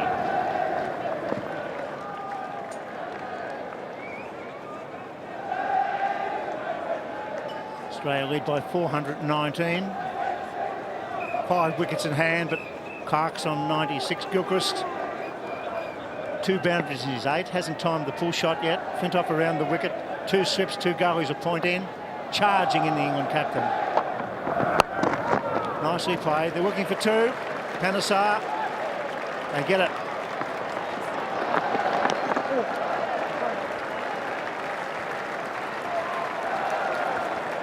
Dangerous man here, Gilchrist. Could tear them apart in this final session if he survives. That'll be his method. And that's how he's come out, and that's the way he's been trying to come out mostly this year. And I think when he understands he's come back to being a mere mortal in terms of a batting average. He's averaged about 30 this year. And he's fighting hard, but he's using aggression to try and get himself back in some sort of touch. Nicely bowled and play. It's been a tough day for England. Their bowlers have been good. Harmison, Panesar, well, good line and length, haven't really been backed up in the field. Bill, coming back to your point, it is difficult to take from the English angle. There's no point in pretending it isn't. This is a tour of missed opportunities, of mistakes. It's a team that's got a lot of very good cricketers in, and the obvious questions have to be asked.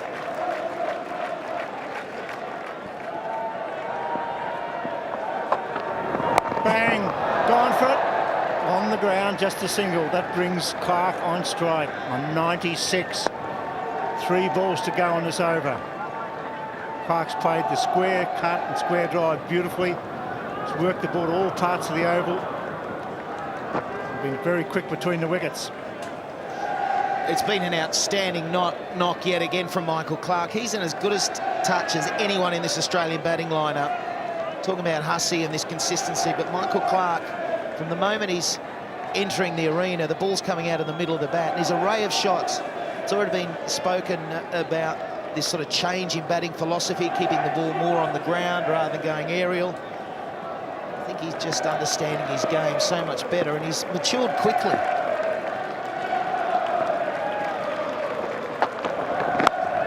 Cuts!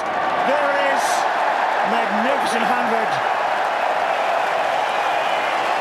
Second against England in back-to-back test matches. Glorious stroke to bring up a fine 100.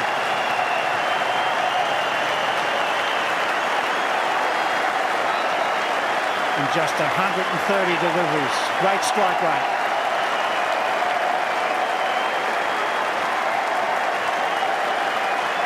How would he be feeling? He wasn't going to play at the start of this series. An injury allows him to get a Guernsey, gets a half century. He nails a beautiful 100 Adelaide, and he backs it up again here at the WACA. He's a young star, and he's worked so hard to get this spot back. He's emotional, and well, he might be. It's a massive crowd. The ovation was outstanding. A fine 100. His 4th Test 100. Striking at 76. Wide on! Star delivery. I think the measure of Michael Clarke has been his response to adversity. He was left out of the side and he was desolate. He left Hobart and he didn't know which way to turn, but he got himself sorted. He went undercover almost. He rethought his technique, he rethought his philosophy. That's a great word Michael Slater's just used. Got himself into gear mentally before he got himself back onto the park, and then he made big scores, big scores. Equally, when he played cricket in England, he didn't make runs, but he never let his head drop. He's held himself together when it's difficult. Wide on! It's the over bowled. It's 5 for 397. Time for Brisbane viewers to leave us for the news. We'll see you in half an hour.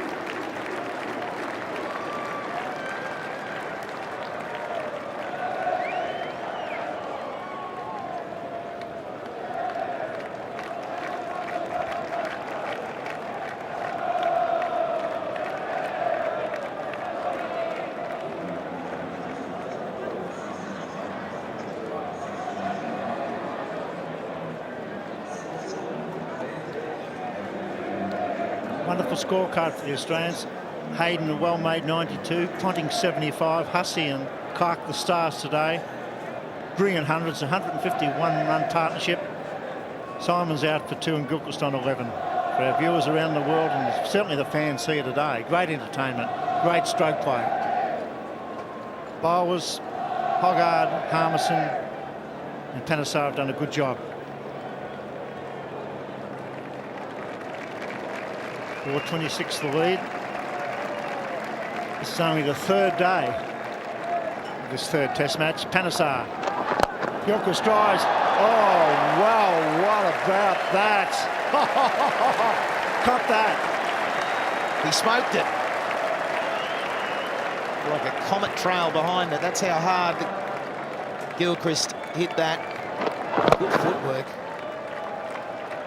The fieldsmen were ducking for cover. Supposedly out of form, one of the most exciting cricketers ever, certainly for wicketkeeper batsman Adam Gilchrist. His adopted state, Western Australia. Look at the footwork, down he come. Frank Woolard is best. Sweeps. Gets away, maybe a leg by here.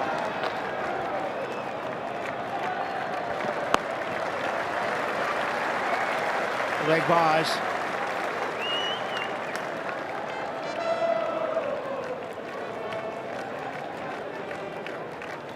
This shot says a lot about him.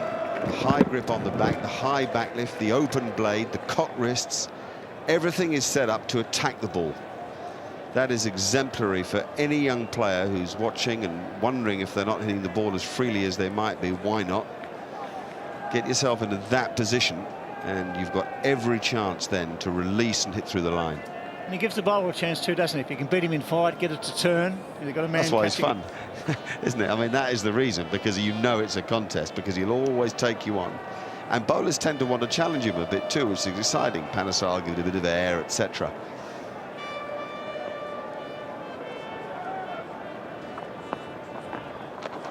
There he goes again over mid-wicket. There's a man at long on and mid-wicket. They'll run two. Do you imagine if he was 100 by the close? Dougie Walters did that here in Western Australia. Who'll ever forget that? He hit Bob Willis for 6, didn't he? Last ball of the day. Right over where those temporary stands are. Magnificent shot. Oh, beautifully played late cut. That'll go down the hill. That'll be 4 more. This is great value. Pushing, pushing, pushing Gilchrist. Taking the pressure off Clark as well. 12 off this over so far. Monty Panesar, who's coming to the end of his 32nd over, bowled 3 for 114, bowled magnificently, kept it to 3.5 and over.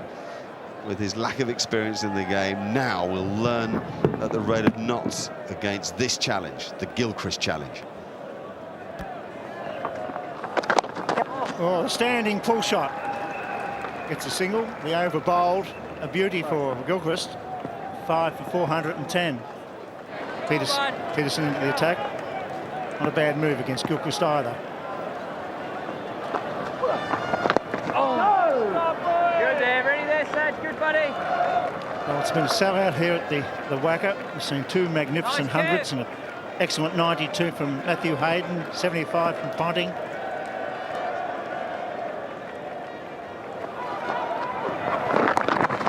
Soft hands, Gilchrist. Good athlete, runs hard.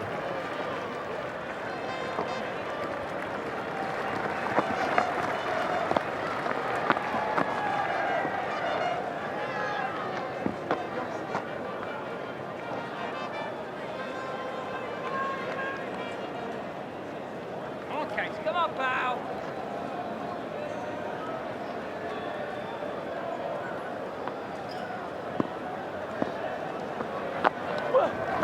Catch him! Turned. Well bowled. He might bowl a bit, Michael Clark. Michael Clark spins the ball, a bit like Kevin Peterson, doesn't bowl much, but being a natural cricketer, does spin the ball. Famous 6-wicket haul in India, of course. 6 for 9 he got in India. Because it's spinning and bouncing.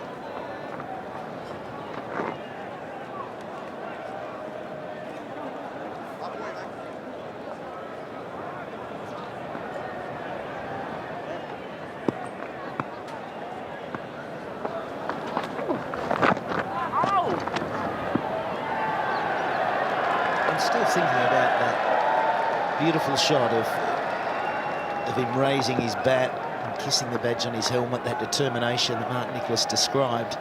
It's a very different look to when he first started. It was a debut 100, and then he got a 100 first test match at the Gabba in Australia. And at that point, it's all that youthful exuberance, 23-year-old out there and having the time of his life. But now he really understands the importance of being out there, how measured, he's measured now. Get him! Yeah, the bowl 5 for 413.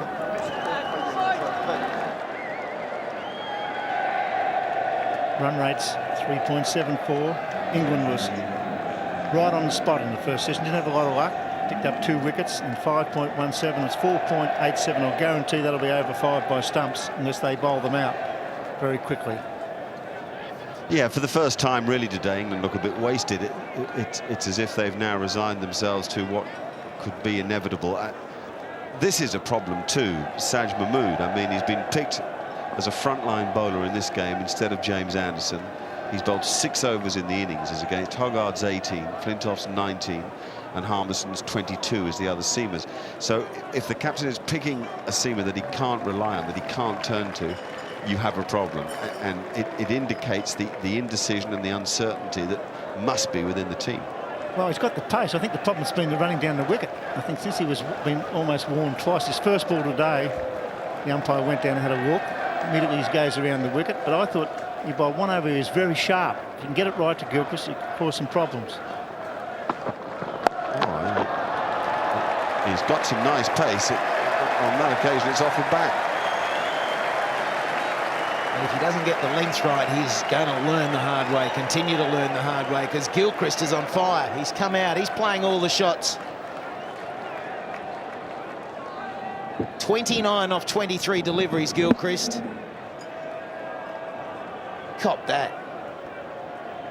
Problem with Mahmood is that he's one thing or the other. He's either a kind of 0 for 70 in 12 overs type bowler, or he'll get you 3 in a burst when he gets it right, because he does swing the ball and he does have pace. He's got fantastic natural ability, wonderful loose limbs, good loose wrist, and he could be something special for England. But you watch him for 80% of the time and feel that he's short of test match level right now.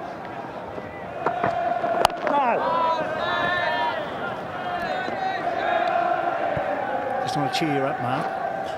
The odds are now $3.10. The game will be over tomorrow night. Nobody wants to see that, Bill. These people here today have seen 2 magnificent hundreds. Well, if they've got any heart, there's the British line. Let's show some fight. Record run chase. Good pitch. What they think, or hope, or pray. Got that away nicely. Monty's just chasing. Can you get it, Monty? Go, go. Oh, just a photo finish. They run 3. The third umpire, I have a look at that one, would feel. Good chase. It was. It looked like he was on the treadmill there for a while, but slowly he was making ground. Did he get it? Yay! Yes, Monty. Well done, Monty.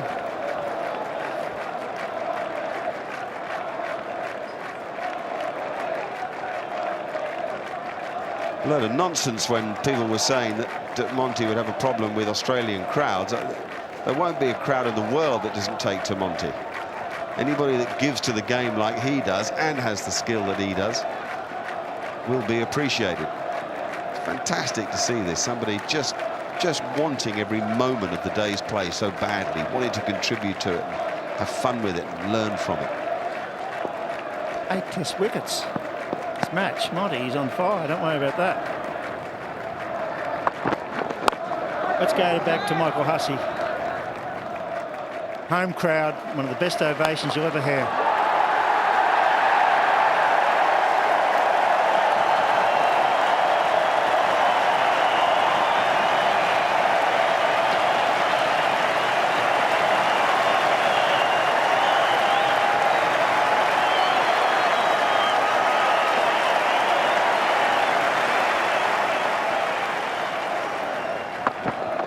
Great for cricket. Yeah, I love what Mark Taylor was saying earlier too, that they're fantastic to watch together. Quite contrasting players, but in their way imaginative. Both sound technically, but both have an element of flair to their play. Clark, particularly with the way he uses his wrists, and Hussey with his judgment of length. Suddenly pull a ball that doesn't seem there to pull, and he can pull it almost back past the stumps like he did when he went to a breathtaking 100.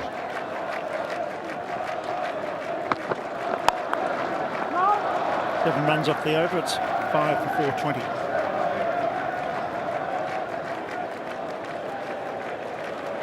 Meanwhile, it's 5 for 420. The run rate is 4.11. Gilchrist has raced to 32 off 25 with 5 fours. Clark's on 100 with 13 fours and 1 6. Partnership of 55 off 60 deliveries. He's a superstar, Gilchrist. He's just one of those natural cricketers, the long, high grip on the bat. When he times it, it goes. And when he really hits it like this, the back foot is a superb stroke. Glorious cover drive. And a little late cut. And a full shot. Supposedly out of form. Back to normal, an average of about 35. Sorry, buddy. Nothing wrong there. Clark was okay. Sorry, Rick. Peterson to bowl. 3 men in the deep on the onside, 2 on the off. There he goes. How good's that? Straight between the gap of mid-wicket and backward square leg, right off the meat of the bat. It's so good that the only other bloke who might be able to do it is the bloke who bowled the ball. It's been hit incredibly hard. This is almost a shot of ball stuff now. Oh, nice, Bill. Umpire took it 5 paces back, 1 forward then. And back. Quite wide, it's 2. Gilchrist on strike. Massive striker of the ball. With a high grip on the bat. He goes again, this time it's through mid-wicket, it's a chase. It's a dive. It's a knock on, they'll get 3.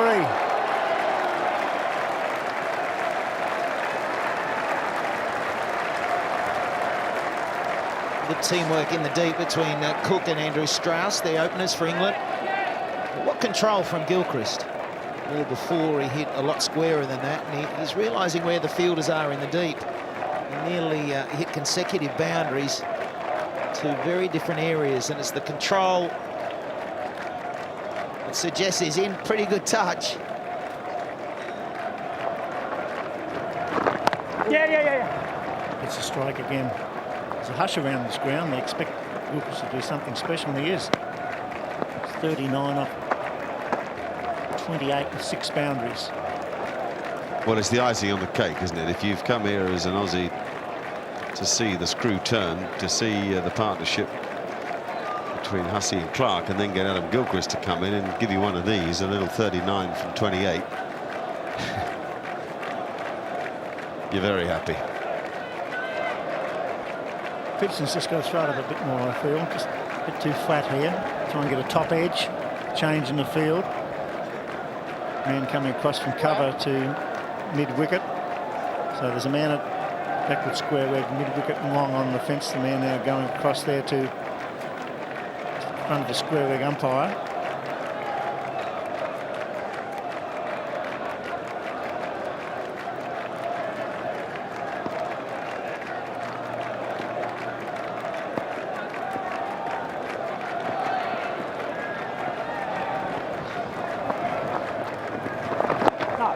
Soft hands.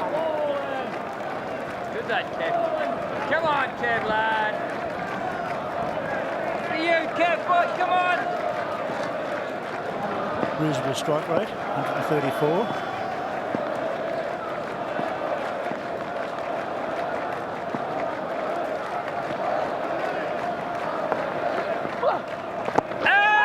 Ask the question, Tad first. No, says the umpire. That's the over. Over bowled 5 for 428.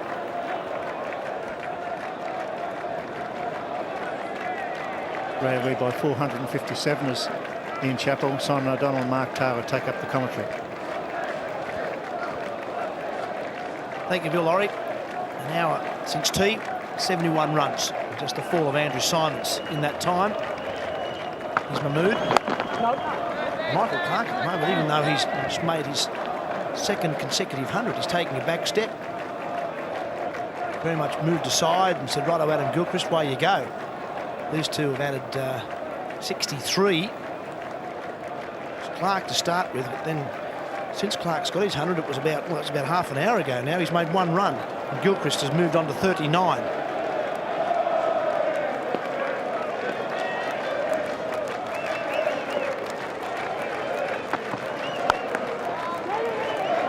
Looking for the single, hands the strike over again. Afternoon, gents. Dub, chaps. bowlers around the world are pretty happy. Mike Hussey peels off 103 from 156. Michael Clarke 102 from 141. They thought it was an ageing batting lineup in this Australian team.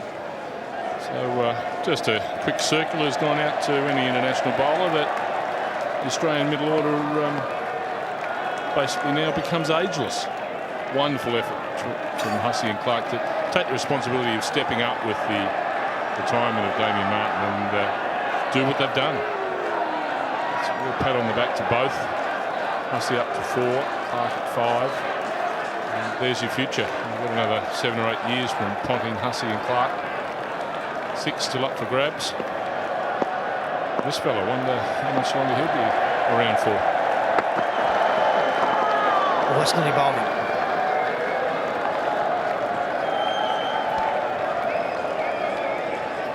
Well, they call it batting in a partnership, and that's exactly what it's been. Mark Taylor was referring to how first it was Clark who was dictating.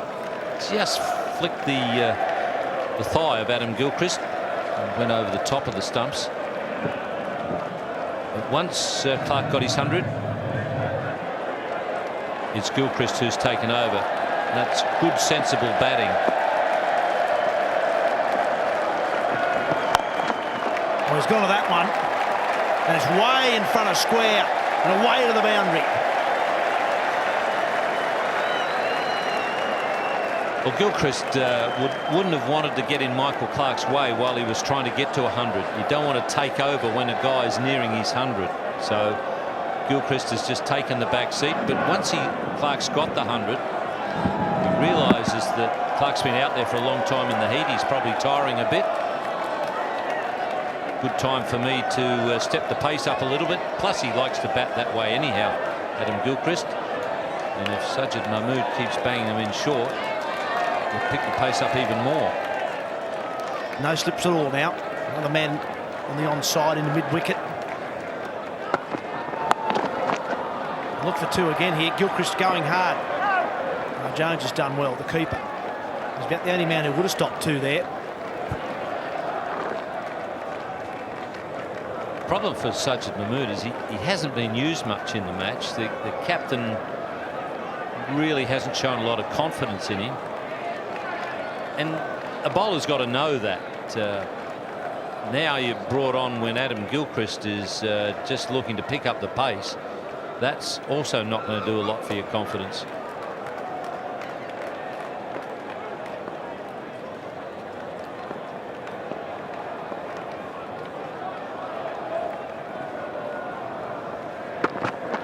No! 6 from the over, 5 for 434.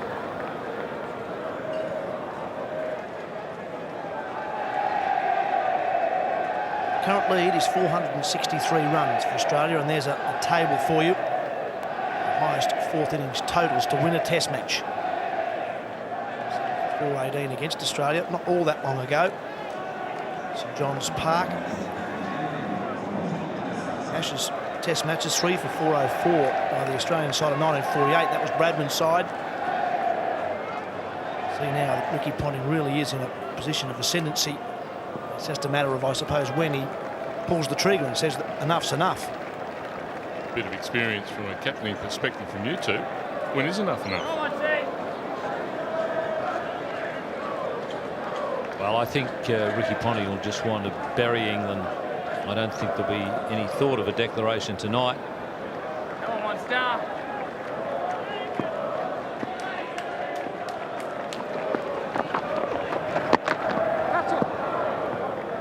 No, I tend to agree. I think you're about into tomorrow at some stage, maybe an hour before lunch, something like that. He want to give himself every opportunity, obviously, to win the test match. That's what he's got to make sure he does. There's no doubt this pitch is getting better to bat on. I think it's been a really good test match pitch, this one. It's a little difficult day 1. Lucas goes. There is a man down there. Oh, he only had 5 metres to move. He moved 1 before it hit the fence. The England boys haven't had a good day in picking up the low hard balls that are hit from the centre. This was one of them. Matthew Hoggard, probably, I agree with you, Tub, had 5 or 6 metres he had to move to his left. Probably moved a half. just didn't pick it up, and also didn't have the time. It was hit with vicious power. Gilchrist signature.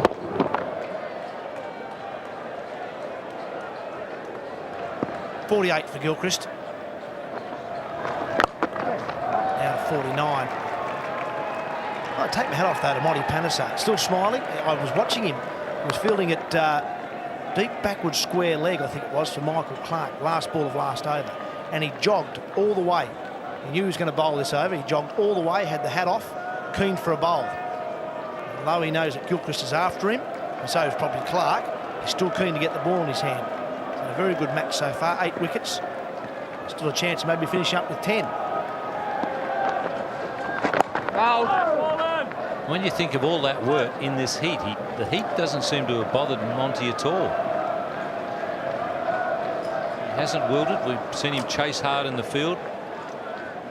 It's been a very good performance.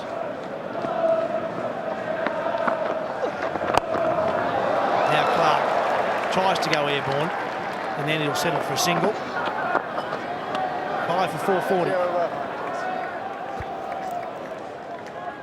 5 for 440. Current scoring rate of 4.2 in this innings. And just going back onto the pitch, I think it's been a good test pitch. Still carrying through pretty well to the keeper. Certainly a lot better than last year when we saw the South African game here.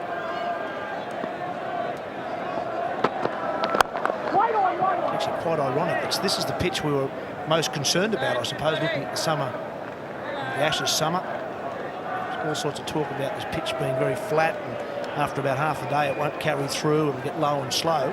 I think it's been good. Day one certainly tilted towards the bowling side in terms of what you'd expect.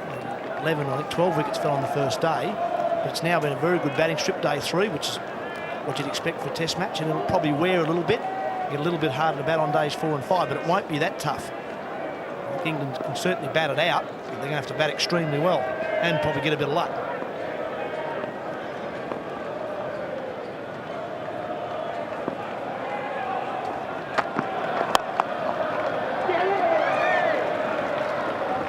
Well, the standard of England bowling, certainly in the first 2 sessions today, was good enough. If they'd have backed it up with an equal performance in the field, they could easily have bowled Australia out for 300. I reckon that's about the standard of their bowling. It's been very, very good.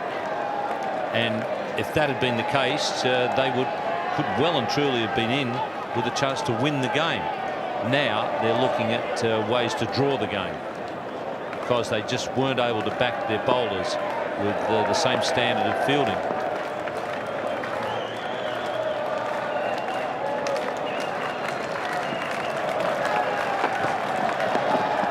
That's well bowled. Slower ball. I think that'll be a leg by. Wait for Alim Dar. Yes, you'll have to wait. Big boo from the crowd. They want to see Gilchrist get a 50. They're still right in it, as they have been the first 2 days here at the WACA. See the hometown boy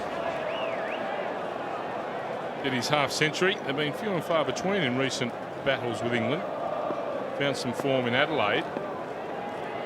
Disaster last Ashes campaign. It's good to see him getting amongst some runs.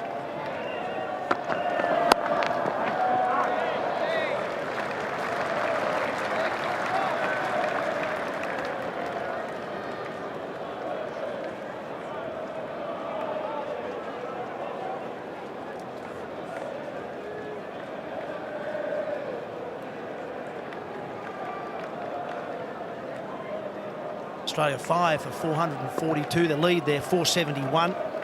Superb entertainment today. The scoring rate's been about 4.6 runs per over all day. Standing to watch.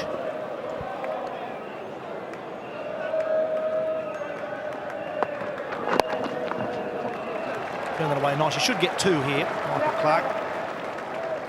About entertainment value. I think Michael Clarke, not just today, but also on day 1, has looked as good as anyone out in the middle. He made 37 in the first innings until he was caught and bowled by Steve Harmison from a shorter ball. Even in that 37, he looked very good.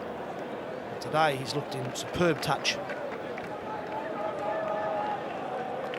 Yeah, he's been in terrific form throughout this series. He's suddenly matured as a batsman. He looks very secure. But in having tightened his game a little, he hasn't lost any of his flair and his ability to score quickly. Oh, nicely bowled. Slower ball. Just missed leg stump. Certainly deceived Clark. Just missed leg stump. 5 for 444. Lead of 473 now for Australia, who win this test match to regain the Ashes. 2 days and a bit of time yet today. Last ball of last over though, Sergeant Mahmood nearly got his first wicket. It's like a little slow leg cutter, little roller at the back of the hand. Certainly deceived Michael Clark. Did him all ends up. It wasn't that far from leg stump. Good, Monty. Key to those changes of pace is being also able to maintain your line and length. That's just what let him down there. He deceived the batsman, so he'd achieved his objective. Unfortunately, it wasn't the he miss you hit scenario. Found the gap again here, Gilchrist. That will bring up his 50. Once again, this Western Australian crowd, capacity crowd, will be all cheering.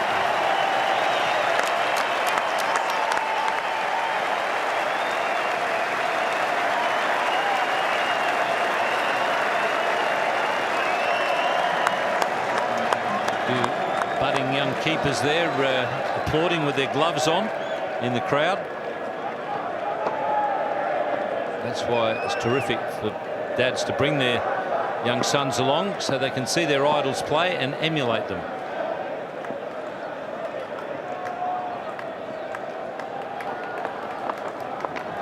Catch. Goes. And goes. And goes.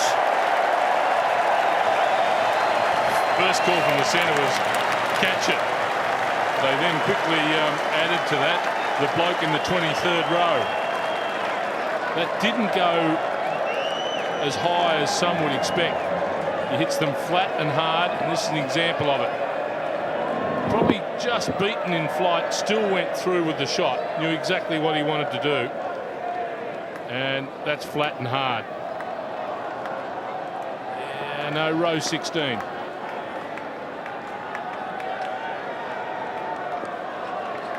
There's 3 men back on the onside boundary looking for a miss hit. It may not be quite deep enough, that's the only problem.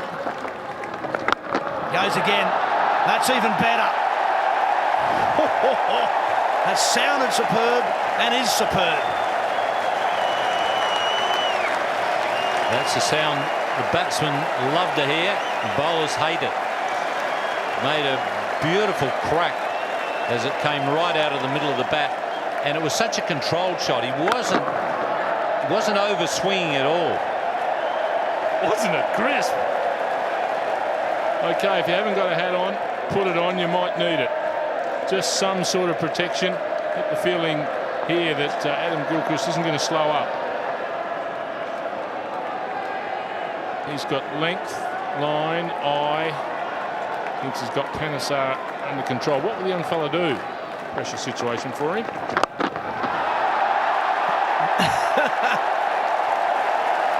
That one not quite as high as the other two. It has to settle for a 4. And this crowd reminded me of days gone by here at the WACA. They crying out Gearly, Gearly, a bit like the old Dennis Lilly cry when he was running into bowl. Those days it was Lilly, Lilly. With the trumpeter, used to be just down here under us with a little green shed. That was hit hard and flat. And smart Adam Gilchrist hitting with the draft. And another man goes out to plug that gap. You got 3 men from mid-wicket to mid-on the fence. Makes no difference. That's the best of the lot. 24 from the over. 3 sixes and a 4 to finish it off. And the crowd are going off. Why wouldn't they? That was as crisp as the second one. Just the sound of ball on bat. Monty's still jogging, that's the good part. He's relishing the challenge. This is brilliant.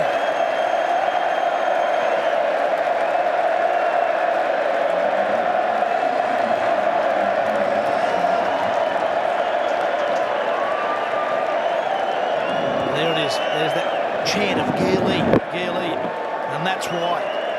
Once again, he was beaten in the flight. He wasn't to it. Doesn't make any difference. That's not just in the first row of seats. That's in the second row.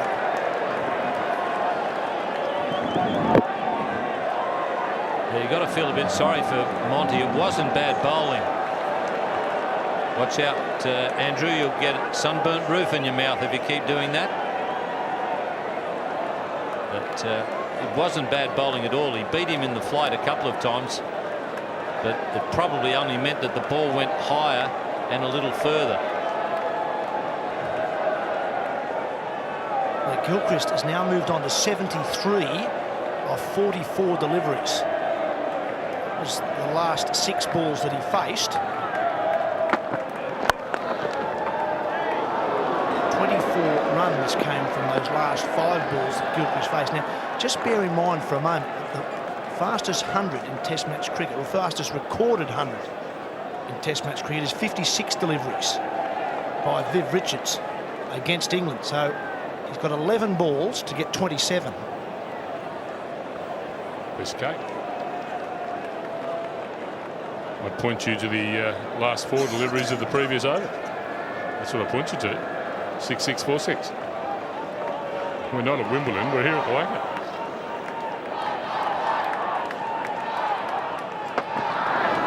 Well, that's a wide. That's a shocker. I think it was that slower ball again. Yeah, 106 Ks. It's got it all wrong on that occasion. What were you saying, Simon? The secret is line and length with that when you change up. That's when it's effective. That's when it's effective. That one not so effective, Ian. But that's the secret to a guy who can bowl a good slow ball, is he can keep his same action and he can still put it where he'd put his seam up, full pace delivery.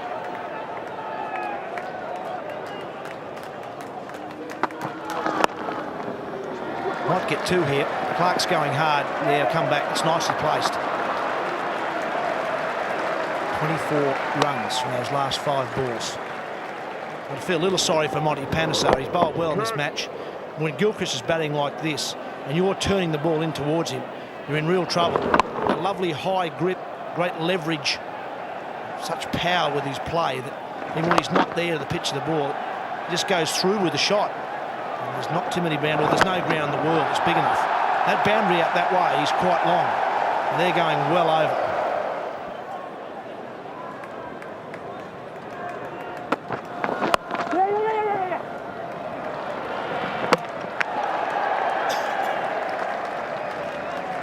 Tell you, the unsung heroes of that little cameo in the previous over, how good the cameras. Our cameraman will be having a wonderful time tonight to be able to keep up with those yellow lines that are going the journey and follow them into the stands. A wonderful camera work from our boys. Good on you, lads. I know you're all listening.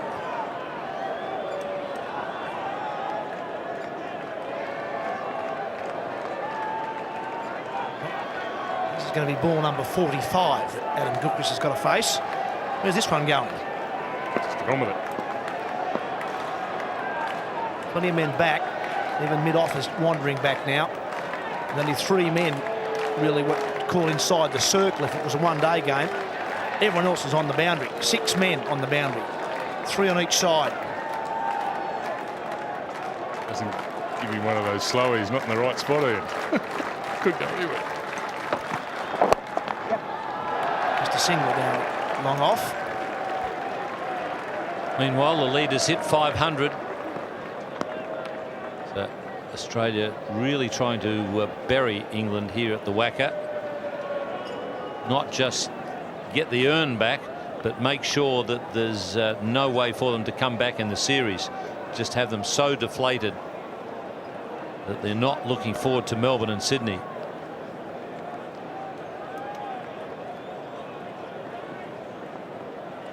Interested to see who he's going to bowl for the next over. Big decision to make. Now Clark has a go. Oh, flat bat threw mid off. Not sure England will be stopping and thinking about this right at the moment in the middle of a test match, but they've got a one-day series coming up later in the new year after the test series. The way some of these bowlers are taking stick, and they've had problems with their bowling in one-day cricket in recent times. Sri Lanka gave them a hell of a caning a couple of times in England's last winter.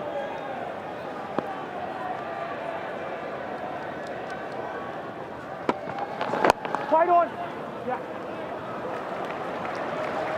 Single finished the over. Thought about 2, settled for 1. 5 for 478.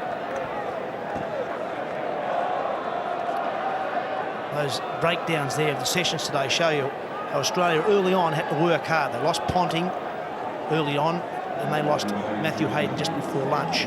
2 wickets for 101 up to lunch, and then they started to put the foot down. 5 runs per over in the middle session, and now 6.5 runs per over since tea. A nice little moment there. Just worked the commercial break. Monty Panesar once again, even though he went for 24 runs in the last over, jogged in. He wanted to bowl this over. I posed the question, Simon O'Donnell, that I wonder who England were going to bowl. Panesar was keen for a bowl. Sometimes, though, Mark, it doesn't pay to be anxious to keep bowling in those situations. I remember my captain Les Favell wanted to take me off after I think I'd gone for about 19 in an over. And I said, no, give us the ball, Les. He can't keep doing that. I was right. He hit 24 off the next over.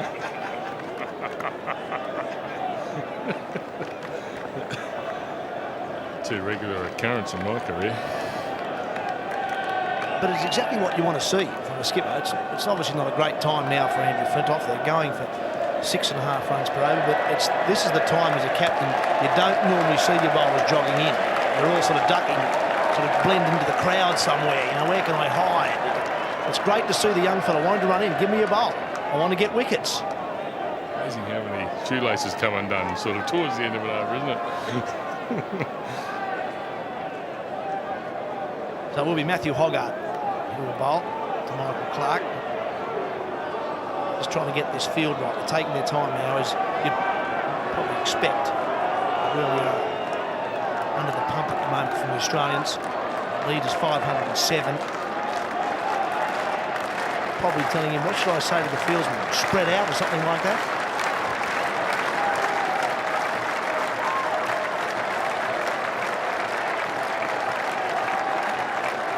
No one on the onside, saving a single anyway.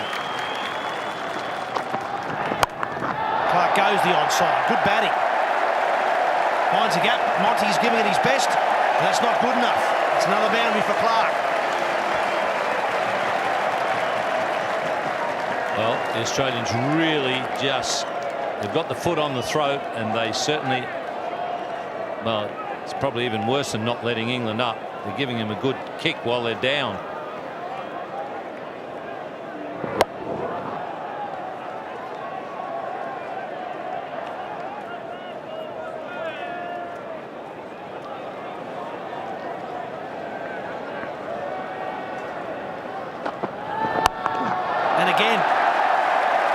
Panesar again.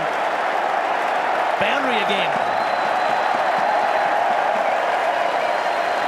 That was a replay. They just replayed the first delivery. Monty's just finished bowling.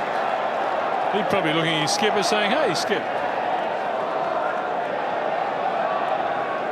That means business. Interesting what sort of tactic this is. Obviously, the wide open spaces there, he's trying to utilise it. And probably Matthew Hoggart really has to find a tactic to not give Clark that opportunity, because he hasn't really got the pace to stop him hitting there unless he has some fieldsmen to cover some spaces. Flintoff's now done that with wicket in place. single on that occasion. Now that's 43 runs off the last 15 balls. Let's go back to Gilchrist again. What, 74 he's on, 45 deliveries. He's got 10 balls left now to get 26 to break the record. I reckon he'll be having a go at it. He probably doesn't realise what the record is, but just judging by the way that he and Clark are going about their batting at the moment, they're thinking 4 every ball. Maybe I should have said 6.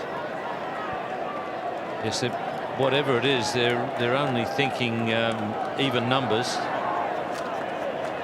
Don't think 1 has come into the calculation.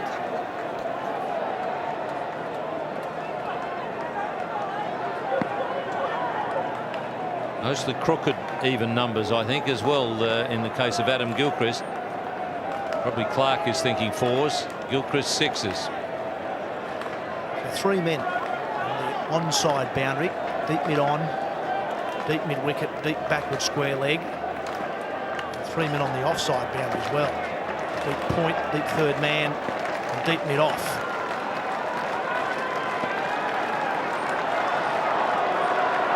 Probably about this stage that Andrew Flintoff is thinking, damn, I wish those selectors had given the captaincy to Andrew Strauss. So he's just pushed the cover back now also. So there's now 4 men on the offside boundary. Oh, that sounded superb. That is superb. Down the race and down to the Swan River. Balls for that fastest 100, Tub. Got a funny feeling he does. Now Monty Panesar may even come up and talk to his skipper. Hoggard 4-4-1-6. Panesar's previous over, which was the 107th, was 6-6-4-6. Oh, couldn't have hit it better. Oh. One of the best wedges you'd ever want to see. The Lord's Taverners shared its near been sheets of iron, I reckon, have moved. Wow. Clark's going hard. He's going to look for 2 here. Coming back. No, he's not. Sort of sense that they do know about it out there, don't they? Gilchrist now 81, 47 deliveries, 9 4s, 4 6s. He's got, what's that, 8 deliveries, well, 9 deliveries to get 19 runs to equal the record, and obviously 8 deliveries to beat it. Over the old tapes, I reckon some goose said at lunchtime on the cricket show that we don't see him dominating attacks anymore. Someone said he was from Victoria. I'm glad I was born in New South Wales.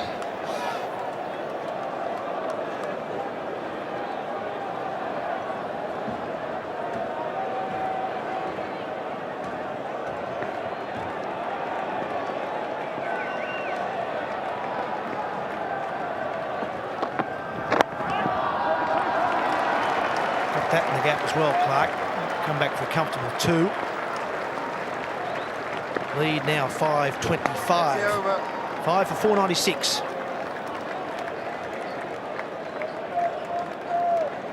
That's this session. 1 for 139. 19.3 overs. Last 3 overs have gone for 24, 10 and 18. Captain's gone and said to Steve Harmison, mate, it's your turn.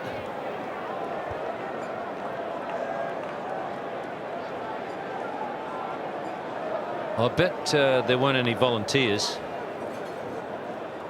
Bet that Andrew Flintoff had to point the finger at somebody. Well, maybe Monty would have been a volunteer if the captain had allowed him, and I'm sure that Flintoff would appreciate the fact that he was coming up and offering his services. But I agree with the move that Flintoff made.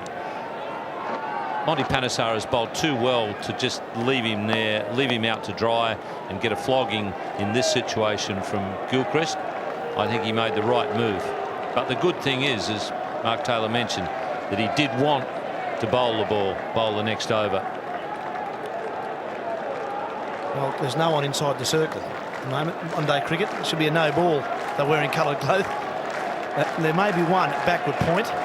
Everyone else is just about on the fence. Andrew Flintoff is moving over to what probably will be about a cover position. It's him there. That's That's him there in the middle of your shot. Everyone else is, well, back on the rope. 4 men on the onside, 3 men on the offside, all on the fence. Here's Harmison to Gilchrist. And once again, it sounds good, and it is good, and it's in the gap. Just 4 on this occasion. 85, 48 balls faced. Here's a chance, a real chance. Australia bring a 500 up.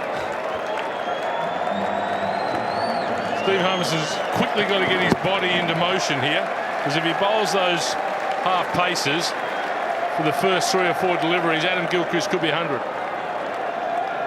It was just a little pie floater, it was. A little warm up, got dispatched.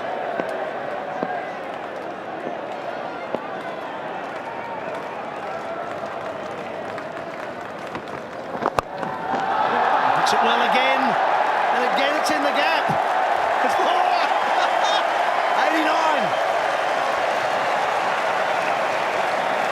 But not just the timing, but the placement. Pretty well everything he's hit has gone into a gap.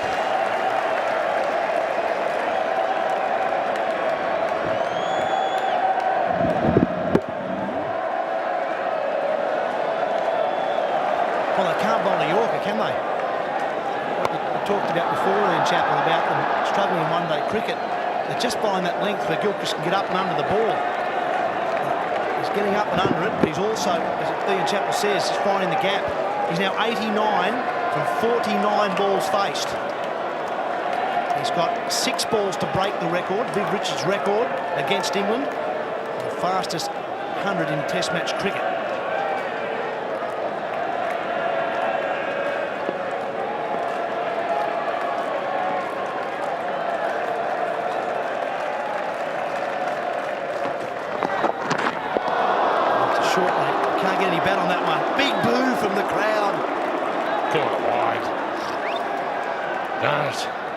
In the shorter form of the game. What's he going to do, Adam Gilchrist? You figure he's going to get a couple of those now. Might be the only way of stopping him trying to get the ball to a situation where he can't reach it. That one counts, unfortunately. 5 balls to break the record, 6 to equal it. He needs 11 runs. Hits that well. Mahmood can't get there. Now into the 90s. Oh, he's getting probably nervous now, I'd say. Someone get on the phone, ring my wife, tell her to erase that tape. That moron at lunchtime that said, oh, we just don't see him dominate attacks anymore. This is domination. This is the old Adam Gilchrist. From the quicks to the spinners, can take any bowler in the world apart. Majestic stuff.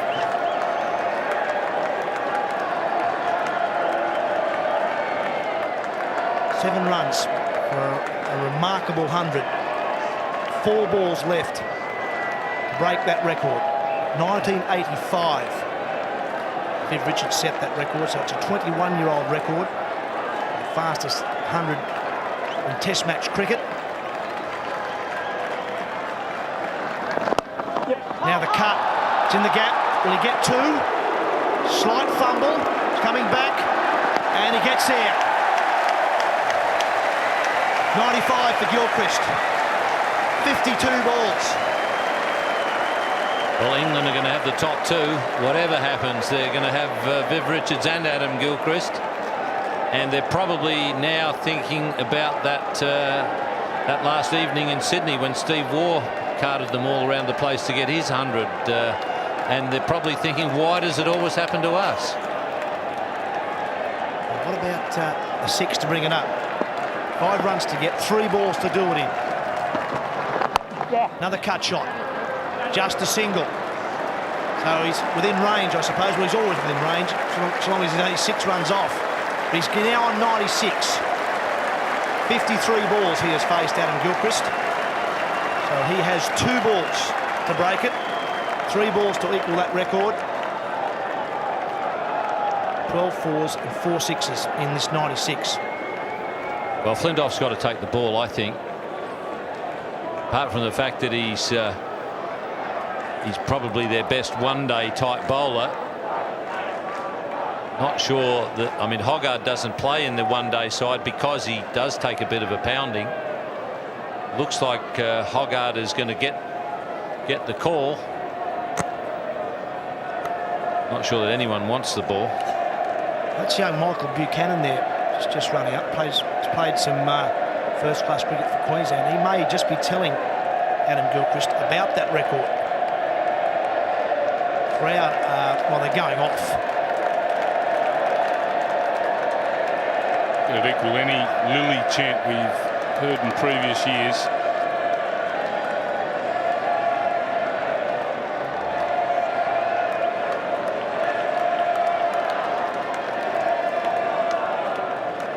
Players have struggled here for 2 3/4 days at times.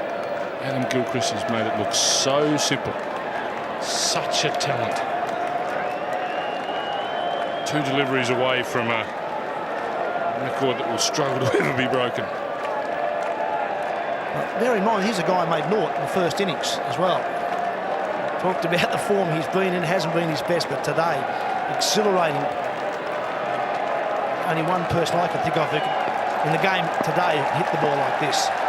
Here we go, 2 balls, 4 runs needed, Hoggard. That'll just be 1.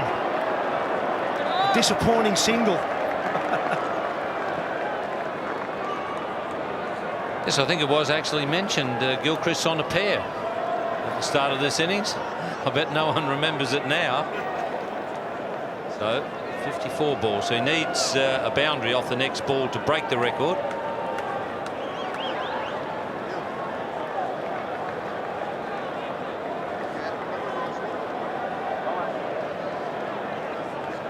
Yes, Andrew Flintoff, I'm not sure he's going to field there.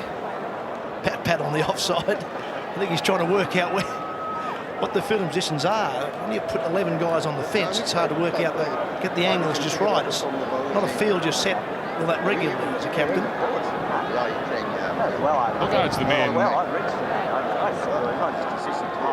Gilchrist has proven how well he can hit him.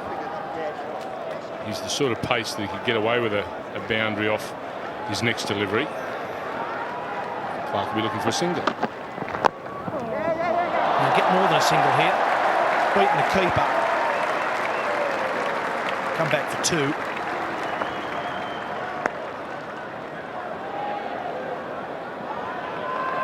Poor old Michael Clarke, he's made 127 and no one's even thinking about him at the moment. It's all concentration on Adam Gilchrist. 97 from 54. The partnership, just by the way, is 149 off 110.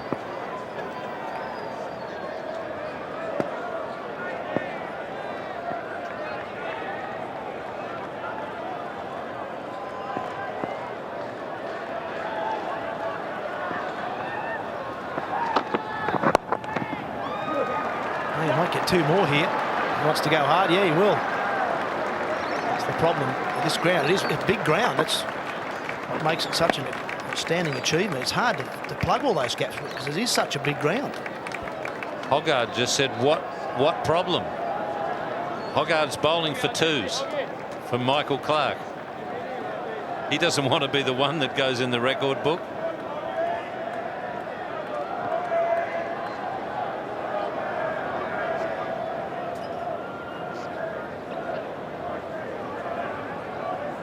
Andrew Flintoff just moving himself onto the onside now. 4 men on the deep and the offside. Looks like it's going to be 4 men in the deep on the onside and just 1 man, apart from the keeper and the bowler, obviously, is well, he's not even really saving a single at backward point. Everyone else is well back near the rope.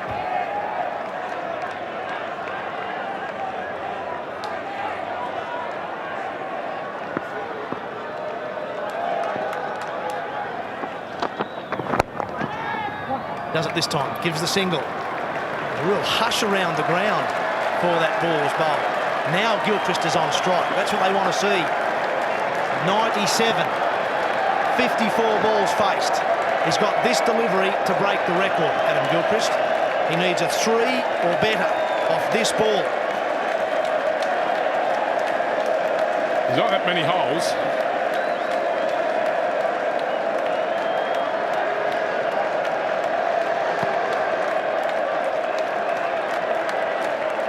Fence is packed. Has to find the gap, or the placement has to be perfect. Just paddle up and down for 3. Here we go. 8 men on the fence. 1 ball for Gilchrist. Oh, it's a wide. Oh, what a shame. What a shame. Not called a wide. Wide enough that he couldn't reach it. Couldn't get any bat on it. So he won't break the record. He's still got this ball to equal it. What did I tell you? Hogarth doesn't want to go in the record book, mate. And I don't say I blame him.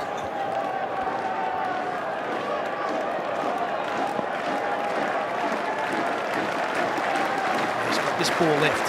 It's to equal Viv Richards' record. 56 balls for 100. Needs a 3. It's in the gap, but it won't be 3. Might get 2. No, they settle for 1. So that 25-year-old record survive. Sorry, 21-year-old record will survive. Adam Gilchrist will go to drinks, I think, as they come on the field. 98 not out of 56 balls. It's 5 for 518. Right, well, there it is. The Australians are now 5 for 518, and the incredible thing about all this is that batting out there at the moment is Adam Gilchrist on 98 with Michael Clarke, who's played superbly for his 130. So Gilchrist came in at 442. That's not that long ago. He was out there for 7 minutes before he faced a ball, and he reached his 50 in 40 deliveries. He then got to 98. That's where he is at the moment in 56 deliveries. That's Viv Richards' record. That was the fastest ever 100 against England back in the season of 85-86. And so now he's got to see if he can slot into number 2, and number 2 is 67 deliveries for 100. Jack Gregory way back in 1921-22 against South Africa. So it looks to me as if he's about to register the second fastest 100 ever, and boy, did he come close to doing something absolutely incredible. Yeah, all the talk about Adam Gilchrist being out of form. Imagine what he would have done if he was in form. He's on strike now. And there goes a drive now. Will he come back for the second? I think he probably will. Clark comes back. He's going through for the second. That's it. Magnificent.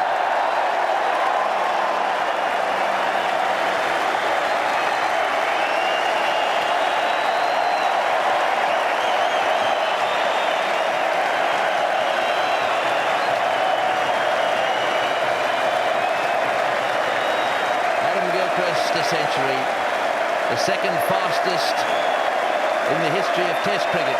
That's his 17th Test 100, 7th against Australia, 2nd in Perth, 3rd against England, and his 2nd in 2006.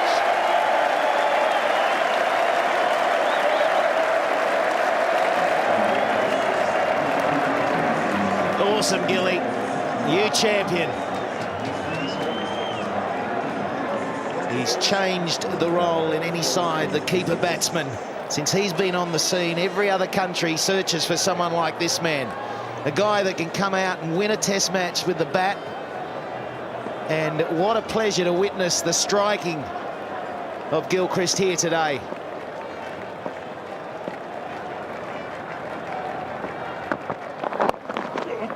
Yes, he's the most superb timer of a cricket ball.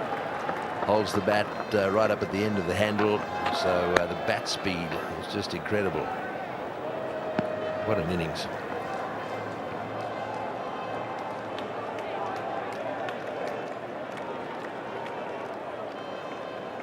One of the great performances you'd ever see. He's one of those you look back on.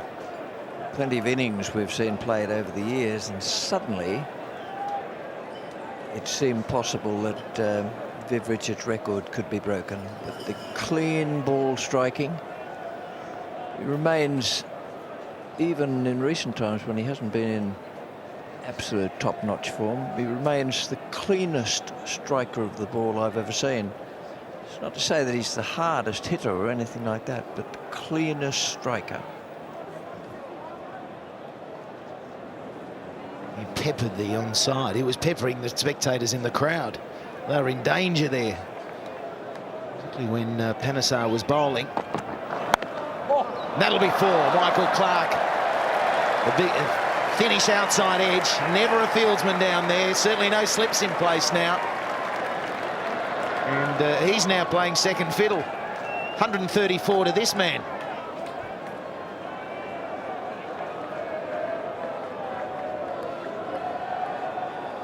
I wonder if it's in Michael Clarke's mind. Well, gee, I better get a hurry on here. I'm going to get lapped by Gilchrist. He's catching me.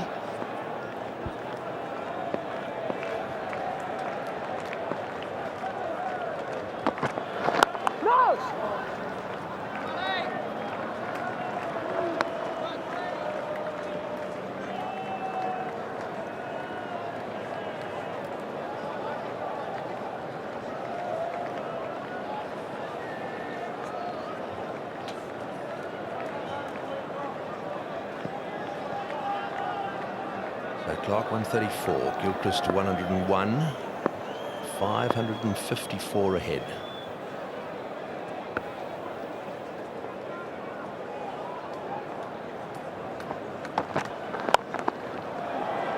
Down to third man for a single. Richie Benno was talking about the exquisite timing of this man Gilchrist. I think this is one of those shots, Richie. Yes, this is one for the memory bank. Hardly hit it at all, just caressed it. And all of a sudden, it was into the boundary rope. Beautiful to watch. Simply beautiful.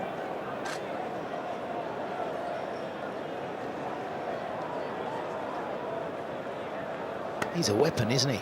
To come in at number 7 and be able to bat like this. And an easy single on offer. It's 5 for 528.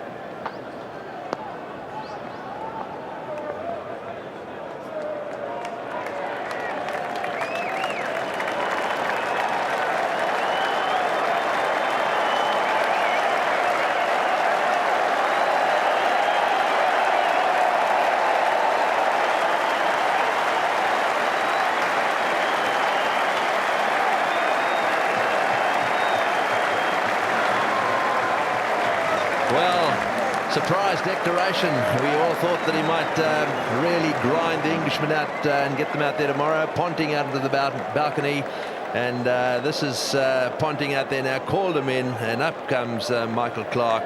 Have a look at the jubilation there on the part of the captain and his colleagues there, meeting these two who've played so well. Clarke 135. Gilchrist absolutely ran off the ground, expecting that declaration. And there it is. In you come, says Ricky Ponting, and they were off the ground in a flash. There he goes. Well played, pup, I suppose, is what he said. And charges in, and listen to this.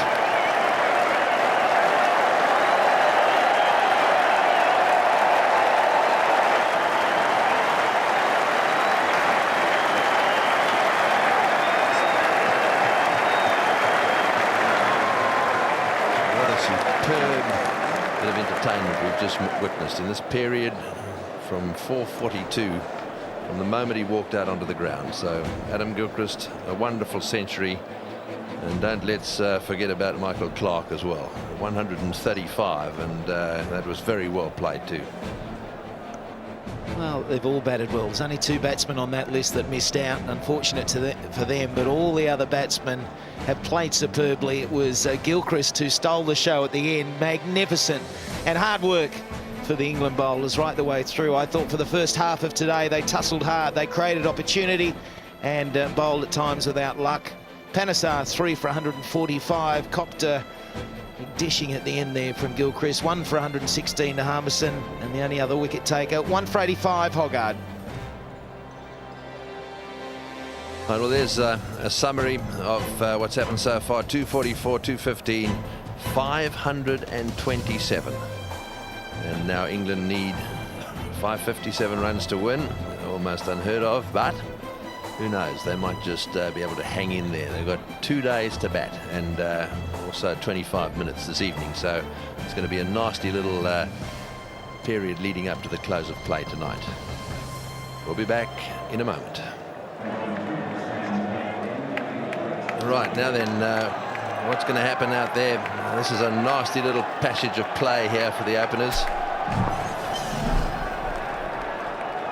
And all the excitement of building up the score with some brilliant batting, and then the extra excitement of Gilchrist trying to break the world record for the fastest Test 100. Ponting hasn't lost sight of the main chance, and he has given England a very nasty little session around about 25 minutes, and the only thing they can try to do is survival.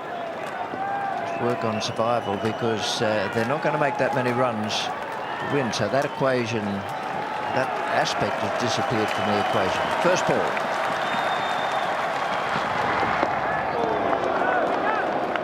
Mr. Brett Lee bowling this first over, and they can get used to the fact that they're going to be fieldsmen everywhere.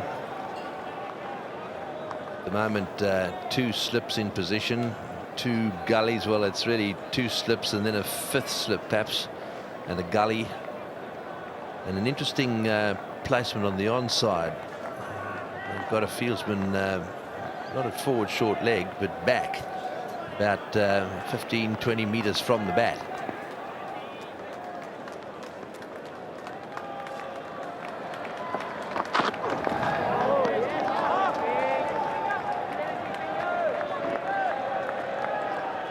Yeah, there's a specific plan. The Australians might have picked up something in the Strauss technique, and Mike Hussey has moved into quite a strange position on the square leg, but he's short. He's not at an orthodox square leg. There's no bat pad, but he's standing relatively, class that as a close catcher, far enough back so he doesn't require any protective gear, but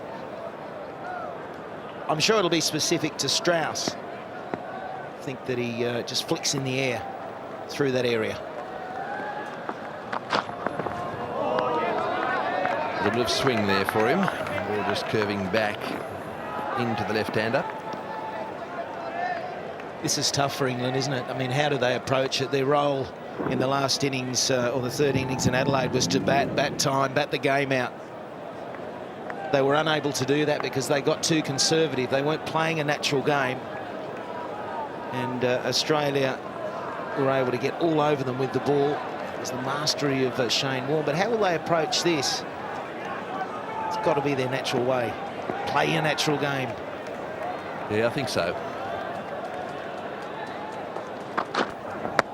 Oh, that's close. That's very close over the top. No, he's giving him. Up comes the deadly finger. So often when you don't offer a shot, the umpires don't look on it kindly. And Australia have struck straight away.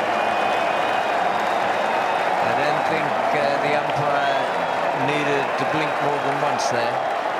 That was as plumb as anything you'll ever see, providing it wasn't going to go over the top. And that was the only thing the umpire would have had in mind. And they just look so bad when a player doesn't offer a shot. I'm not sure that was his natural game. It sat the first wicket down.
Adam Gilchrist was under a bit of pressure. He came out on a pair.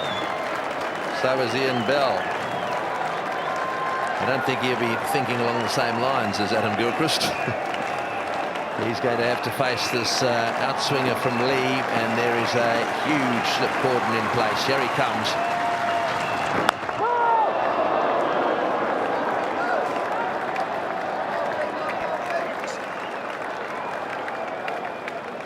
Are you happy with the LBW? Well, I think height was the only issue, but what I'll say about these sort of no shots, if you like, it looks so bad. There the ball, hoops back, no shot off it. The line is no issue. It's only the height. And, yeah, it probably was going over the top, but the umps will always give them because it looks out. Bang! No shot played, and that was the mistake Strauss made. Oh, he's played and missed. Beautiful delivery. Swinging away, beating the outside edge, and the end of a good over. 1 for none. So 1 for none. Strauss out LBW to Lee for a duck in the first over. Glenn McGrath has now got the ball.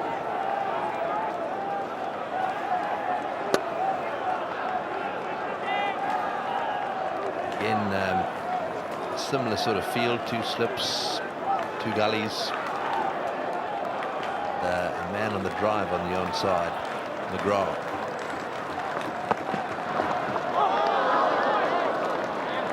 Yeah, I'm surprised they haven't got one more catcher behind the wicket, given that Alistair Cook has been fishing. The last 3 dismissals have all been behind the wicket.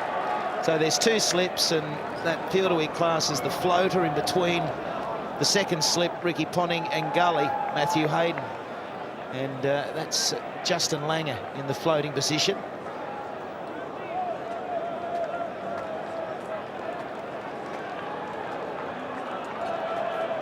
Yes, it's interesting. There's one being moved in there now, right into that position. Ponting bringing another man in on the drive. We've seen quite a lot of this in this Test match.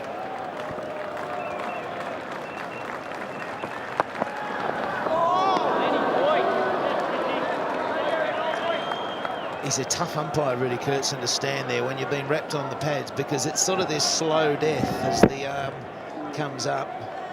Again, we look at it, and Brett Lee thought he'd get into the finger-raising action as well.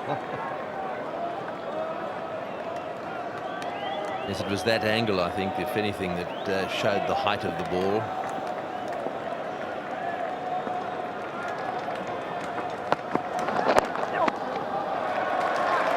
Nicely played away. A bit of relief there, getting off the mark.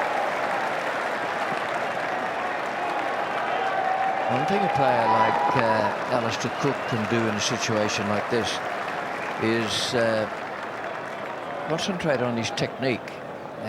He does have the habit, I noticed it in England last year and in dismissals where he's been out on this tour.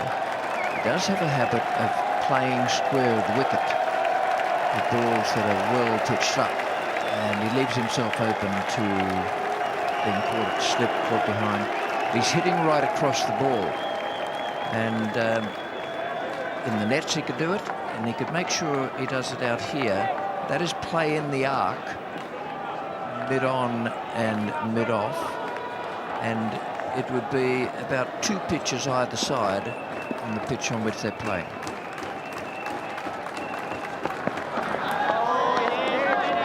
Just getting back to that LBW and using hot spot, you'll notice hits front and back.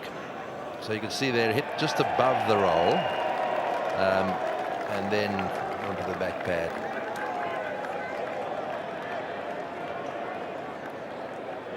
That makes it a little more difficult for the umpires because he only takes the first hit on the pad. So it's just above the knee roll there. He'll know that it went on to hit well above the back leg.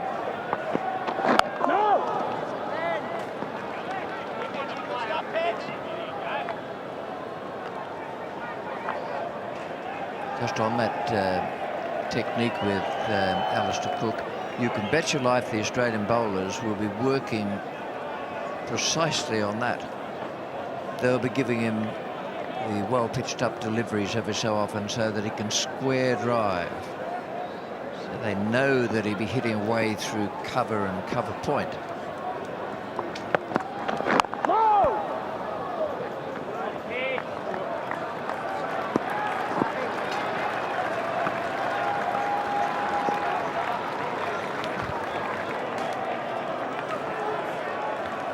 That's the situation at the moment. England needing 550 more to win.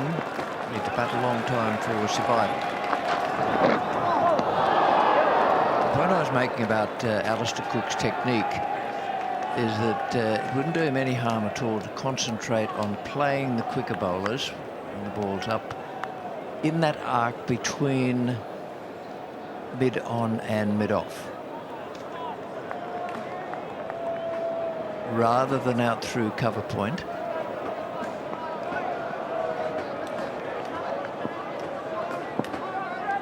That's the area in which he needs to concentrate on playing.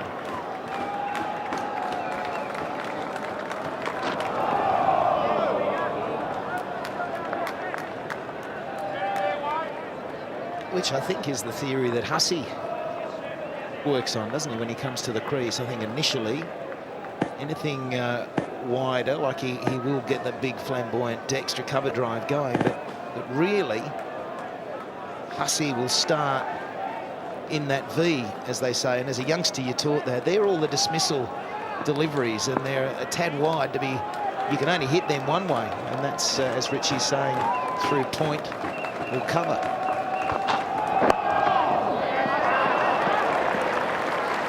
Well, Hussey's certainly one of the finest exponents of that particular batting tactic, that he does play very much in that arc. He does, once he's set, play square drives and pushes the ball through mid-wicket as well. But he's got a very, very good technique, Michael Hussey.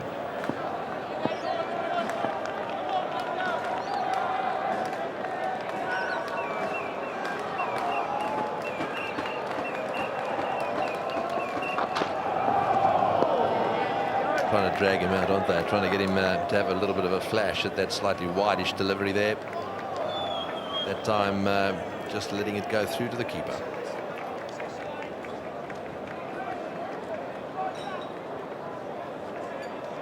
Yeah, it's a patience game. They'll throw those wide ones because he's shown this instinct that he wants to get bat on ball out there, and I think there's a big difference in playing in England and playing at the wider ones, because you can adjust, you've got more time, the ball doesn't pitch and come through quite as quickly as it does in Australia, and with the bounce. So they're the dismissal deliveries that he's received. Well, that's pretty close.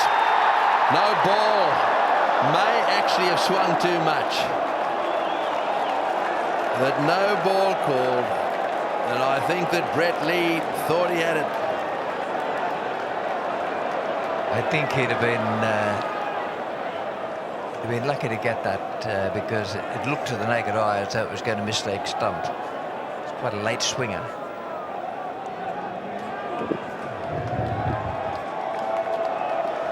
Yes, it was a no ball, only just. I thought Rudy was trying to come up with a different finger raising technique.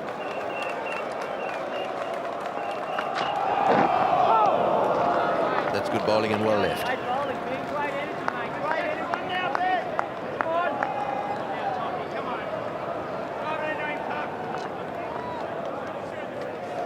Just coming back to the dismissals and the wideness of the delivery, and all the way through it's been very smart bowling by the Australians. And they're so similar. And so he will be thinking a lot about that. He would have gone to the nets and worked on that line, letting the ball go or playing a shot better. Nicely played. End of the over, it's 1 for 4. 1 wicket down. Andrew Strauss not offering a shot. Brett Lee, big in-swinger to the left-hander. Here's Glenn McGrath.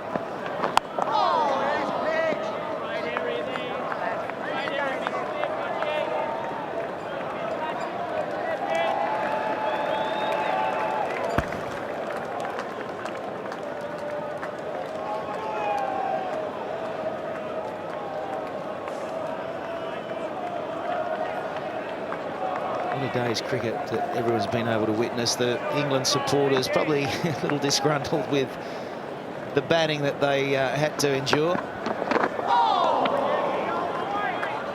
But you had to admire what the Australian batsmen were doing. England tussled hard for most of the day, and I thought at times quite unlucky. They did create opportunities. A few things went to hand, were put down, and some near misses.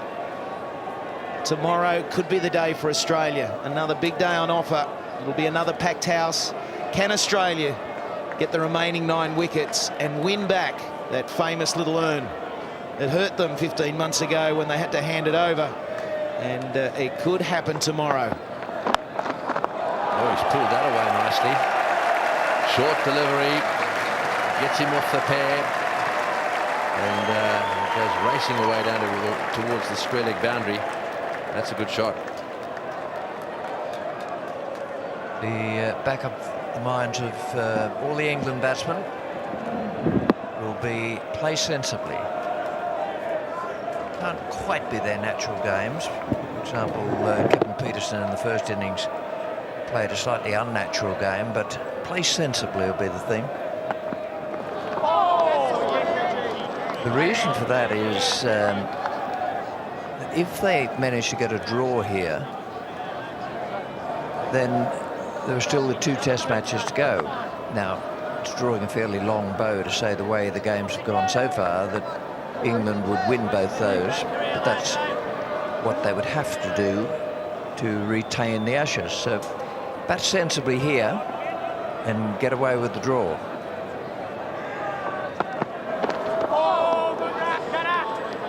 It's good leading by Ian Bell, and with that sort of patience and knowing where your off stump is, I don't know, it's a chance, isn't it, that they could bat for 2 days? You'd say that it's very unlikely, but let's see what England have got. They are rallying hard. There is a grit and determination, and they know a draw is like a win to them because they do keep the series alive.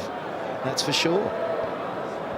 Yeah, I mean, the other thing is that as far as the game's concerned, it's going to be very hot, so it won't be easy out there. 1 for 8. Bretley again. Nicely played.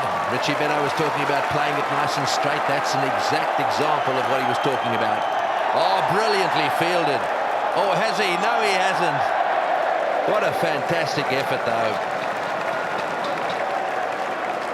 Andrew Simons again, diving, sliding across the surface. Just managed to get a hand on it, but it still rolled away onto the rope. Well, it's unique diving style. I think he's the only one in world cricket that has that forward dive. And that's frustrating after all that effort.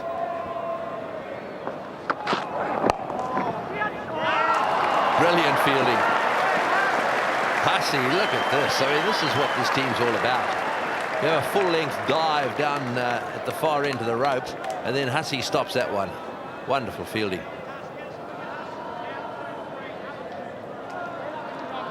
That's Andrew Simons.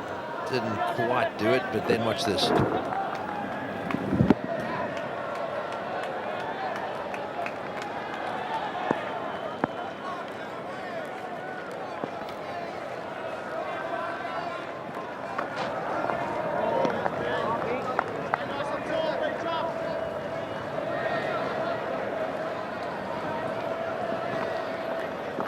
Notice that there's a batting plan change with Alistair Cook. He really is mindful of that one a little bit wider of off stump. It's going through to the keeper. He's just got to stay patient with that. The Australians will always throw the wide one, test him out again. Often to change a habit, you've got to be practicing for a number of weeks before it becomes a natural part of your game. But you can see that he's working in a different manner, playing different lines. Lee around the wicket. Oh, it's a big appeal. It was almost on the half volley. I think it hit him. But there's a big angle there. Well, for a moment it hit him on the full. Well, I think you're right. I think it was a half volley. But if it hit him on the full, then the umpire, in his decision making, takes the ball on in a dead straight line. He's not allowing for it to swing any further.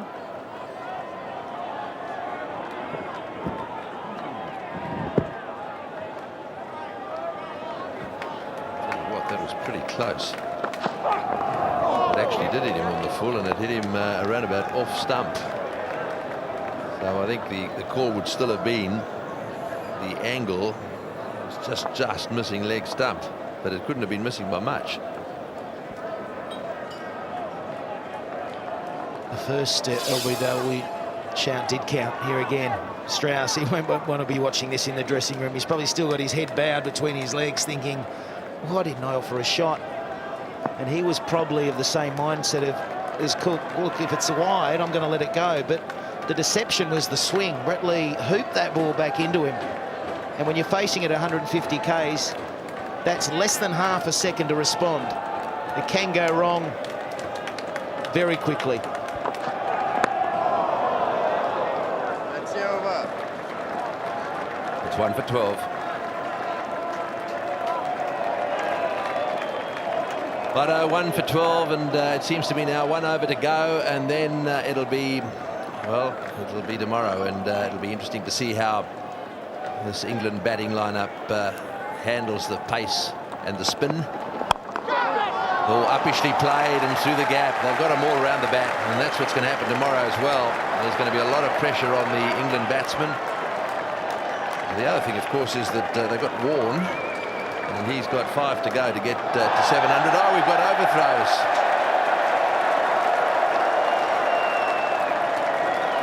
That's 5. Unusual for a poor throw from Simons. Poor in the sense that he didn't bounce the ball in. Possibly because it's a newish ball. Might want to take some shine off. But Gilchrist is looking straight into the sun, and therefore in the end couldn't get himself into position to take the throw. And the man backing up, it did bounce, and it bounced right over the top of his head. So there's the first throw. And I'm sorry, I'm not 12 for 3. As you can see, Gilchrist actually trying to get him to throw it down, and he just let rip, and of course he didn't. He just couldn't see it.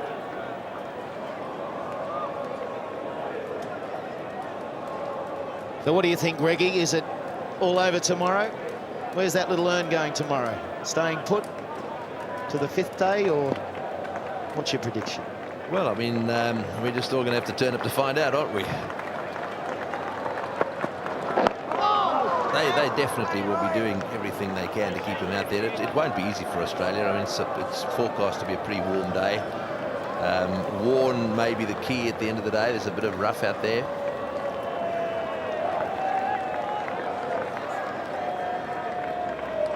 And we've mentioned it all through the day, but let's not forget 5 wickets to Shane Warne. 700. Does he want to get the 700th over here, or does he want to leave it with 1 to go and get it at his home ground at the MCG? Well, I would have thought that he just keeps going. Get the 700th wicket. That happens to also be the one that clinches the Ashes. Yeah, true, but I mean, there's so much on offer tomorrow, so much.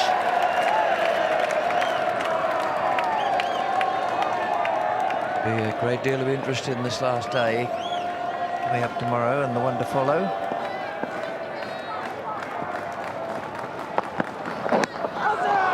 Oh, and off the pad.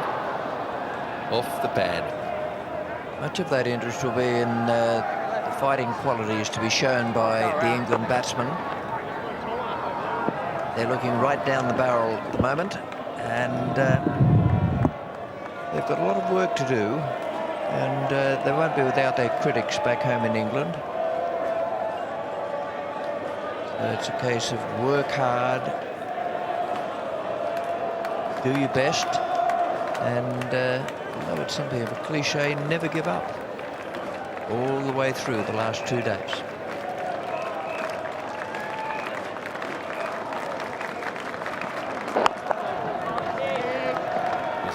I think many of the England players will need too much rocking tonight, having spent all that time in the field chasing leather. I think they'd like to see Australia do a bit of chasing around as well.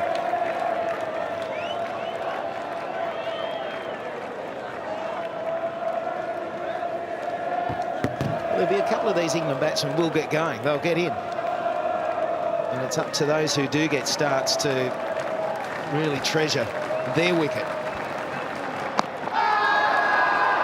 Too much of an angle around the wicket, so they say no to the second one. This should be the end of the day's play. Leg byes are signalled, and then stumps are called. So that's the end of another fantastic day's cricket. A day in which we really did see some incredible batting. Centuries from Hussey and Clark, and then Gilchrist.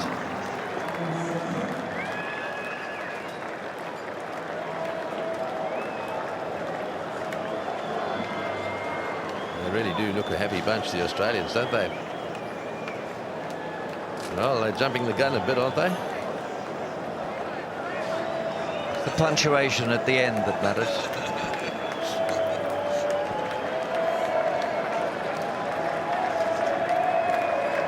More huge applause for the hometown heroes. Firstly, Gilchrist, Hussey, Michael Clarke. Hayden chipped in with another 90. Let's listen to this. Yes, it's the Gilly chant.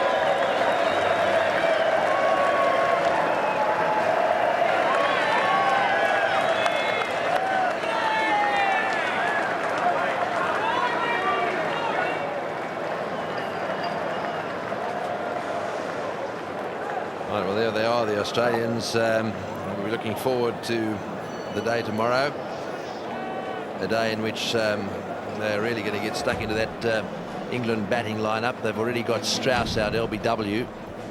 Brett Lee bowled really fast, swung the ball a bit, and a lot depending on that, well, the two that are out there at the moment, plus Collingwood and Peterson. They really are going to have to get their heads down and grind it out tomorrow. So there's a summary of what's happened in this match so far. A wonderful second innings by the Australians. 5 declared for 527, and now England are 1 for 19.